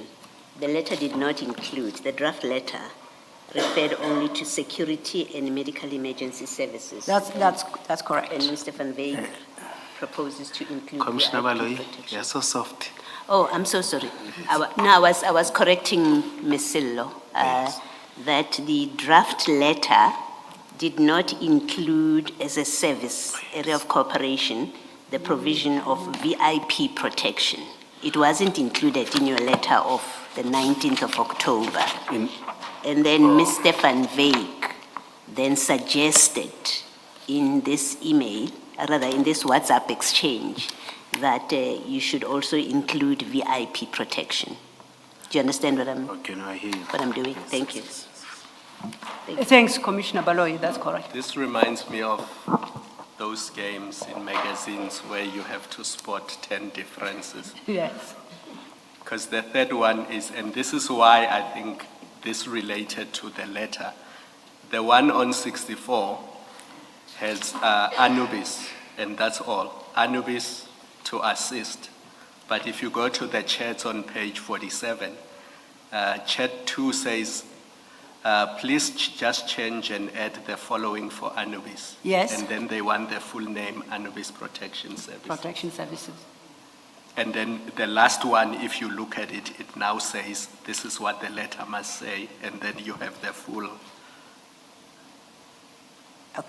I think, did Mr. Mkhwanazi, Commissioner Mkhwanazi understand? I'm struggling now, but let me try to okay. Let me make it simple.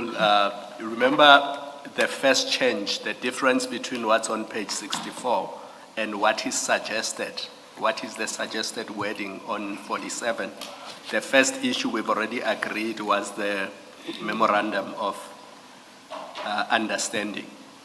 And then the second issue, Commissioner Baloy correctly pointed out, was to include VIP protection services and other services, I think.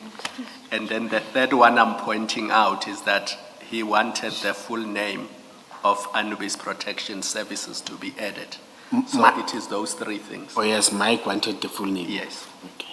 So those are the three things that needed to be added in what I assume is the new letter that was going to be issued after the 16th of December. Yes. Can I identify them? It's VIP Protection Services. Yes. It's Anubis as a full name. Yes. Anubis Services. Oh, Protection services? Yes. The other one, the first one is the first one that you mentioned. The first one is the memorandum of understanding. Okay. Yes. So it's all three. You have them. Yes, yes, Commissioner. Thank you, Advocate. Commissioner. Thank you, Commissioners. So my question from that is, you remember your letter is October? These suggestions come in December of the same year. It was to inquire whether you reissued the letter of confirmation in the terms as suggested by Mr. Van Wyk. Do you recall if you ever did? No, I don't recall, but out of what the commissioners and what you have read, it shows that I didn't even write it, or it was not even writing. I may have given somebody an instruction to do this, but maybe it's not according to what Mike suggests. Because yours came first in October. Then in December, Mike suggests that you improve on that letter by making those additions. Yes, it's what I was asking now, is that, did I respond? But I see you don't include. No, not to respond. My question was whether you reissued the letter at 64 to reflect the changes as suggested by Mike Van Wyk. Do you recall if you ever did? No, I don't recall. You don't? I don't recall. Okay. So if we go back to 64 then, it lists vehicles there that you say will be working with EMPD. Correct? Yes, yes. On your previous appearance, we dealt with a letter, much similar to this one, that had been introduced by Commissioner Spies, and that was RS2 Roman 2. I'll project it on the screen. And in your testimony then, you denied that you ever issued such a letter, and you almost suggested that it's a fabrication, notwithstanding the signature there at the bottom. Now, I point this out to say the letter that is on the screen introduced by Commissioner Spies is also dated the 16th of October 2021. And it reads in the same exact terms as the one in exhibit file, page 64. The only difference is the letter introduced by Commissioner Spies is in respect of CAT VIP, and the letter we are looking at page 64 is in respect of Medicare 24 and Anubis.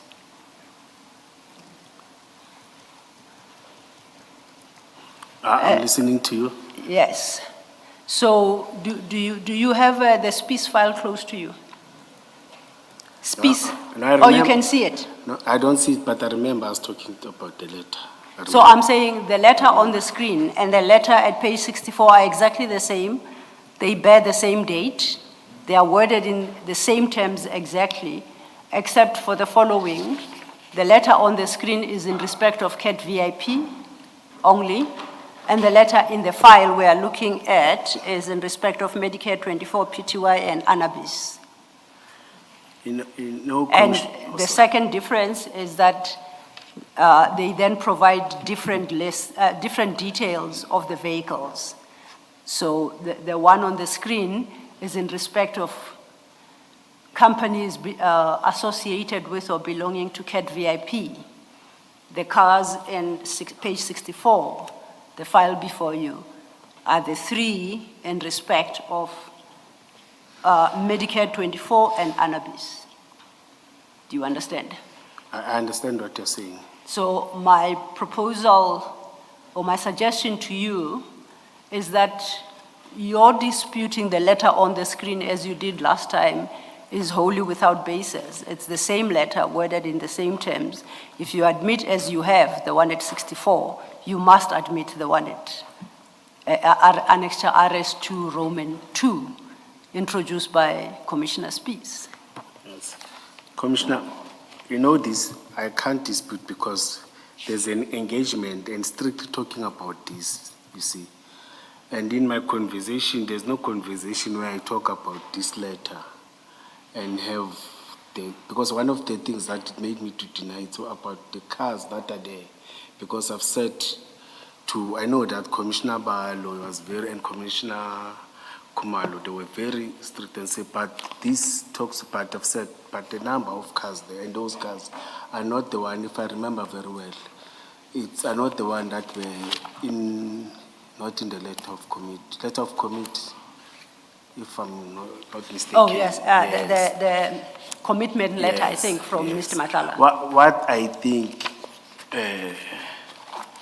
may have happened, because when I communicated with Mike, they may have maybe drafted and added, or somebody may have drafted and added the cars, you see. Yes. But I won't deny, because I don't remember it very well, you see. But I remember that there was some engagement, you see. And why I remember this one, it was because of the duties that in the memorandum of understanding, you see, we discussed, you see, and I accepted when this was drafted, the concept that in our VIP and emergency, when there's a principal that is involved in a vehicle or in an accident, we don't have a person with specialized or who is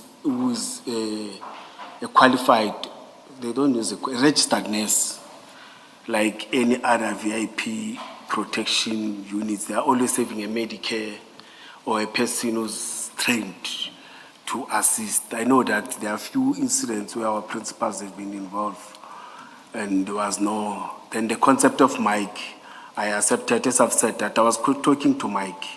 I don't deny that, you see. And the concept that he was introduced, I accepted it. That's why I was selling it to the city, that they will assist in terms of emergency response when there's a VIP involved and assist, or else we will identify certain VIP or senior, let me say. Commissioner, the answer is so long that I'm totally confused. Yes. With the letter at page 64, you confirmed to have written it. Yes. Now, can we get a short, direct answer? That's page 64 of the exhibit bundle. Yes. Now, this one is at page 4 of the Rivers Peace Annexures. Indeed, Chair. Yes. Now, I would like to get a direct answer to whether you confirm that you wrote this one as well. I may not remember in that one, no, Commissioner. But you cannot deny either. Yes, as I've said, that I So, don't. so, in so all- you, oh, just a minute, so you may well have written Yes. this one as well. Yes, yes. Thank yes, you, yes, thank yes. you. Thank you, that settles my point. Yes. Yes, and that was what I was trying to establish. And before it goes off screen, just to remember for the record, we settled last time you appeared that vehicles number 2, 5, and 6 are part of the vehicles that you directed Mr. Christine, or you submitted to Mr. Christine for transfer to EMPD. Those ones. It's those that are in the letter of. No, oh, yes. item yes, 2, yes, yes, yes. 5, and Oh, yes. 6. No, yes, Okay. yes, yes, yes, yes. All right. Then, You see, Commissioner Kumalbang Fagem Kotin, because some believer when I'm out, yes.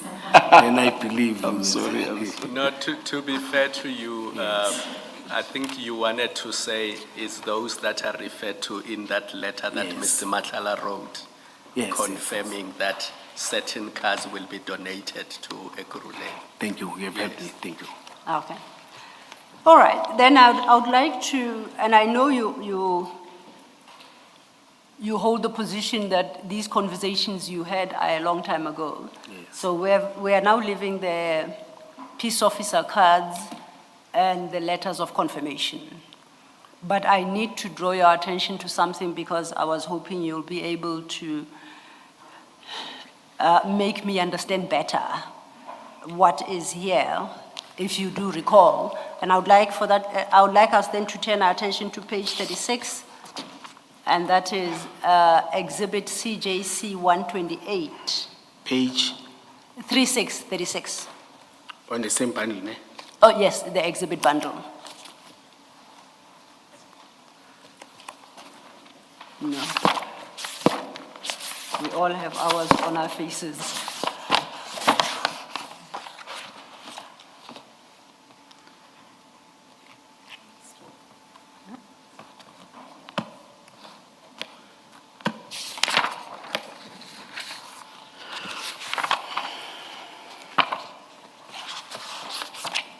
No, please continue.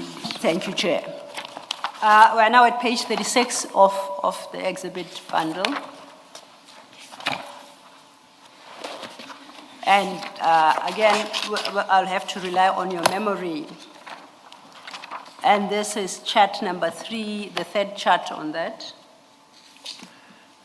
And this is a message from you.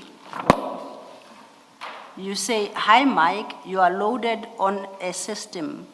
You are just not in as employees, but are finalizing today with the national chief for the national objectives." Do you recall what that was about? Firstly, I'm interested to know what system are they loaded on? You say not as employees. My question would be, what are they loaded as on that system? Even I want to call in terms of this conversation, but I think the way we read it, it was about what I've said, that there are peace officers, and peace officers you must have identity, your name, so that we can know you. Yes. In our system. So, think it was when you say they are loaded on a system, it's the peace officers loaded? Yes, I think Okay. it was about Now, that. can you tell us what is the system? Because if, as I suggest, your notion of peace officers is not consistent with the provisions of the Criminal Procedure Act, so therefore they are not peace officers. If they are loaded onto a system, do you accept then that they must be removed from such a system? Because they are in law not peace officers. No, I accept that. Okay. But Now- that time, my understanding was that Indeed. they will be loaded in our system. Yes. Or they are loaded in our system as the city. Yes, after all the processes. So my question then would be, are we able to specifically identify the system so that if the commission has to recommend their immediate removal, it can point to a system where they are loaded in? What system were you referencing here? there's a system where each and every card that we issue, there's a system, there's a machine that the system, all the names are loaded there, then they produce that system. Okay. Who would have been responsible for this if we are to want to get more information about who is loaded on the system? Who in the city by way of position or in the EMPD by way of position or even unit or department is responsible for that? It's Mr. Kolani Mkwanazi. But he's promoted, I don't know which role he's playing, because it was 2021 that time. I think it was Mr. Kolani Mkwanazi. Okay. Yes. And I know that I also had conversation with him, or with Guabe and I had conversation with many people, in fact, in terms of that. I don't want to deny that, commissioners. I had conversation because this thing was running. We wanted this thing to be operational. What was Xolani Mkwanazi's position at the time? Is it human resources? What unit did he belong? No, remember before Is it training, academy? No, before there was this new structure, we had our own people that do admin and every day. He was part of those people. Okay. But he's an officer. He's still in the city? It's EMPT, yes. Thank you. Yes. And as we are sitting here today, are you telling us that these types of cards are still in circulation? There are people walking around with these types of cards? I don't think so, Commissioner, because that thing collapsed. In fact, when... Were they withdrawn? Were the cards withdrawn from these people?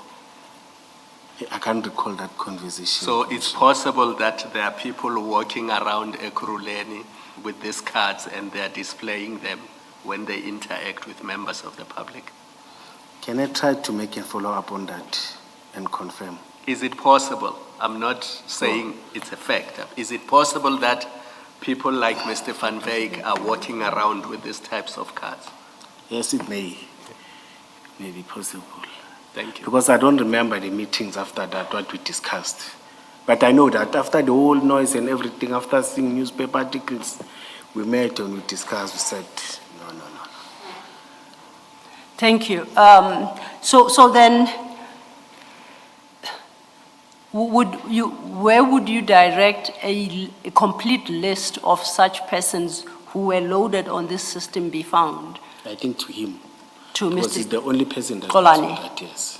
Okay, which then would lead me to page 71 of the same bundle, and that is a screenshot of a conversation, WhatsApp conversation.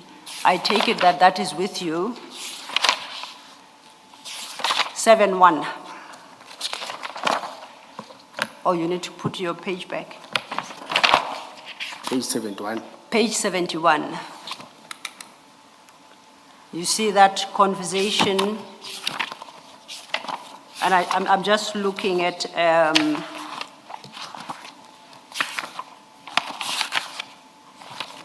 the messages that would appear to come, to go to Mr. Mkwanazi.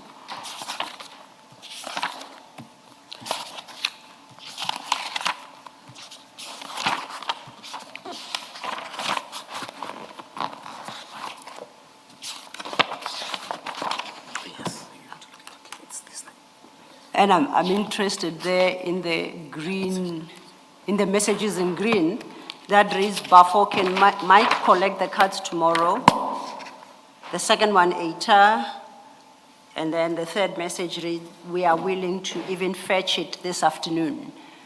So that is a communication with Mr. Xolani Mkwanazi, and I'm saying to you that that is perhaps confirmation that there is still somebody within EMPD who may have knowledge of these names in the system. You are saying it's Mr. Xolani Mkwanazi, and this would appear that he has knowledge. He does actually have knowledge of the cards. He's a relevant person, yes. Okay. Thank you. Then if we could move on to a slightly different topic.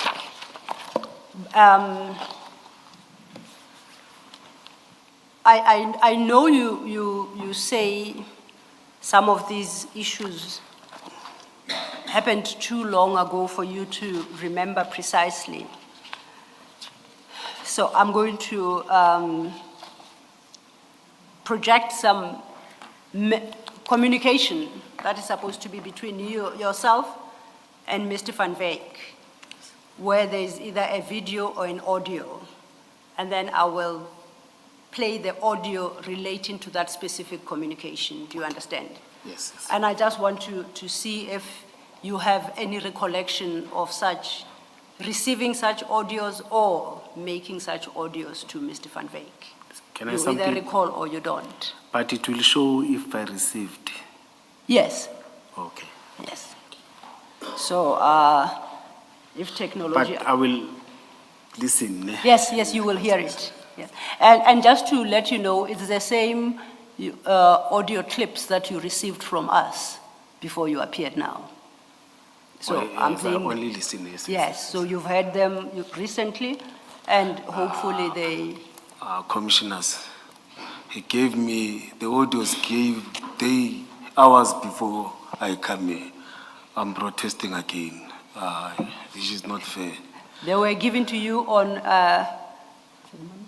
Audios is Monday. They were extracted. There are a number of audios, but specifically for your purposes, they were extracted and handed over to you on Monday. Monday afternoon. So yes, were and I you was able coming to on listen Tuesday. to them or not? No, some I Some. was able. They were able to help me at home to Okay. listen. I'm not sure which one is that.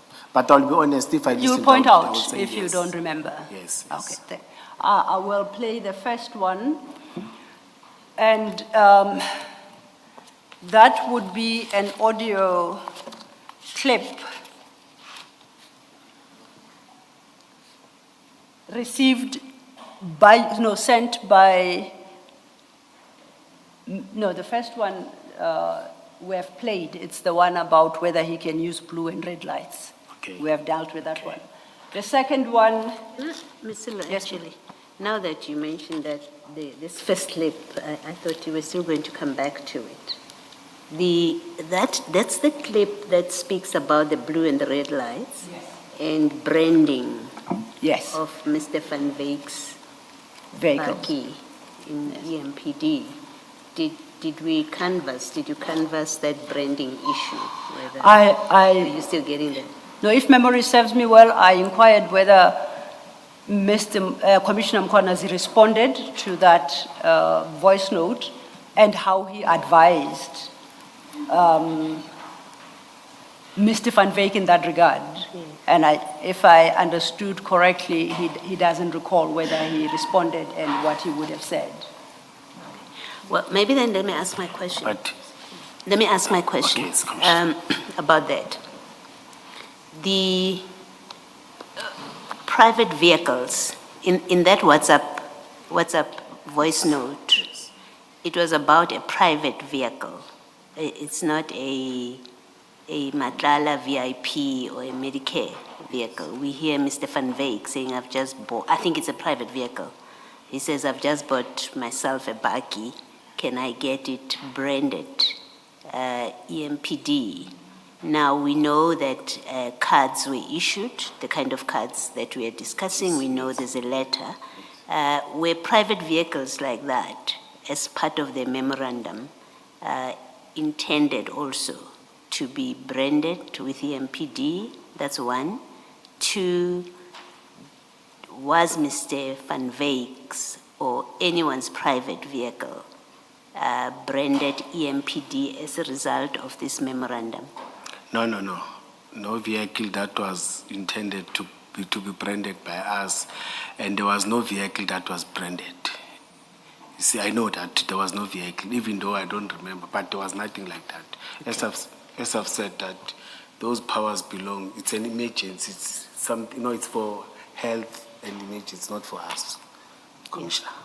No, branded as in has the name EMPD, like EMPD vehicles. That's what he wanted. He was No. asking you in that voice note, can I get my Baki branded EMPD at the back? No, there was nothing like that. Okay. Yes. Thank you, Commissioner. Now, I'm going to play the next clip for you. May I suggest because I think I noticed that the exhibit file doesn't contain all the communication. So may I suggest that we loan you one of the computers for the moment that has them, and then we work on the basis of what's on the computer. I will update your file thereafter. Remember, mine is to get an understanding of whether you recall these engagements with Mr. Van Wyk. They were not submitted to me. Yes, some of them, yes. No, some of the chats. But I want to show you on the screen where an audio or a video has been extracted from. You remember we have the chats in the exhibit file here. Yes. And I'm saying that they are not complete. You got more audios than you got the actual chats from which they've been extracted. Now we are talking about the chat or Yes. the audio. Some of the chats that you were not given, but were given the audio relating to such chat. Are you saying you are giving this to me now?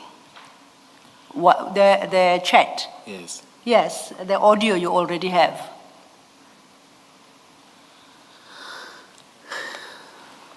I will leave the chat and I will play the audio, and then you can recall whether or not you received that, please. right?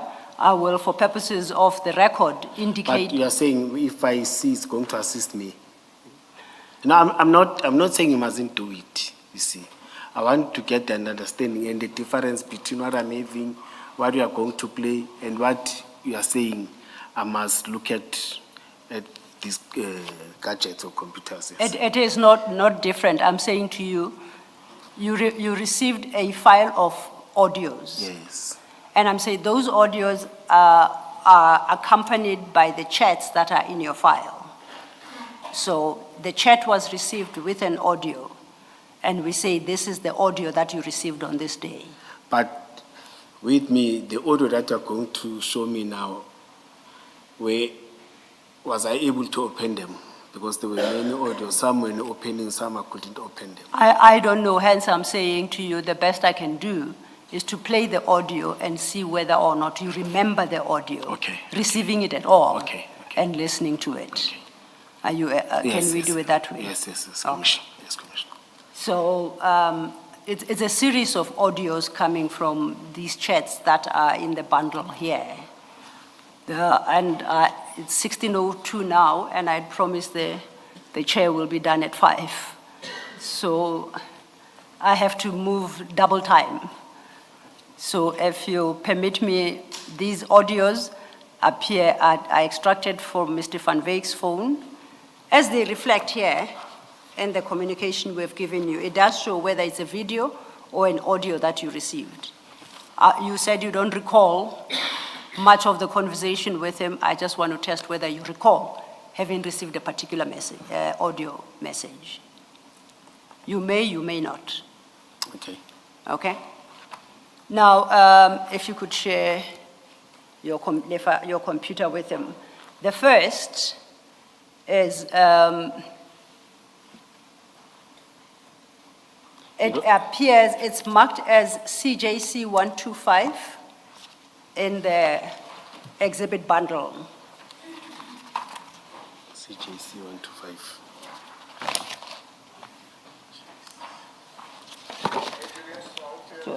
And I suggest that perhaps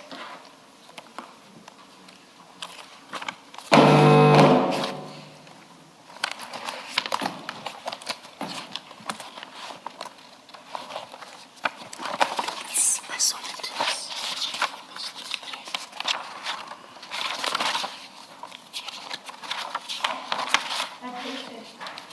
at page 33, yes.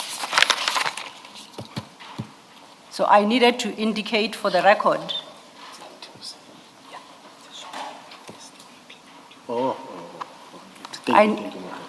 I needed to give the exhibit number for the record before it plays.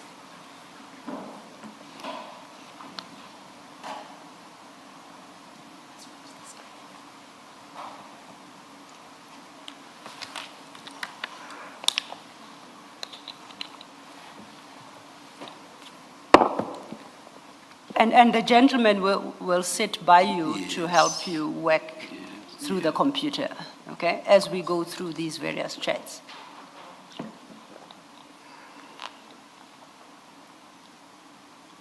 Are you ready? Please grab a chair and just sit next to the commissioner.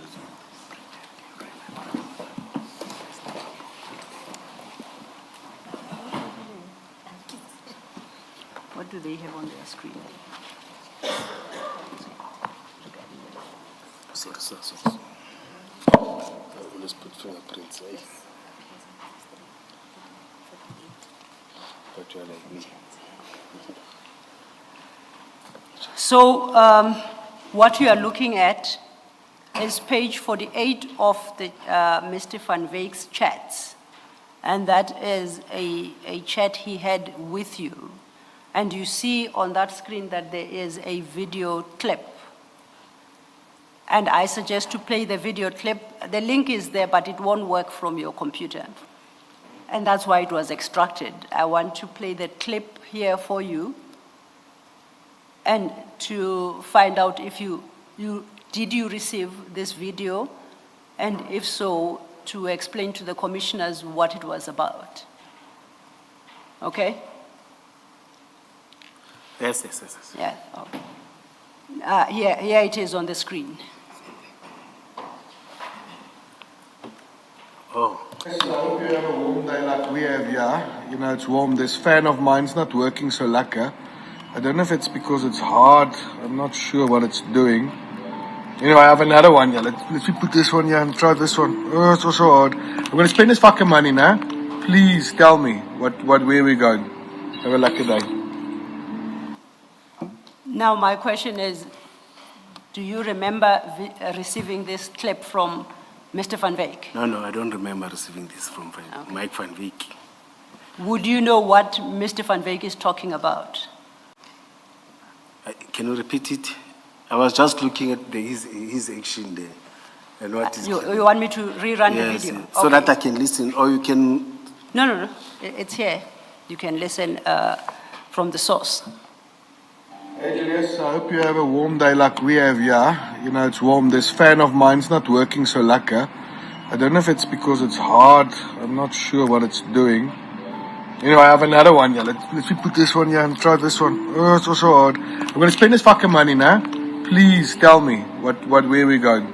Have a lucky day. No, I don't remember. You don't remember? Yes, you had said, but my question was, would you know what he's talking about? No, that's what I'm saying. That the first one I answered, the second one, I don't even remember what he's talking about. Okay. Yes. Then we move on to the next. There's a big difference between I do not remember and I never saw it. A video like that, there's no way you would not remember if you had seen it. Did you see it? No, Commissioner. I don't, and I don't remember it, Commissioner. But did I not see where you first referred us to? Did it not say red? Or was I looking at the wrong place? Oh, that was an audio. That was Yes, an audio. that's- It's yes. totally different. All right. No, thank you, Commissioner. Thank you, Commissioner. Can I just, How- one issue on this point? At the start of that audio, that video, he says, "Hi, Julius." Yes. Did you hear that? Yes. And you saying he was not talking to you. No, I'm saying I don't remember receiving it. But it's possible that you did. I don't think so. It's not possible. Yes. Okay. No. On that score and in response to the chair's question, that video... Sorry, Commissioner, you remember once said that Mike is not the person who will give any person money. Mike is this businessman who wants to receive, not even, or he can give not cash, he can give services. Yes. That person talks about services. I'm so surprised here, Commissioner. I don't want to, that's why I'm saying I don't remember, you see. But I thought he donated 300,000 for cadets. Why do you now say it's not cash, Commissioner. Was it equipment? They say, no, not even equipment. He said the photocopying and the ink or the papers cost him. Yeah. That's what he told us. 350 or plus minus 350 to 350. Yeah, but it means he paid cash for that. If it cost him that much, it means he paid that much for those things. But how can you confirm that it reached that? Because you said so in your letter. Yeah, You that's what he said- said. Yes, that's what he said. I don't want to lie and say, you see, but I can't confirm that. You see, but he provided those services. I can't say because it's not here, I will talk bad. Thank you, Commissioner.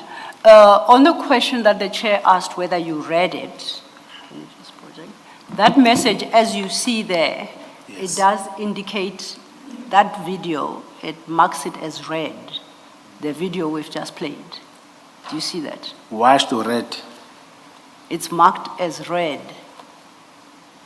So it suggests it was opened and watched. And it was addressed to you, so the assumption must be it was opened and watched by you, the recipient for whom it was intended. You don't remember? No, I don't remember that. Okay. Then, Commissioner, you said you this. you may not remember opening, but it's something else altogether whether you watched. Because as I said earlier, and as you agreed, there's no way you would not remember a video like that. Commissioner, I don't. I will be lying. No. Remember I said there's a difference between not having viewed the video altogether and not remembering that you did. And my point is, I would understand if you were out and out saying, I never viewed it. But I will not understand you altogether if you say you do not remember viewing it, suggesting that you may well have viewed it, but you've since forgotten. That I will not understand. Not a video like that. Somebody fanning himself with a thick wad of money like that. I will be lying to you, Chair. I will be lying to you. So which is which between the two possibilities I'm positing to you? Maybe I viewed and I don't remember, or You- I never viewed it at all. I And will- you are saying I which will- is true, I and will I'm repeating tell you- the I will same tell thing you now. now that I do not believe you if you say you may well have viewed it, but you do not remember. I will find that very, very difficult to It's lo- believe. it's long- something else altogether to say. Because this says read, you may well have clicked on that video, but never got to view the video itself. That's something else. Yes. So I could understand that. But to say that you may well have viewed it, but you've since forgotten about it altogether, that I find very difficult to understand or to accept. Yes. Do you get the distinction? No, I get you, Commissioner. I get you. So I can you get please address me on those Yes, two possibilities? yes. On those two possibilities. Yes, I'm trying to recall maybe did I ever. What's the date? I know it's 2021, but in which month? It's in December 2021. Yeah. I think it's the 13th of December, thereabouts.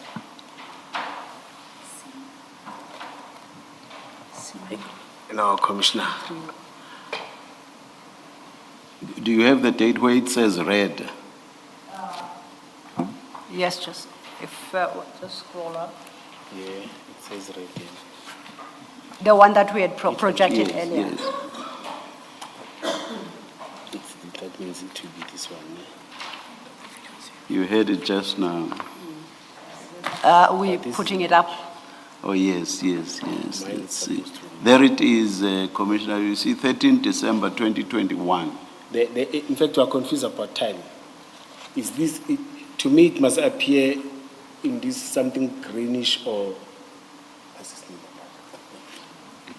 Let's look at the one at the bottom of the page, not where there appears to be a chat, but with no content.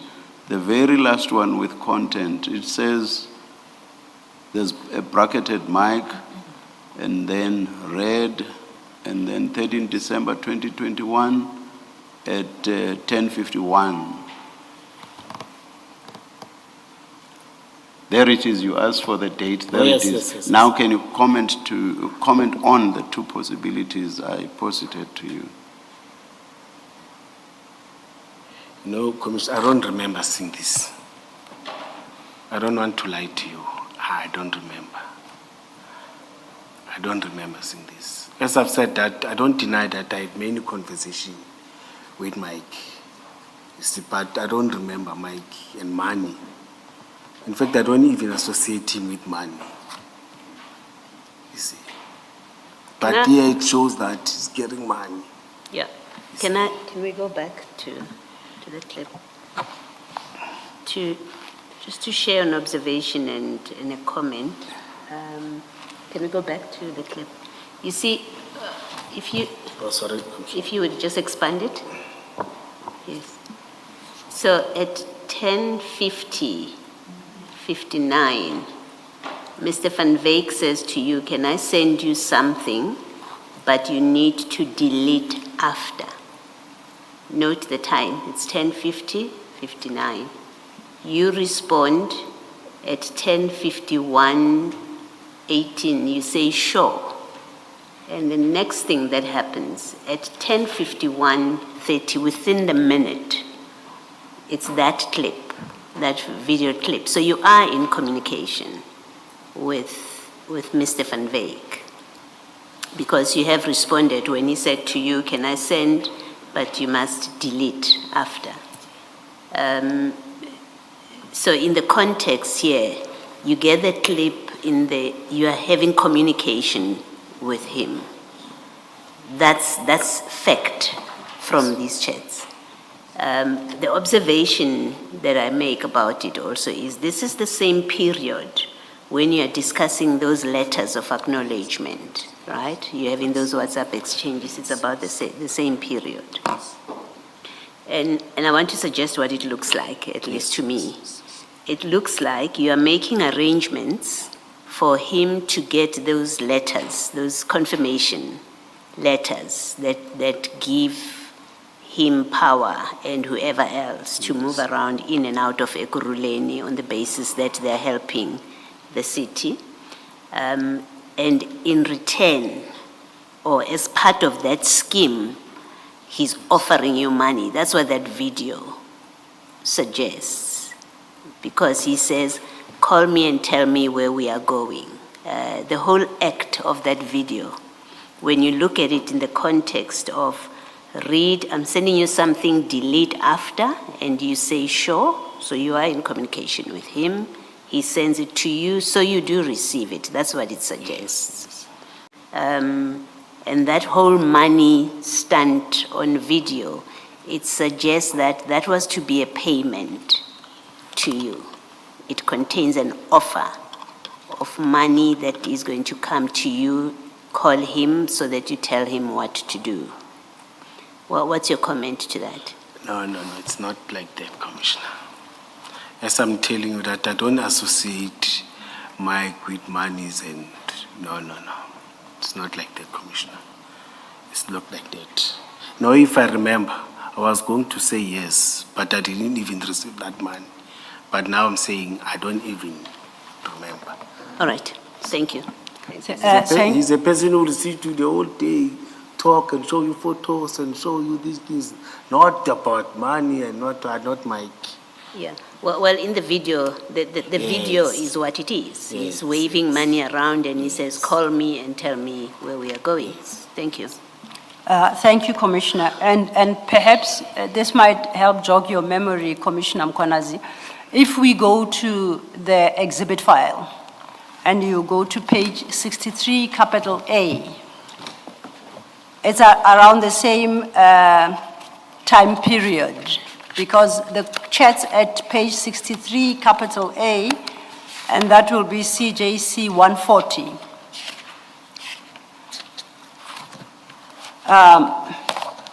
There are from the 6th of December 2021, there are 3 of them. Initiated by you, you say salute, and Mike then responds, the amount we spoke about, he says it's a PPT, but then he corrected it below and say approved. So that message should read, the the amount we spoke about is approved, and that is on the 6th of December, 2021 at 10:20, and that appears as read by you. And the money clip is on the 13th of December, 2021. So you either have to explain to us what amount you spoke about, what for, and it being approved, my question being by who. If you say you don't remember, then I suggest that conversation is directly connected to that video where he fends himself with wads of money. What is my first message here? Because I know I don't talk about money. Your first message to him Oh, at yes, 63A, sorry. I salute. can see it here. Yes. No, is it the same thing? No, it's not the same. It's not the same, no? Different one. No, for the mere fact that I've said salute, I don't talk about money. He's the one that talks about money. It shows that I don't discuss about money with Mike. But he discussed money with you, and he said the amount we spoke about is approved. No. So what amount was this, and approved by who? No. I don't know this amount. You don't know? And I saw that it says right as you are saying. Yes. Yes, no. And there is no record of you asking him, what are you talking about? No, I don't remember me asking. I'm saying there is no record of you asking him that. No, I'm saying I don't remember me asking Mike. I hear you say you don't remember. I'm saying from the from chat, his side. it doesn't appear that you challenged him and say, Mike, what are you talking about? I get you. So it suggests that you accepted that you and him had spoken about an amount. No. No, the chat suggests so. No. And I'll take it further then and say that being the 6th of December, and him sending you the video on the 13th of December the same year, is continuing that conversation. He told you the amount is now approved, and then he sent you this wonderful video of him fending himself with wads of money and saying, tell me what to do. So basically, I'm suggesting that is tell me where to deposit your share. No, I don't have a share with Mike. No, as I'm telling you, Mike is he's not a person who will go dish out. We'll talk about services and talk about this. He is not a person who will come and say, hey, this is the money or this is the money for what. Mike is that businessman. So basically, you are saying he's given to doing these lunatic actions where he just sends you a video of himself saying, hi, Julius, and then fanning himself with this wad of money, and then ask you specifically, tell me what to do. You watch that, and then when you sit there and you say, I have no idea what Mike is talking about. Is that what you're telling the commissioners? That he's just showing off. That you don't know you Yes, have no he's clue just- what he's talking about? Yes, he's just showing off there. Okay. You see. And then he Because asks... even if you can look in my bank account, such money, Yesterday, you did indicate that you paid Hanekom 100,000 and it is not in your bank account. Yes. So that would be the money under the mattress. So similarly here, that's where it could go. No. Okay. All right. Let's go to the next one. And the next one in your pack. Or in my pack. Yeah, in the file, sorry, in the exhibit file. It will appear on the screen as well.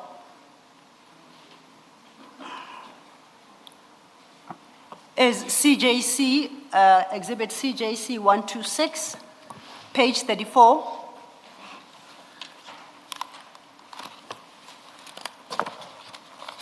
Oh, 136.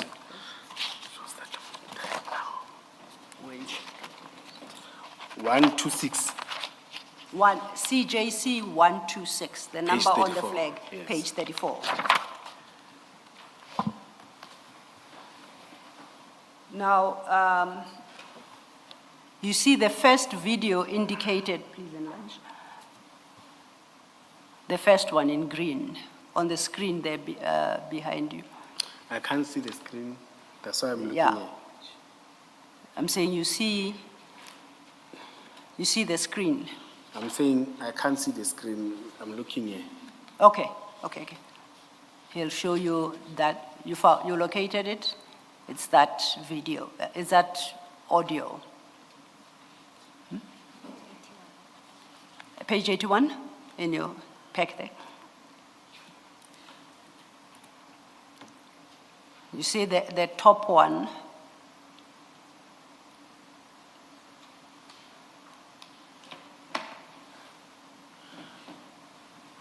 On your screen, you see at the top there, it Yes, shows that yes. he sent an audio. Yes. And now I'm saying we are going to play that audio, which also appears you listened to. Okay. And I want to see if you recall receiving such and what you did after receipt. Oh, yes. Julius, Mike, how are you doing? Please, if it's possible, give me a shout so I can know when to send Dylan for his photo and pick up my card. Then just a question, and I want you just to think about it. After my discussion with Vusi, I mean, we a little bit sank in the water. We can't do anything really until the National Commissioner comes to the party, but we can't use even the peace officers legally, this card, if we are not appointed by EMPD as whatever. You have the appointment as a peace officer, but it's not loaded on the system, the national database. The person, like me, for an example, is not loaded as appointed whatever by Ekurhuleni. So that's just a concern Vusi also have and myself, and we need to know where we're standing of that. So please, Chief, I'll appreciate it if you can just get back to me.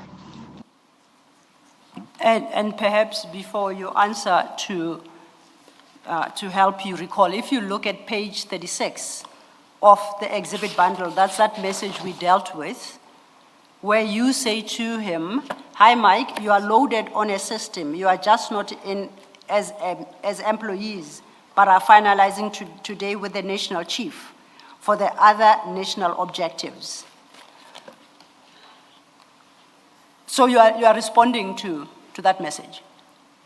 Yes. You recall receiving that. No, this one I can. You recall? talk to it, yes, this one. And now, and he clearly says discussion with Vusi, and I take it it's Vusi Matala, and the concerns expressed by both himself and Vusi Matala. Yes. About the cards and say about their validity absent a letter. Okay. And did you issue such a letter?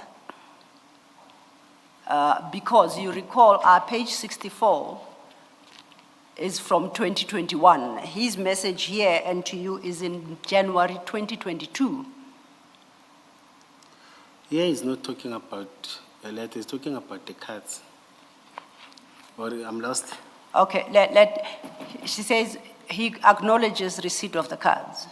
And he says they are worried about the validity of them absent a letter, you giving a supporting letter. Can you replay it? Yeah, absolutely. Please. I only captured the cards.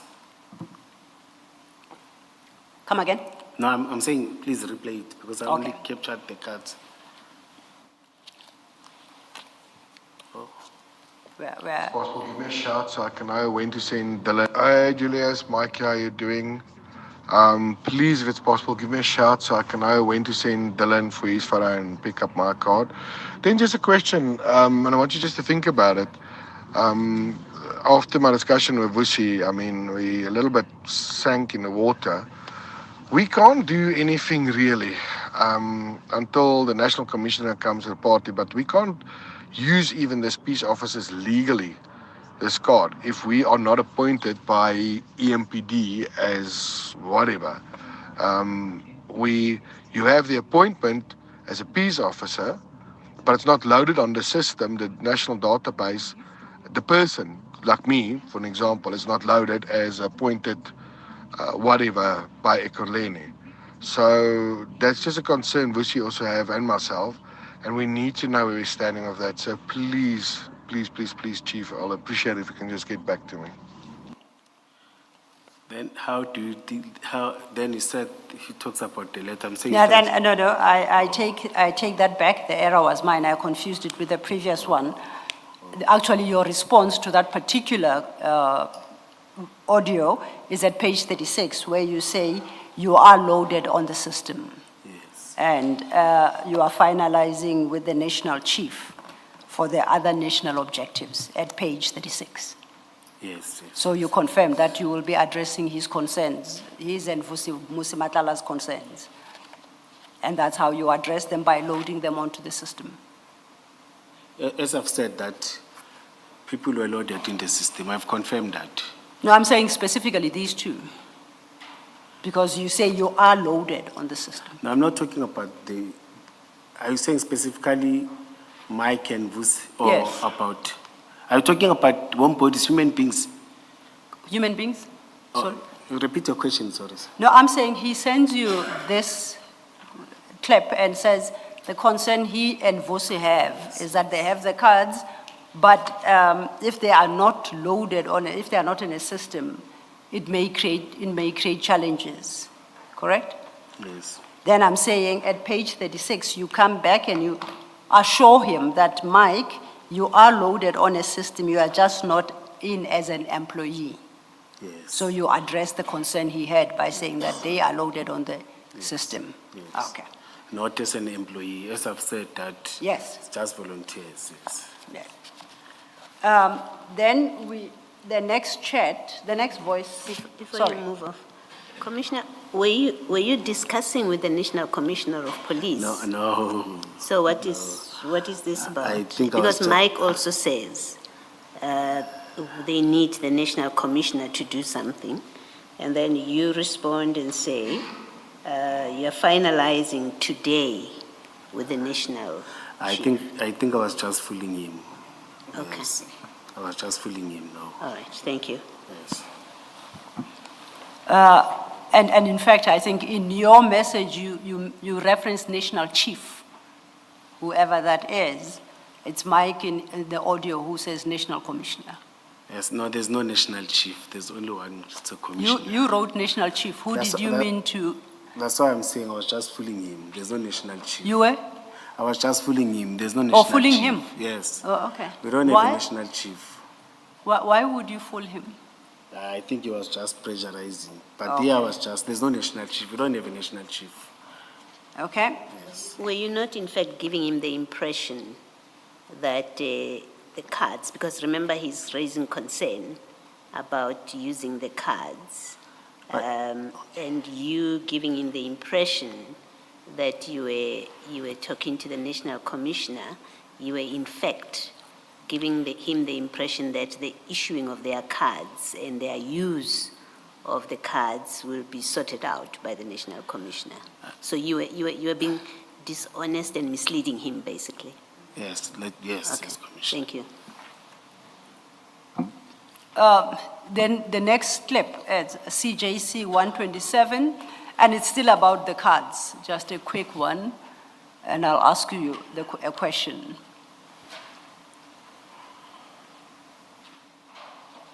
And Tomorrow morning as well about something I lost my flipping appointment. Thanks, Julius. I appreciate it. Need to phone you tomorrow morning as well about something I lost my flipping appointment card. Don't know what happened of it. I think they washed it and destroyed it. I don't know. I just don't know. So yeah, I would appreciate it if you can just maybe reissue me, and then we'll definitely chat tomorrow anyway. it's not, the audio is not the best, but basically the complaint is that he has lost his appointment card and is asking for your assistance, in summary. Okay. Did you reissue him an appointment card? Do you recall? You don't know. Firstly, do you recall receiving that concern from him, Mr. Van Wyk? No, I received it, I remember. Okay. That one I can remember, but I Yes. don't recall. If you replace the Yes, lost no, card? I don't recall. Okay. I don't recall, but the message I recall. Because we met, you know why I recall? We also met somewhere around Boxburg physically at Eastgate. We met each other. He said, hey, Julius, don't forget, I lost the card and what physical. That's why I can remember it. Not only on audio. When we Okay. were around Eastgate, he said, stop. And he said, hey, but don't forget. You see. Okay. Is it fair, it's fair to say you likely replaced the card because you had no problem issuing him with a card. So the likelihood is you did issue him another card. You may not remember it, but the likelihood is you replaced it. I don't, Commissioner, because I must start by communicating with those that are there Okay. and send him there. Yes, I've You said don't, when that. you say you don't, you mean what? You don't remember? Yes. No, I Let's say I accept don't it. recall. Yeah, I Yes. accept when you say you don't recall. I'm proposing to you that the likelihood, because remember you have a continuing relationship with him. Other people have got cards that he'd been facilitating. You are not in a fight with him. Yes. When he says, I've lost my card, chances are you replace it. I remember and recall. Now, yes, I don't recall, let me say so. Okay, thank you. Now I know the difference between the two. Yes. Then I would like to play, to go to the next audio. Where did Lefa go? Oh. What's Lefa, can you get to page 39?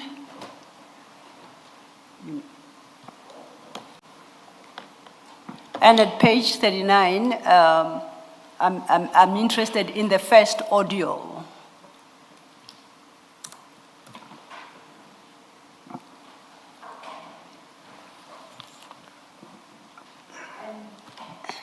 That audio bears the date stamp of 27 November 2021. Do you see that? 31 of which? No, on their system. With us, that clip is CJC 129 at page 37. 37. Yes. So I intend to play the first clip Okay. on that message. And it's coming up now, and then we can engage with it. Oh, I do see we just have placeholders Yes. in our relevant Because- pages. All right, all right.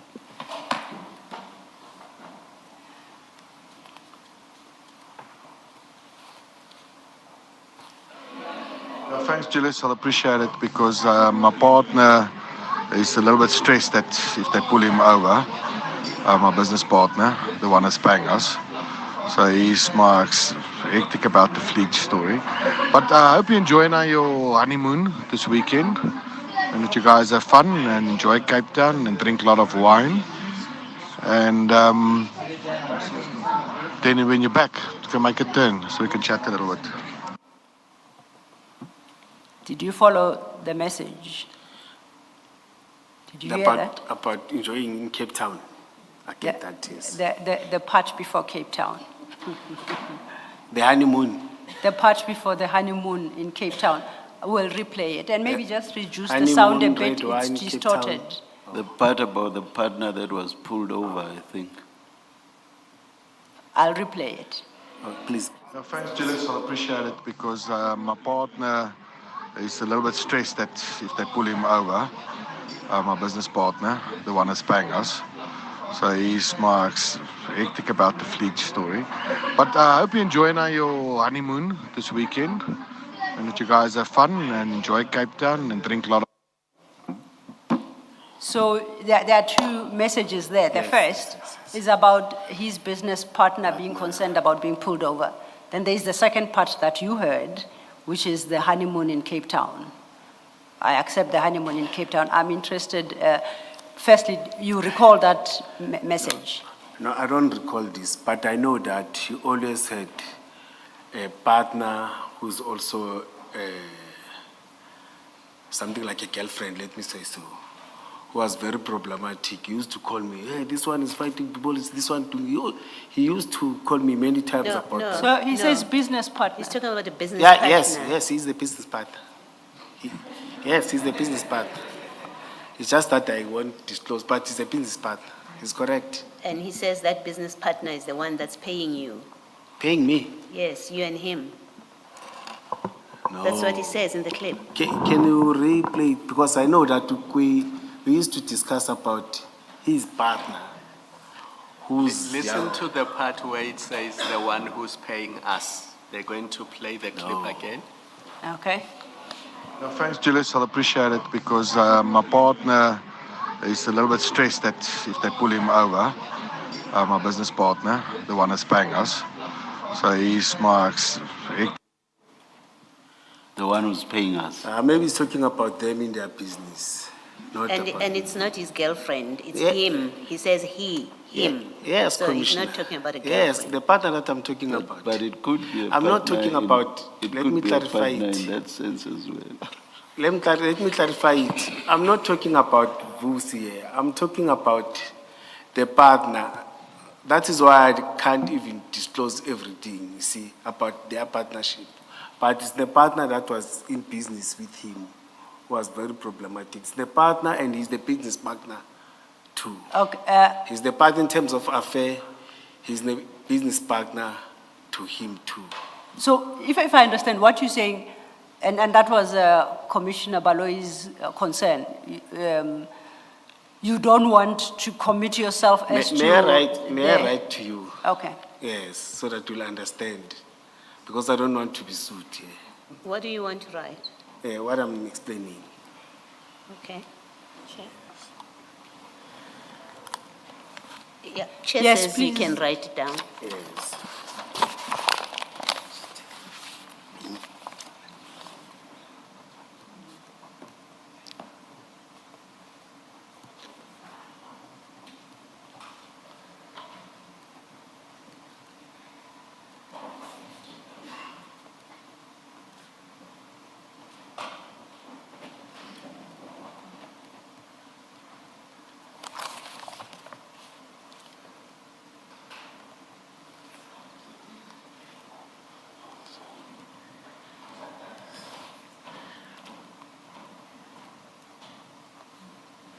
But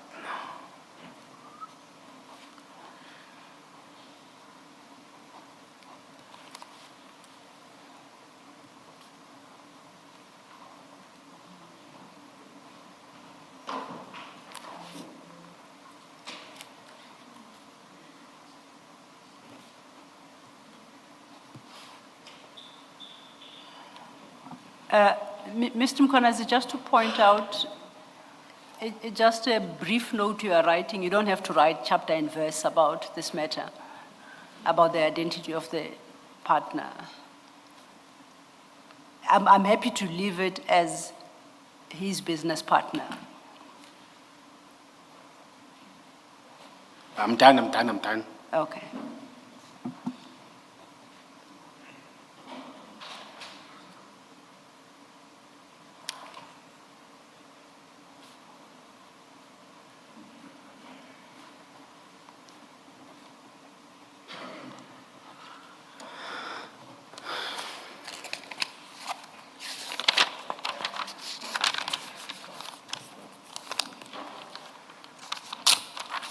Don't do it.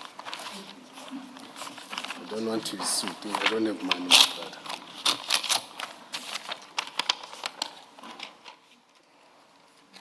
It's longer than your first IPIT statement. Please take it to the evidence leaders first. You see, as I've said, I was programmed there. Okay, thank you. And you see, when I explain a lot. Mr. Mapo, please don't leave it. Yeah, we'll bring it to us. Chair, is it not coming to you? But yes. No, No, I- the procedure. evidence I leaders note- must see it, Yes. Yes. and then He did say don't read it. So while then they are reading that note and understanding, and I understand, you do remember that in the message he says, my business partner is worried about being pulled over You heard that? Yes. And I'm going to suggest to you that, and as I will demonstrate in a minute, that the worry about being pulled over is with the use of the blue lights. That's what I suggest. Now, my question is, did you know the partner to be using blue lights as well? No. No, you don't? No. Okay. And when he says, my business partner, the one who is paying us, is the partner that you have just referenced there, was the partner paying you? And him? No. Who was he paying? He's He's talking saying- about them. He's talking about them. When he says the one who's paying us? Yes, he's talking about them, not me. I thought the us was inclusive of you in that message. No.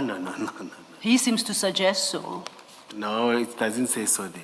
He's He talking does say about- the he's partner, talking the one about who is him. paying us. Yeah, us. He was going to say you and us. You see, there he's saying us, them. But why would he have had to tell you about the person paying them if that had nothing to do with you? Or because he could just have said, my partner, full stop. Yes, I don't know. Why did he have to refer to payment? No, I don't know, Commissioner.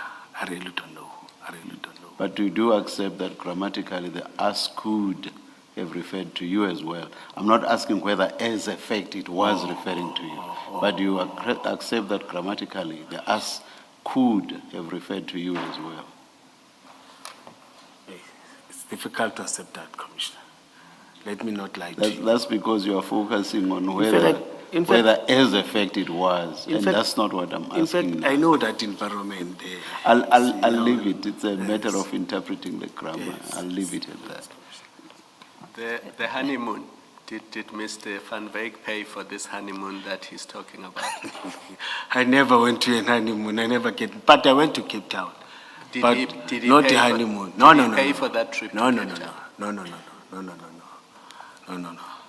We, in fact, me and my ex, we are paying in the same month. From early, we used to budget, and we know that during the year we don't have money to celebrate our birthday. They were apart, a week apart or 2 weeks apart. Then we'll wait for me after my payday, close to my payday. Then that's when we adding on top of what we were getting, or on top of what we added. You've answered me. You Yeah. don't need to give a Oh, full explanation. sorry. You said no, I accept your no answer. Then, Commissioner, it will go to that thing when you asked me that. If Magakola said, let me, I was going to write a lot of things. Can I just ask, why would Mr. Van Wyk speak to you about his partner who is concerned of being pulled aside on the road if it wasn't because it's a conversation that you know something about and he wants you to do something about it, or he wants to have a further conversation about it? Commissioner, as I've said that, he used to complain about the partner. No. He's talking about his partner being worried of being pulled over. My question is, why would he? It's not a complaint. Yes. He's telling you, in fact, he says, go well to Cape Town. When you come back, please let's touch base, right? So my question is, why would Mr. Van Wyk talk to you about his business partner who is concerned about being pulled over if it is a matter that is of no relevance to you and that you can't do anything about? Maybe thought that I will do magic. Because No. one of the things, Mike, let me answer. One of the things that I detected with Mike is that I was used during the process. Every time when he will call, you see, it was when he's having problems or challenges or obstacles. You Yeah. see, I think I was, in fact, he has confirmed in one of his interviews now that I was just using. Okay, corners. let's forget the interview for purpose of my question. Ms. Silo puts to you that this had something to do with the use of the blue lights. And I want to suggest to you that indeed it looks that way. It's about something that you have the power to do something about, and that he's been discussing with you. So he knows you're familiar with this topic. If you listen to this clip, it has no context, so he knows that you're familiar with this topic. And I want to suggest to you that you were familiar with the topic. You knew what he's talking about when he says to you, my business partner is concerned that he may be pulled over. You knew what that topic was about. And I want to further say to you, the reason that he raises it with you or he mentions it to you is because he knows you can do something about this topic. And I want to suggest to you that Ms. Silo is correct to say this was must have been about the use of the blue lights, that his partner, who is paying you, and I don't accept, and I think you should understand that I don't accept your explanation for what it's worth. I don't accept your explanation that, well, maybe he's talking about his business partner who's paying the people in the office. No, he's talking about his business partner who's using blue lights, who's concerned that as he uses the blue lights, he will get into trouble, you must solve it, and it is a partner that you know firstly that partner, but also it is a partner that is paying both you and him. No. I want to suggest those are the facts. No, Commissioner. Okay, No, Commissioner. thank you. Is it no respectful Commissioner, or is it? Sorry, say that again? I'm saying, is it no, not, I'm not saying it bad when I say No, you're not being disrespectful. Oh. I hear you. You say what I'm saying is not correct. Oh, yes. That's fine. Well, I Thank will you. use that word, not correct. Thank you. Thanks. Thank you, Commissioner Baloyi. Then let's listen to the next clip and see whether it perhaps sheds any light on this particular voice note. And for the record, that will be Exhibit Bundle CJC 132. Now, if you go to your screen there, Lefa, you are page 46, and it's being projected now.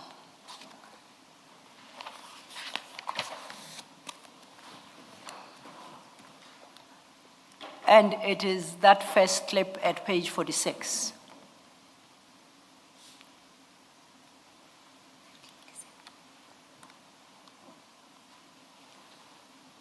Starts with, do you see it? Series 95CB. Lefa, is that the right one? Okay. So we are going to play the clip now for you.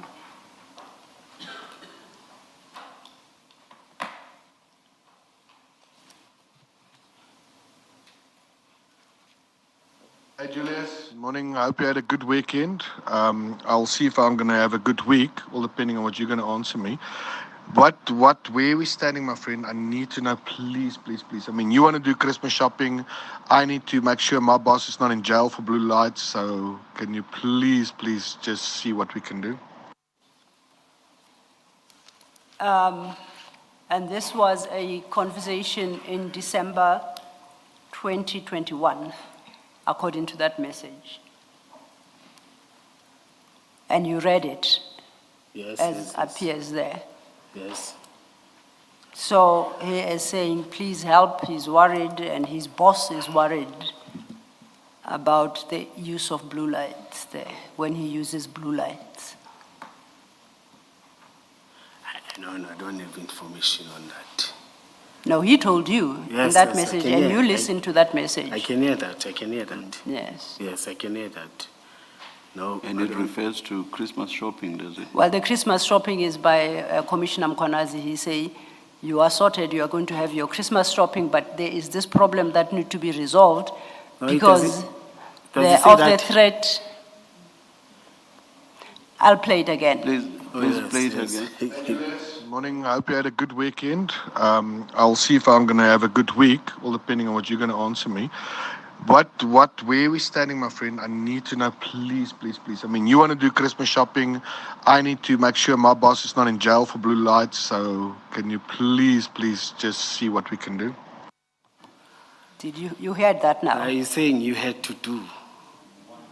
You want to do Christmas Or shopping? it's one and they say, okay, yes. Okay. You see. Now, who is his boss? Who did you understand? Who is his boss? Who is he referring to using blue lights? No, I'm not sure. It doesn't specify here. So at least you know from Mr. Van Wyk that he has a boss who's using blue lights.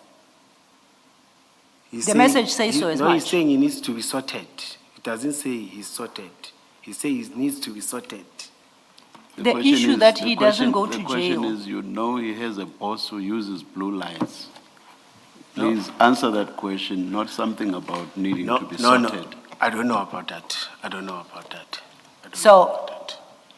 You don't know who the boss is. You don't know that the boss uses blue lights. Yes, no. Okay. So why would he, and his concern is the issue of his boss being arrested and thrown in jail for using blue lights. And he turns to you to help with that. My understanding with this, he's saying, I need to be sorted. His boss needs to use his blue lights. His boss needs to use his blue lights for Christmas. Not to say that his boss. No, Let's play it, commissioners. No, before you go on, because you are going to be explaining on a wrong premise, no. Okay. It is not, the Christmas shopping does not relate to the boss.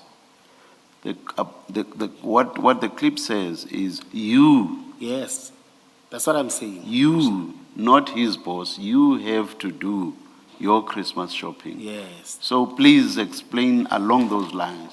I'm- Not I'm- on the wrong premise that it is the boss that must do Christmas shopping. No, I'm explaining along those lines. You see, that I Okay, must please do- start again. Please start again and He- respond. He's saying, I must do Christmas shopping, then I must sort his boss with blue light, something like that, if I understand it. All right, That's what I was continue saying. then. Yes. Yes. No, that's not what you said. Perhaps please redirect us, Ms. Should we Silo. replay for the last time? Is that what the chair is asking? No, I'm talking about your question. Your No, my question was, and what I heard, he says, you are being sorted for Christmas shopping, but he has got a problem. Let me and accept what I Oh, yes, understand, yes, and then yes, you'll yes, correct me. yes. But then he has a problem because he has a boss who has a concern about being arrested when he uses blue lights. That's what he says. No. Okay. Perhaps let's, to avoid a dispute Where- on this, let's play it one We'll play more it time. again, and please listen carefully, right? Yes, Thank you. yes. Hey Julius, morning. I hope you had a good weekend. I'll see if I'm going to have a good week, all depending on what you're going to answer me. Where we standing, my friend? I need to know, please. I mean, you want to do Christmas shopping. I need to make sure my boss is not in jail for blue lights. So can you please just see what we can do? You see, you had to do. He starts by saying, where do we stand? Yes, I agree. Yeah, so, and then he tells you about the concern of the boss being arrested No, for use of let's blue lights. say it the way you say it. He said, Okay, you had to do after what you have said. yes. Christmas shopping. Then he touches his boss on blue light. Not to say I'm sort. Well, the way you are putting it is that he had sorted me with money, then I must sort blue light. No, it's not like that. We have repeated it twice now. Okay. And I'm keep on writing it. You had to do. Well, if You I... are cornering me to a certain corner. No. If I misheard about Christmas shopping, I'm happy to accept any correction. So I'm not concerned about the Christmas shopping. I'm more concerned about the second part of that audio, where he says, where do we stand? So you and I, or us and you. And then he articulates the concern his boss has regarding being arrested, possibly arrested, while using blue lights. And then he says, please, see what you can do. So the see what you can do can only be see what you can do to avoid my boss being arrested while using blue lights. You know, evidence leader. Yes, sir. You are very good in using these words, you see. And if I don't become careful, I will end up incriminating myself here. I'm So I still- was just giving you my your understanding of what he interpretation. says. Yes. So is that how you understood, or did you understand it differently? And if you understood it differently, what do you understand him to be saying about his boss using the blue lights and the risk of being in jail? My understanding is that he's trying maybe to push me to talk about blue lights, you see. And as I've said that I know nothing about blue light, and I've been consistent about that. The city doesn't issue blue lights, and there are letters that I've said, and there are letters that there's the attachment that I've proven, and I don't have powers of blue lights, you see. Well, if his message is to be understood, he believed differently, that you can do something about his boss's risk of being arrested when he uses blue lights. He says, he ends that audio with, please, please do something. Now, Mike knows- Remember, he started by saying, when you're talking about the Christmas shopping, he said, depending on whether you can solve this problem, he just might have a good Christmas. So he asks, where do we stand? He tells you about the risk. He concludes by saying, please, please see what you can do. And you say, what do you understand him to be talking about? In fact, you have just simplified it for me. Yes. You said, you might be, and I know that I don't have those powers. The city doesn't have those powers. That's why there's no letter that says you can use blue lights. We can't find any letter. And the city hasn't done any branding, any blue lights. I've been explaining that, and I'm still explaining that. What do you suggest? Why would he turn to you to address that potential risk? I don't know. I don't know. That maybe because you were said- involved in the drafting of the memorandum that says they will use blue lights. Can we just stop playing around here? You were involved with Mike van Wyk in preparing a memorandum. That memorandum makes provision for them to use blue lights. So, according to you, it was proper to have in the memorandum that they will be using blue lights. So stop saying to us, no, the city doesn't do that. Well, you did it. You had it in a memorandum. Commissioner Baloyi, there's no letter. There's no memorandum that says they can use blue lights. The letter doesn't say so, Commissioner. No, the memorandum where they undertake certain services, the Medicare, you looked at that with Ms. Sil. The Medicare 24 Anubis memorandum had a bullet point, the very last bullet point there. It says, the city will ensure that their vehicles are fitted with blue and red lights. You've signed that memorandum. Yes. So, Commissioner Mkwanazi tells us the city doesn't do that, but Commissioner Mkwanazi signed a memorandum that says the city will fit blue lights. Now, Mike, in his messages, is asking you to sort out the blue lights issue because his boss will go to jail for using blue lights. He's worried that they will stop him on the way. You are involved with that. Commissioner Baloyi, I don't deny- You seem to be questioning even the existence of the memorandum. Remember, Ms. Silo took you to page 30, I think, of the speech bundle, and where it says Ekurhuleni Police Department itemizing what they are to do. It says EMPD will assist, or rather the assistance, EMPD last bullet, will assist with registration of vehicles under EMPD as open quote official vehicles, close quote. That accepts that these are not official vehicles. That's why they put this in quotes. And we will be permitted to use blue and red lights to respond for and on behalf of EMPD. The cost of this will be for Medicare 24/Anabis Protection Services, and you have signed that document, page 30. That's what Commissioner Baloyi is referring you to. Can you now respond to Commissioner Baloyi's question? Yes, that's what I'm responding, Commissioner, that, as I've said, even the first time when I was testifying here, that thing didn't happen. And if it happened in the city, there are systems that you must follow when these things finalize, when you start implementing issue of blue light. You can't just, as a department, there's another department that does that. And as I've said, that there's a letter that comes from Christine that confirmed that there were no blue lights, there was no branding that was done. There's no letter that says specifically people, I don't have those powers. I think Mike knows very well those powers, just playing games and trying to turn me, or I want a better way, to twist my leg that can I make a magic or can I make that? Commissioner, we know from the evidence Yes. that Mr. Matlala's company, Medicare 24, was using blue lights. We've seen the videos. We know that. That's the evidence before us. That's what was reported in the media. Speeds cost an investigation to be done. So we know that blue lights were fitted to Mr. Matlala's vehicles, right? We know you have a memorandum. You signed a memorandum that approves that blue lights will be fitted to their vehicles. Well, Commissioner Baloyi, you are not being fair to me. No, let me finish. You'll tell me where I'm not fair, and you can give me a full answer, but let me finish. We know from the evidence that's been presented before us that motor vehicles which belong to Mr. Matlala have been spotted with blue lights. We know that.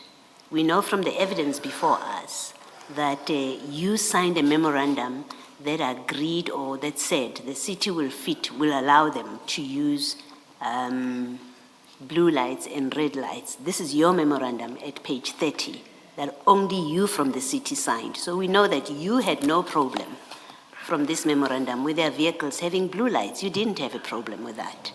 Their vehicles are fitted with blue lights. Mike van Wyk is talking to you about blue lights, about his boss being worried that he will be pulled over and spend time in jail because of using blue lights. And he's talking to you about it. So between the memorandum and the message from Mr. van Wyk, the clip that you were listening to now, between that, the memorandum at page 30, and the clip, there's been conversations with you about blue lights being used by his boss. And he comes to you and he says, do something about it. What are you denying about what I'm putting to you? What are you denying? You can respond. Yes. When I'm saying you are not being fair, the letter talks, or that memorandum talks about blue and red lights. The one that I even said, I don't have powers because it's another, it's for healthcare services. You see, the memorandum talks about that.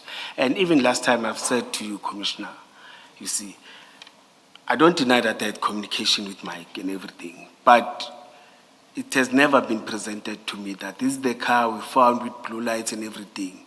It's on media, it's gossips, it's everything, but there's nothing in black and white in paper that they've said, or that witness, I don't know the way, or that complainant.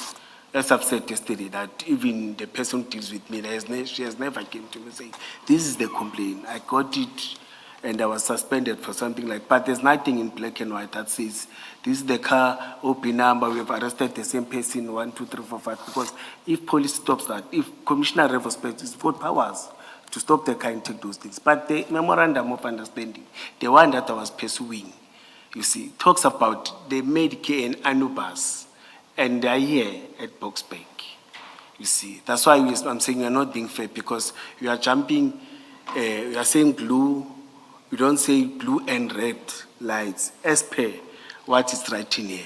There's no any official thing that comes from me that talks about blue lights. And I don't have powers to give that. Even Mike knows that I don't have powers to do that. I'll be putting myself in jail if I'm taking those powers from the minister. Okay, no, thank you. Commissioner, we can all read, and I don't want us to waste time. You can say whatever you want to say, but we have the memorandum in black and white which you signed, and this is what it says. By signing this MOA, the EMPD agrees to permit the use of blue and red lights by these two entities. So you are giving them permission. That's what this document says. Whether you like it or not, we can read for ourselves. And it says exactly that. It says we will be permitted to use.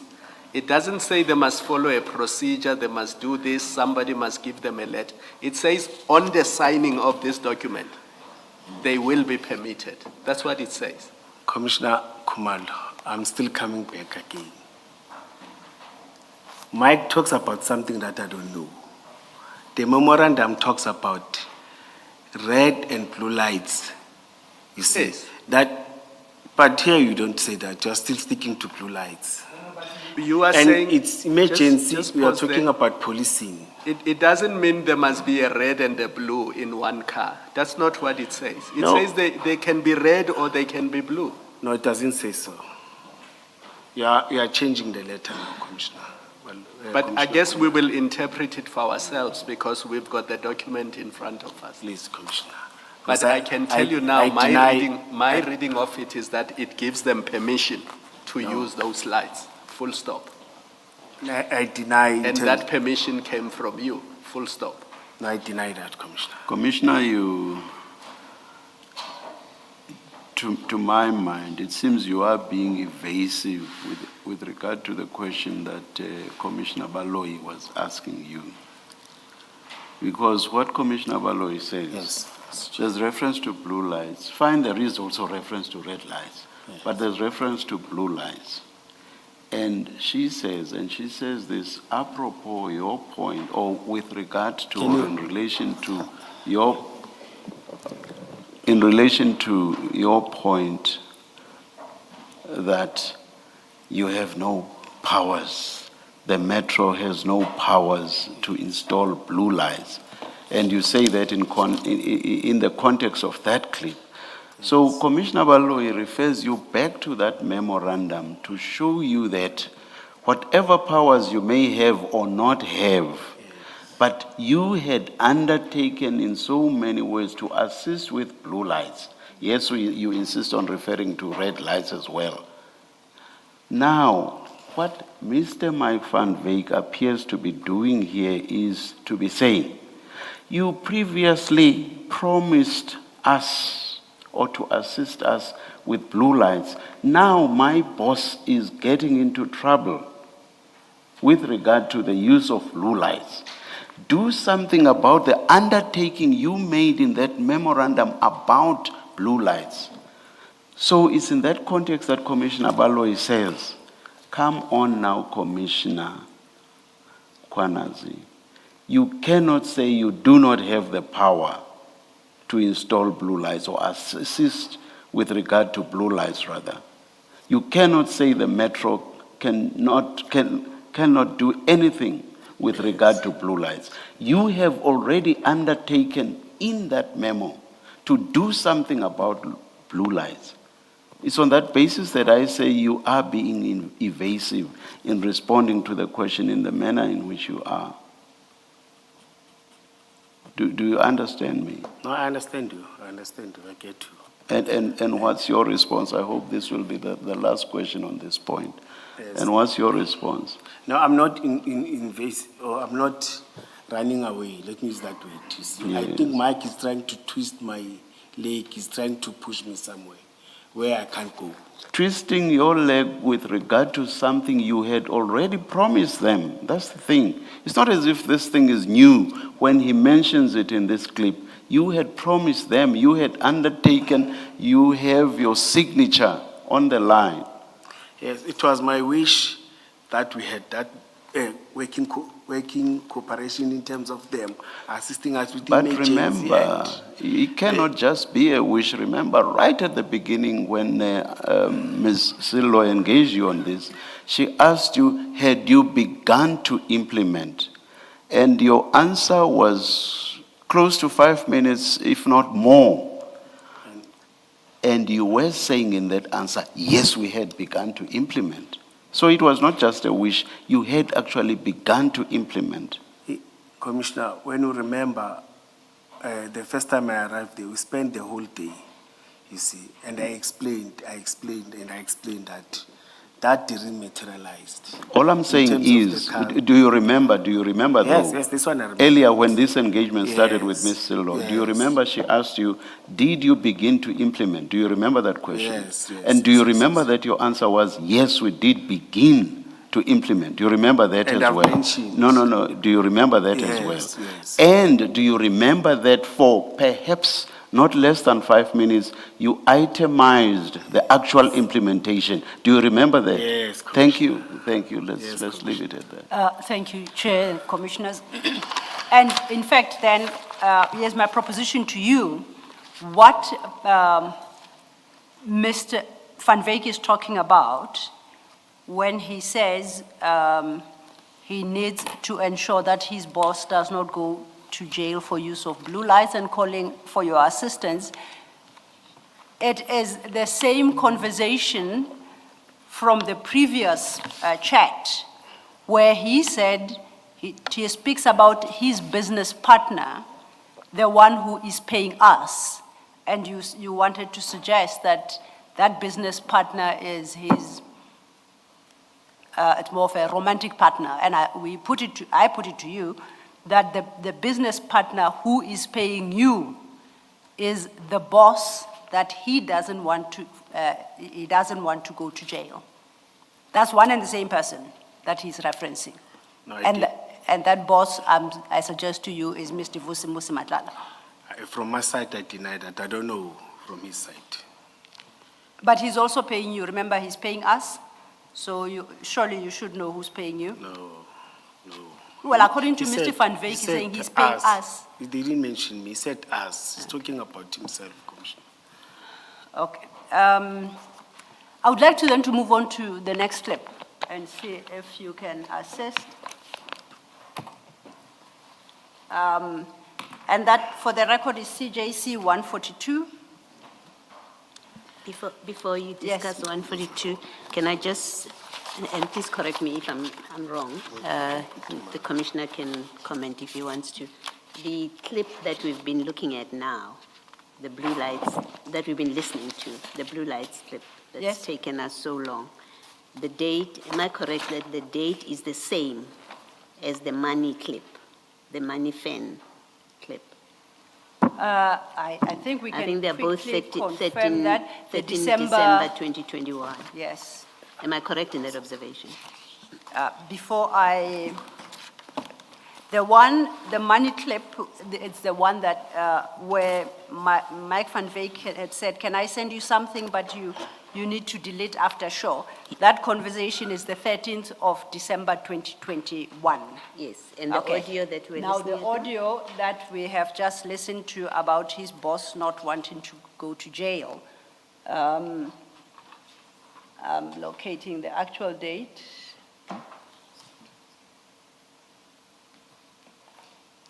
Is the 13th of December 2021 at 9:45.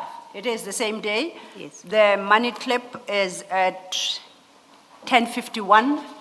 The boss going to jail is at 9:45 on the same day. Yes. You follow what's yes, happening? yes, I yes, just yes, wanted yes. for the record Oh, yes, to record that the dates are the same. of Yes, the- yes, You accept that's what the Yes. dates are? And it shows that he's getting frustrated because I don't give him what he wants, even if he's showing me money. But I accept what you're saying. Thank you. I had suggested we move on then to the next clip, and that would be CJC 142. And if we can quickly play it, we are under extreme time pressures now. It's page 32 of your screen.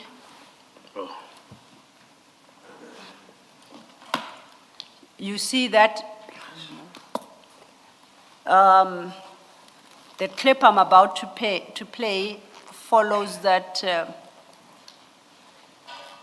Okay. As you can see, just above it is that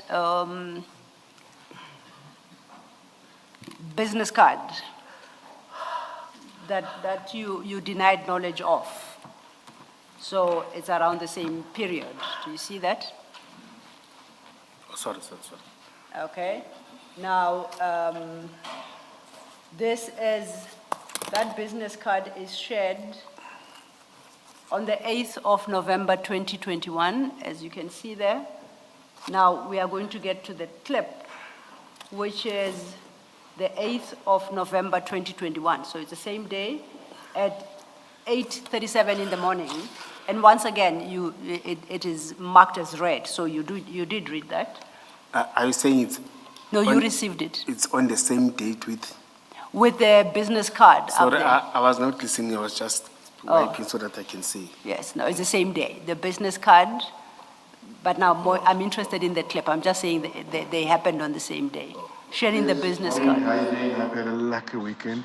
Yeah, just trying to get everything in place now and done, and if we can get somewhere. So this is cards that I see some of the metros are using for people that has a little bit of authority, but we need a letter still to authorize us to use it. Doesn't make us traffic officers. It just says that we work in conjunction with EMPD. I don't know, if you just want to put your mind maybe around it. Did you follow that? Yes. So he wants an official letter, say, confirming that they work with EMPD. And he claims that he has seen such letters, I guess, with other law enforcement agencies. My question to you, you remember that conversation? No, I don't remember. At all? Yes, no, after this, I remember the one that is that one that we discussed. This one, I'm not sure what type of, I don't remember. I can't answer that. Did you ever issue him with the letter, the appointment letter that he requires? No, I don't remember. Okay. I don't remember. Can we just go back on the screen here? I can't find it in my file. Yes. The very document that you had now with the business card. Indeed. Sorry, you said page in the file? On the screen, it will be page 40. Okay. 65. Before you, Page. Commissioner, can I get a clarity? Is this what Mike want me to do in marking of the vehicle, or you are saying it's the business card? Please say that again. I'm not sure I No, understood. I'm saying it's the marking that you want us to do in the vehicles, or you are saying it is a business card? I was going to discuss that with you. Can you just expand? Expand. it a bit? Expand. Okay. So this business card is sent to you on the 8th of November 21 by Mike, right? Can you see that from the message? Yes, Okay. Commissioner. And then he follows it up with a message that asks you, do you think we can do this so long? So that's a suggestion from Mike to do a business card like that. You see what I'm saying, what I'm reading? Yeah, no, I see what you're saying. And what you respond there, and I'll read it out for you, because you say you don't see. You say to him, please guide me. Yes. You don't say to him, I don't know what you're talking about. Why do you have a business card like that, which has the emblem of the EMPD and your firm? You don't question any of those things. You say to him, please guide me. And then the next thing is that clip that Ms. Silo has just discussed with you, which you say you do not remember. Yes, and Commissioner, I'm even lost remember, he was talking about markings. There was no way we talk about business card. That's why I'm not even sure that this is the business card. And it means it's about what I'm saying, please guide me so that I can be clear. That's why I'm saying. I'm not talking about markings. No, I'm saying from my side. I'm talking about what I see on this page. Yes. And all I'm simply putting to you for comment about what is on this page is you got that card from Mike. He suggests a card to you. And we know from your evidence that you've been talking to Mike about cards. right? That will be issued to peace officers. We know that. Mike sends you a card like that. I don't know if this is the card you said that eventually he got, but I'm having a simpler conversation with you. It's not complicated. Yes. It's as simple as Mike sent you this card, which has EMPD and Anubis, right? And it gives the name at the top. And then, not your name, about protection, high risk, close protection. That's what the card says. And it comes from Mike to you. And Mike says, do you think we can do this so long? You don't say, no, Mike, EMPD doesn't work that way. We don't do cards with you, with private companies. You don't say that. But you do respond. You say to him, please guide me. You don't say, no, it's not going to happen. You say, please guide me. And the next thing that he does is that audio where he's now asking for a letter. You see that sequence of things? The audio is the same date? Yes. And they're all within a very short space of time. The timestamp, the card is sent to you at 8:35:04. He asks you, do you think we can do this so long? At 8:35:17. And then you answer at 8:36:06, which is within a minute. You say, please guide me. And then at 8:37, he sends you the video the audio about getting a letter. So in this sequence of events, you are arranging with Mike what they can use in the meantime, a card, and then he says letter. That's all I'm putting to you, that this is what is represented in this page, and you did respond to it. Yes, Commissioner, but my response doesn't say it's confirmed or we can do this. It's worse than that. It says, please guide me. You are asking from this man who says we can use this card in the meantime. You say, guide me, and then he guides you in the audio. He says, give me a letter. And there was no letter. Now it's no longer about card, it's a letter. You see, it talks about... Yes. he's trying... Do you see what this page says? Yes, Whether yes, you yes, responded, do you accept what I'm reading is what is contained here? Exchanges from Mike to you responding saying, please guide me, and Mike now sending a video that says, okay, let's do a letter. You accept that's what this page does? Yes, but it's something, talks about card, talks Okay. about... Okay. Thank you.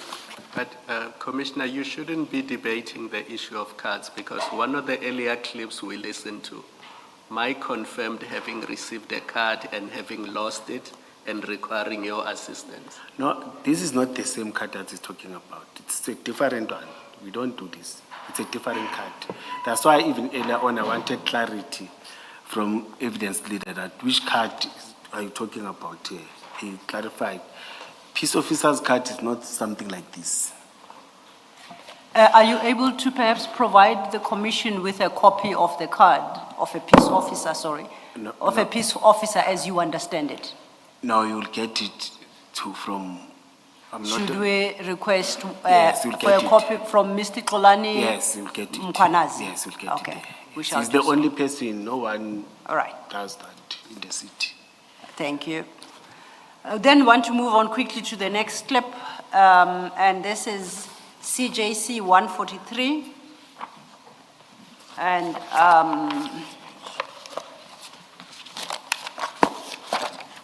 it's page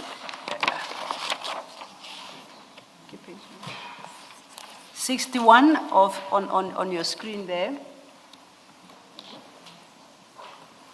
And there are two audios there. What we'll be playing is the first. Do you see what's on the screen? Or Yeah. he has moved. Can you... Will be, you see, there is let's that just show hands. Yes, I want to just start with the hands.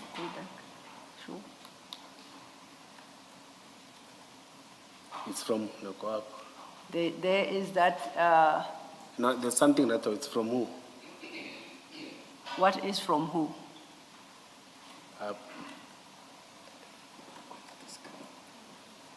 Well, it's the clip below those hands that I say I'm Oh, interested oh, in, yes. oh. And that's the one now we are going to play.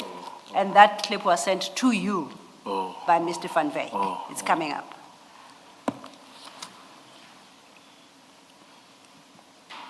Probably, don't you want to, yeah, Miss, sorry, Julius, don't you want to send me, Vusi's letter as well, so I can print it as well, and you can sign that, and I'll see you now.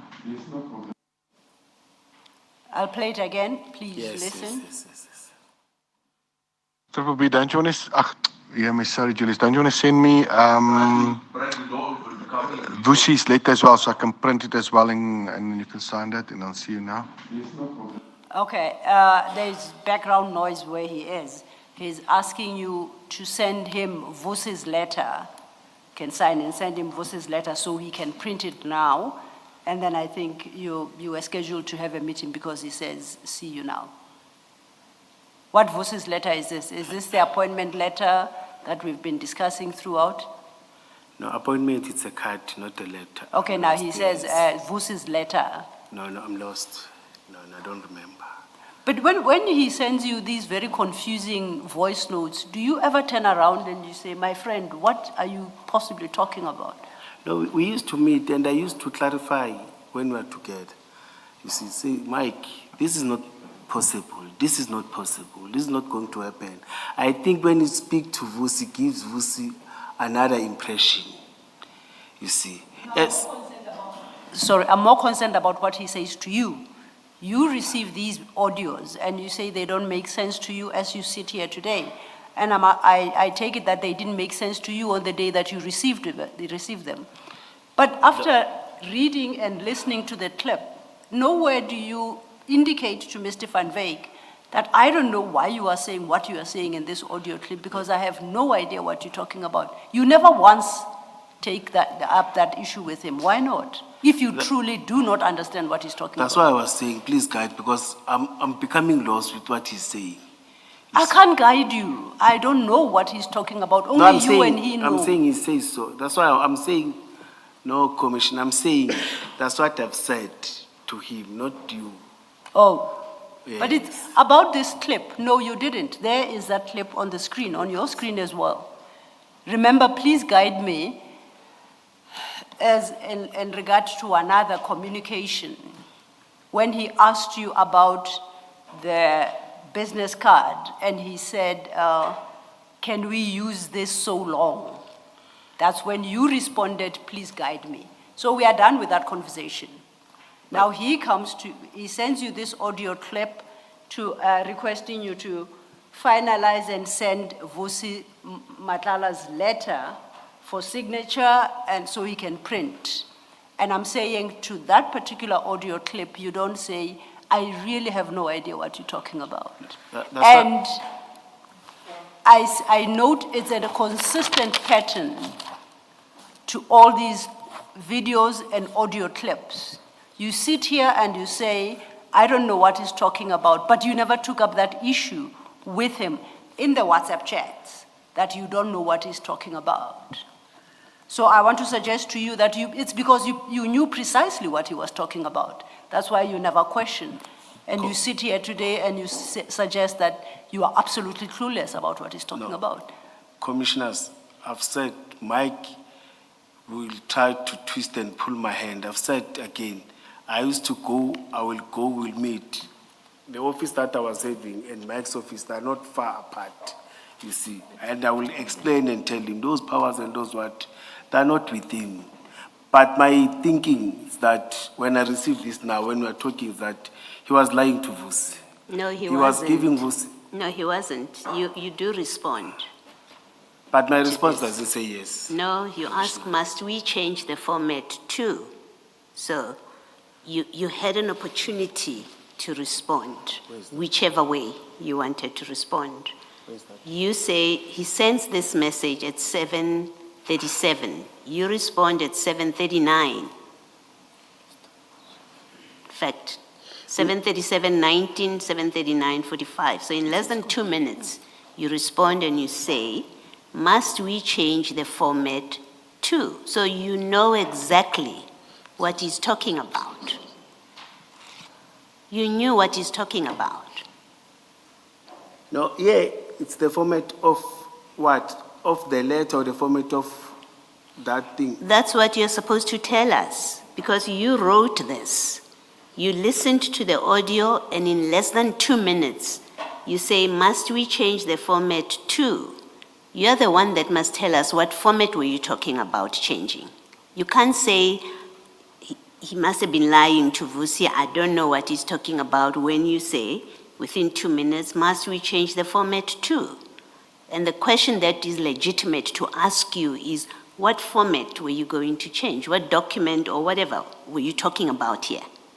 I don't recall. I'll be lying because I'm not a computer fool, as I've said. No, it's not about being a computer fundi. And you do recall what it was about. It's not true that you do not recall. You responded very specifically. Must we change the format to? That's a very specific response. Anyone who responds that way knows what the preceding message was about. So no, you're not being truthful. Again, when you say, I don't remember, in fact, you're just continuing in this consistent, evasive responses to questions where you say, well, I don't remember. Here you must remember because you responded. No, I don't deny that I communicated. It's just that I don't remember that I did that. I don't deny, as I've said that, I don't deny my communications with Mike. I communicated with Mike like, as I've said, you can see that we used to communicate, even not here, we will meet and discuss. It's just that I don't call that thing. Okay, let me make a further suggestion. We looked earlier at the letter of October 2021. I think it was the 16th October 2021. Correct, Commissioner. Medicare, Yes. where letter of confirmation to Medicare. What Mike is asking for in this clip is a similar letter for Vusi personally. That's it. No, I get That's that. what he's asking for. So you cannot say, I don't know what he's talking about. For that reason, that you've already issued a letter of confirmation, which says these people work with EMPD, right? Mike says to you, my boss will go to jail because he doesn't have blue lights. Mike says, here's a business card idea. Mike says, we want a confirmation letter. And in the other clip that we listened to, Yes, can we get a correct. confirmation letter? And now Mike says, can I get a letter for Vusi? You know what the letter is about. It's exactly the same letter that you gave to Medicare, but now he wants it for his boss, No, in his boss's name. You know and understand. That's what that conversation, that series of conversations was all about. And where you say you don't know what he was talking about, he must have been lying to Madlanga. It's you, Commissioner Mkwanazi, with respect, who's lying to us. Thank you. And comment. I don't mean to stop you from commenting. If you think there's anything you want to say, No, you I can. don't want to comment, Commissioner. Thank you. I don't have a comment. Okay, then that leads me to my next clip. Commissioners, for the record, is CJC 145. Lefa, it's at page 53. Now, I will locate that audio. Commissioner, whilst she's still locating, can I'm sorry. I? Why? I'm requesting for a passage while she's still locating. all Chair, before you grant him the request, after this audio, I was going to indicate I still need more time with Mr. Mkwanazi, so we are going to have to stand him down, and I'm not finishing So today. we can do that even before the clip then or not? I was saying if you accept that I pause Yes. My engagement with him today, because we've got another witness scheduled, even if we drove it to 7 PM, I'm not finishing with him. So I'm going to request a stand down to a date to be determined. But I was going to do so after we deal with the next clip, and I was going to suggest that we cut it off there. So then he can do his rundown after that, if you grant. We'll have a chat outside. Let's adjourn.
Commissioner, we will just deal with one more clip and we will adjourn for the day. Thank you. Thank you, Chair.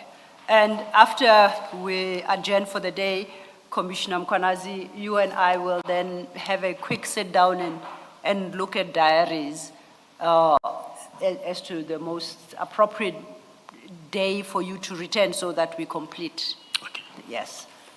Particularly because we have not had opportunity to deal with some of the issues you raise in your own amended statement, and in particular about, by way of example, the appointment of the 55. You mentioned it in passing in your supplementary statement, but we haven't engaged with it. So when we close here today, when you come back, it is to deal with the remainder of the issues that I have and to give you opportunity to address whatever you consider has not been properly placed on record. I think on my side, the evidence that I'm happy if you received it, to deal with it. Oh, you are happy if we received it, that Yes, we the deal with it? attachment, and because Oh, my worry okay. was that maybe you didn't receive and you, but if you I'm with receive you. it, that with you, I trust the commission that will deal with it. No, we can do it that way. Then it would mean probably that the time you and I then have to set for your return might be just not more than half a day or just slightly over half a day. Okay. So I'm playing.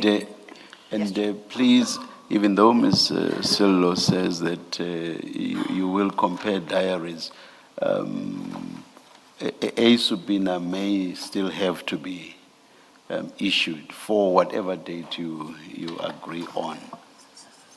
Thank Indeed, you. Chair. Thank you for that clarification. So now I'm going to turn to the next clip, audio clip. And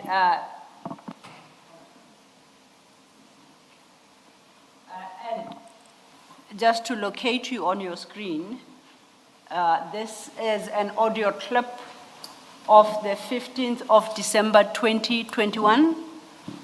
And are you at page 53, Lefa? And it will be the audio clip at 18:30, 56. Do you see it?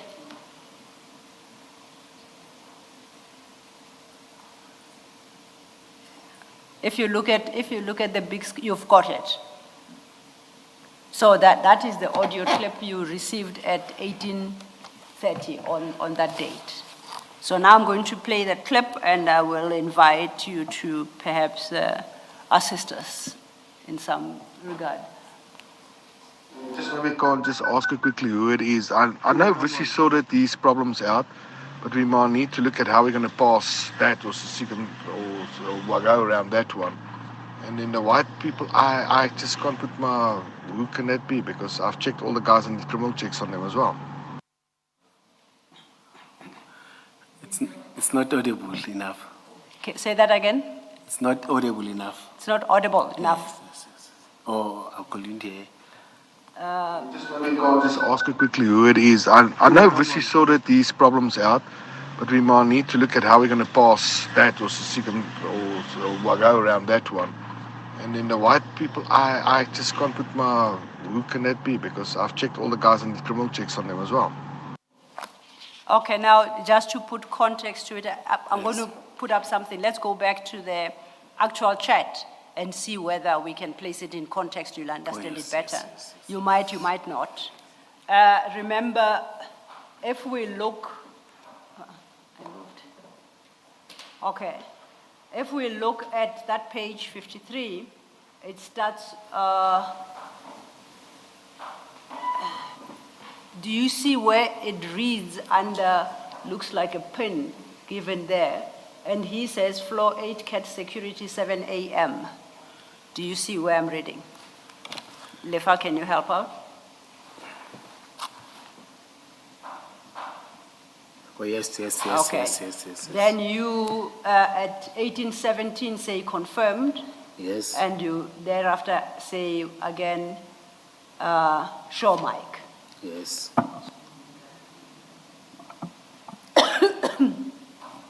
Then he says, thanks, see you then. Then he poses a question.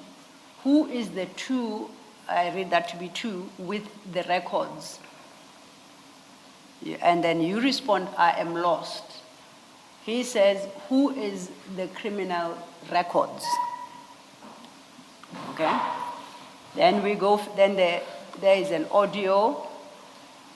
It continues. You say to him at 1829, Trinity spoke about two people, the tough guy and the black one guy. Let me confirm with her in the morning, Mike. What are you talking about there? Oh, yes. This one I can remember very well. Yes. So When you get that piece card, they clarified me, the college, that we need to check for criminal records.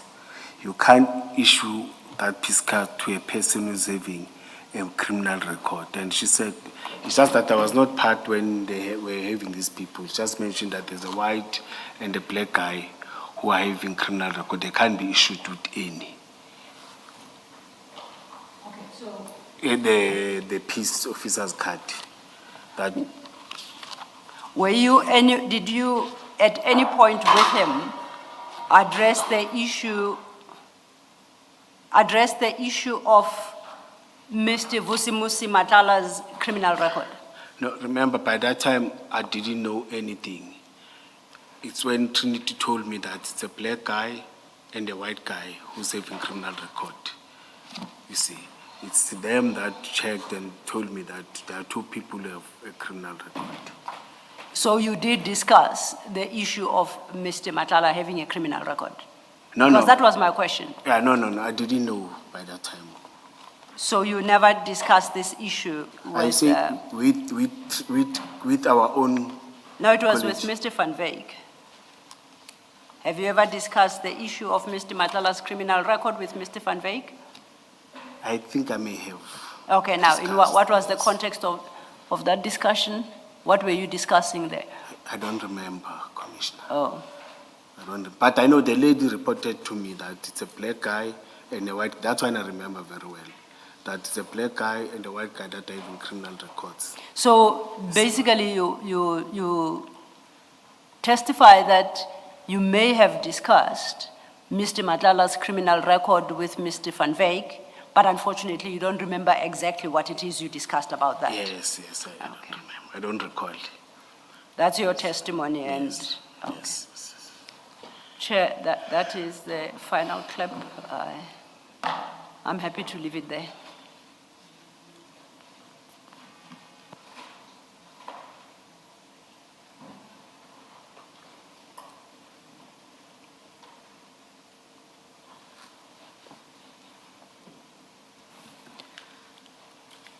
Let us adjourn. As indicated, we will resume with your testimony on a date to be agreed upon between the two of you, but in respect of which a subpoena will be issued. Indeed. We will now adjourn and resume at 9:30 tomorrow. Let's adjourn. Thank you, Chair.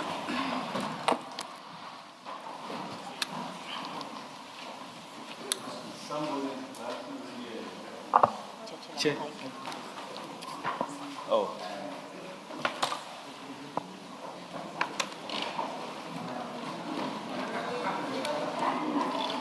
Oh, sounds my I will take it and put it in my pocket.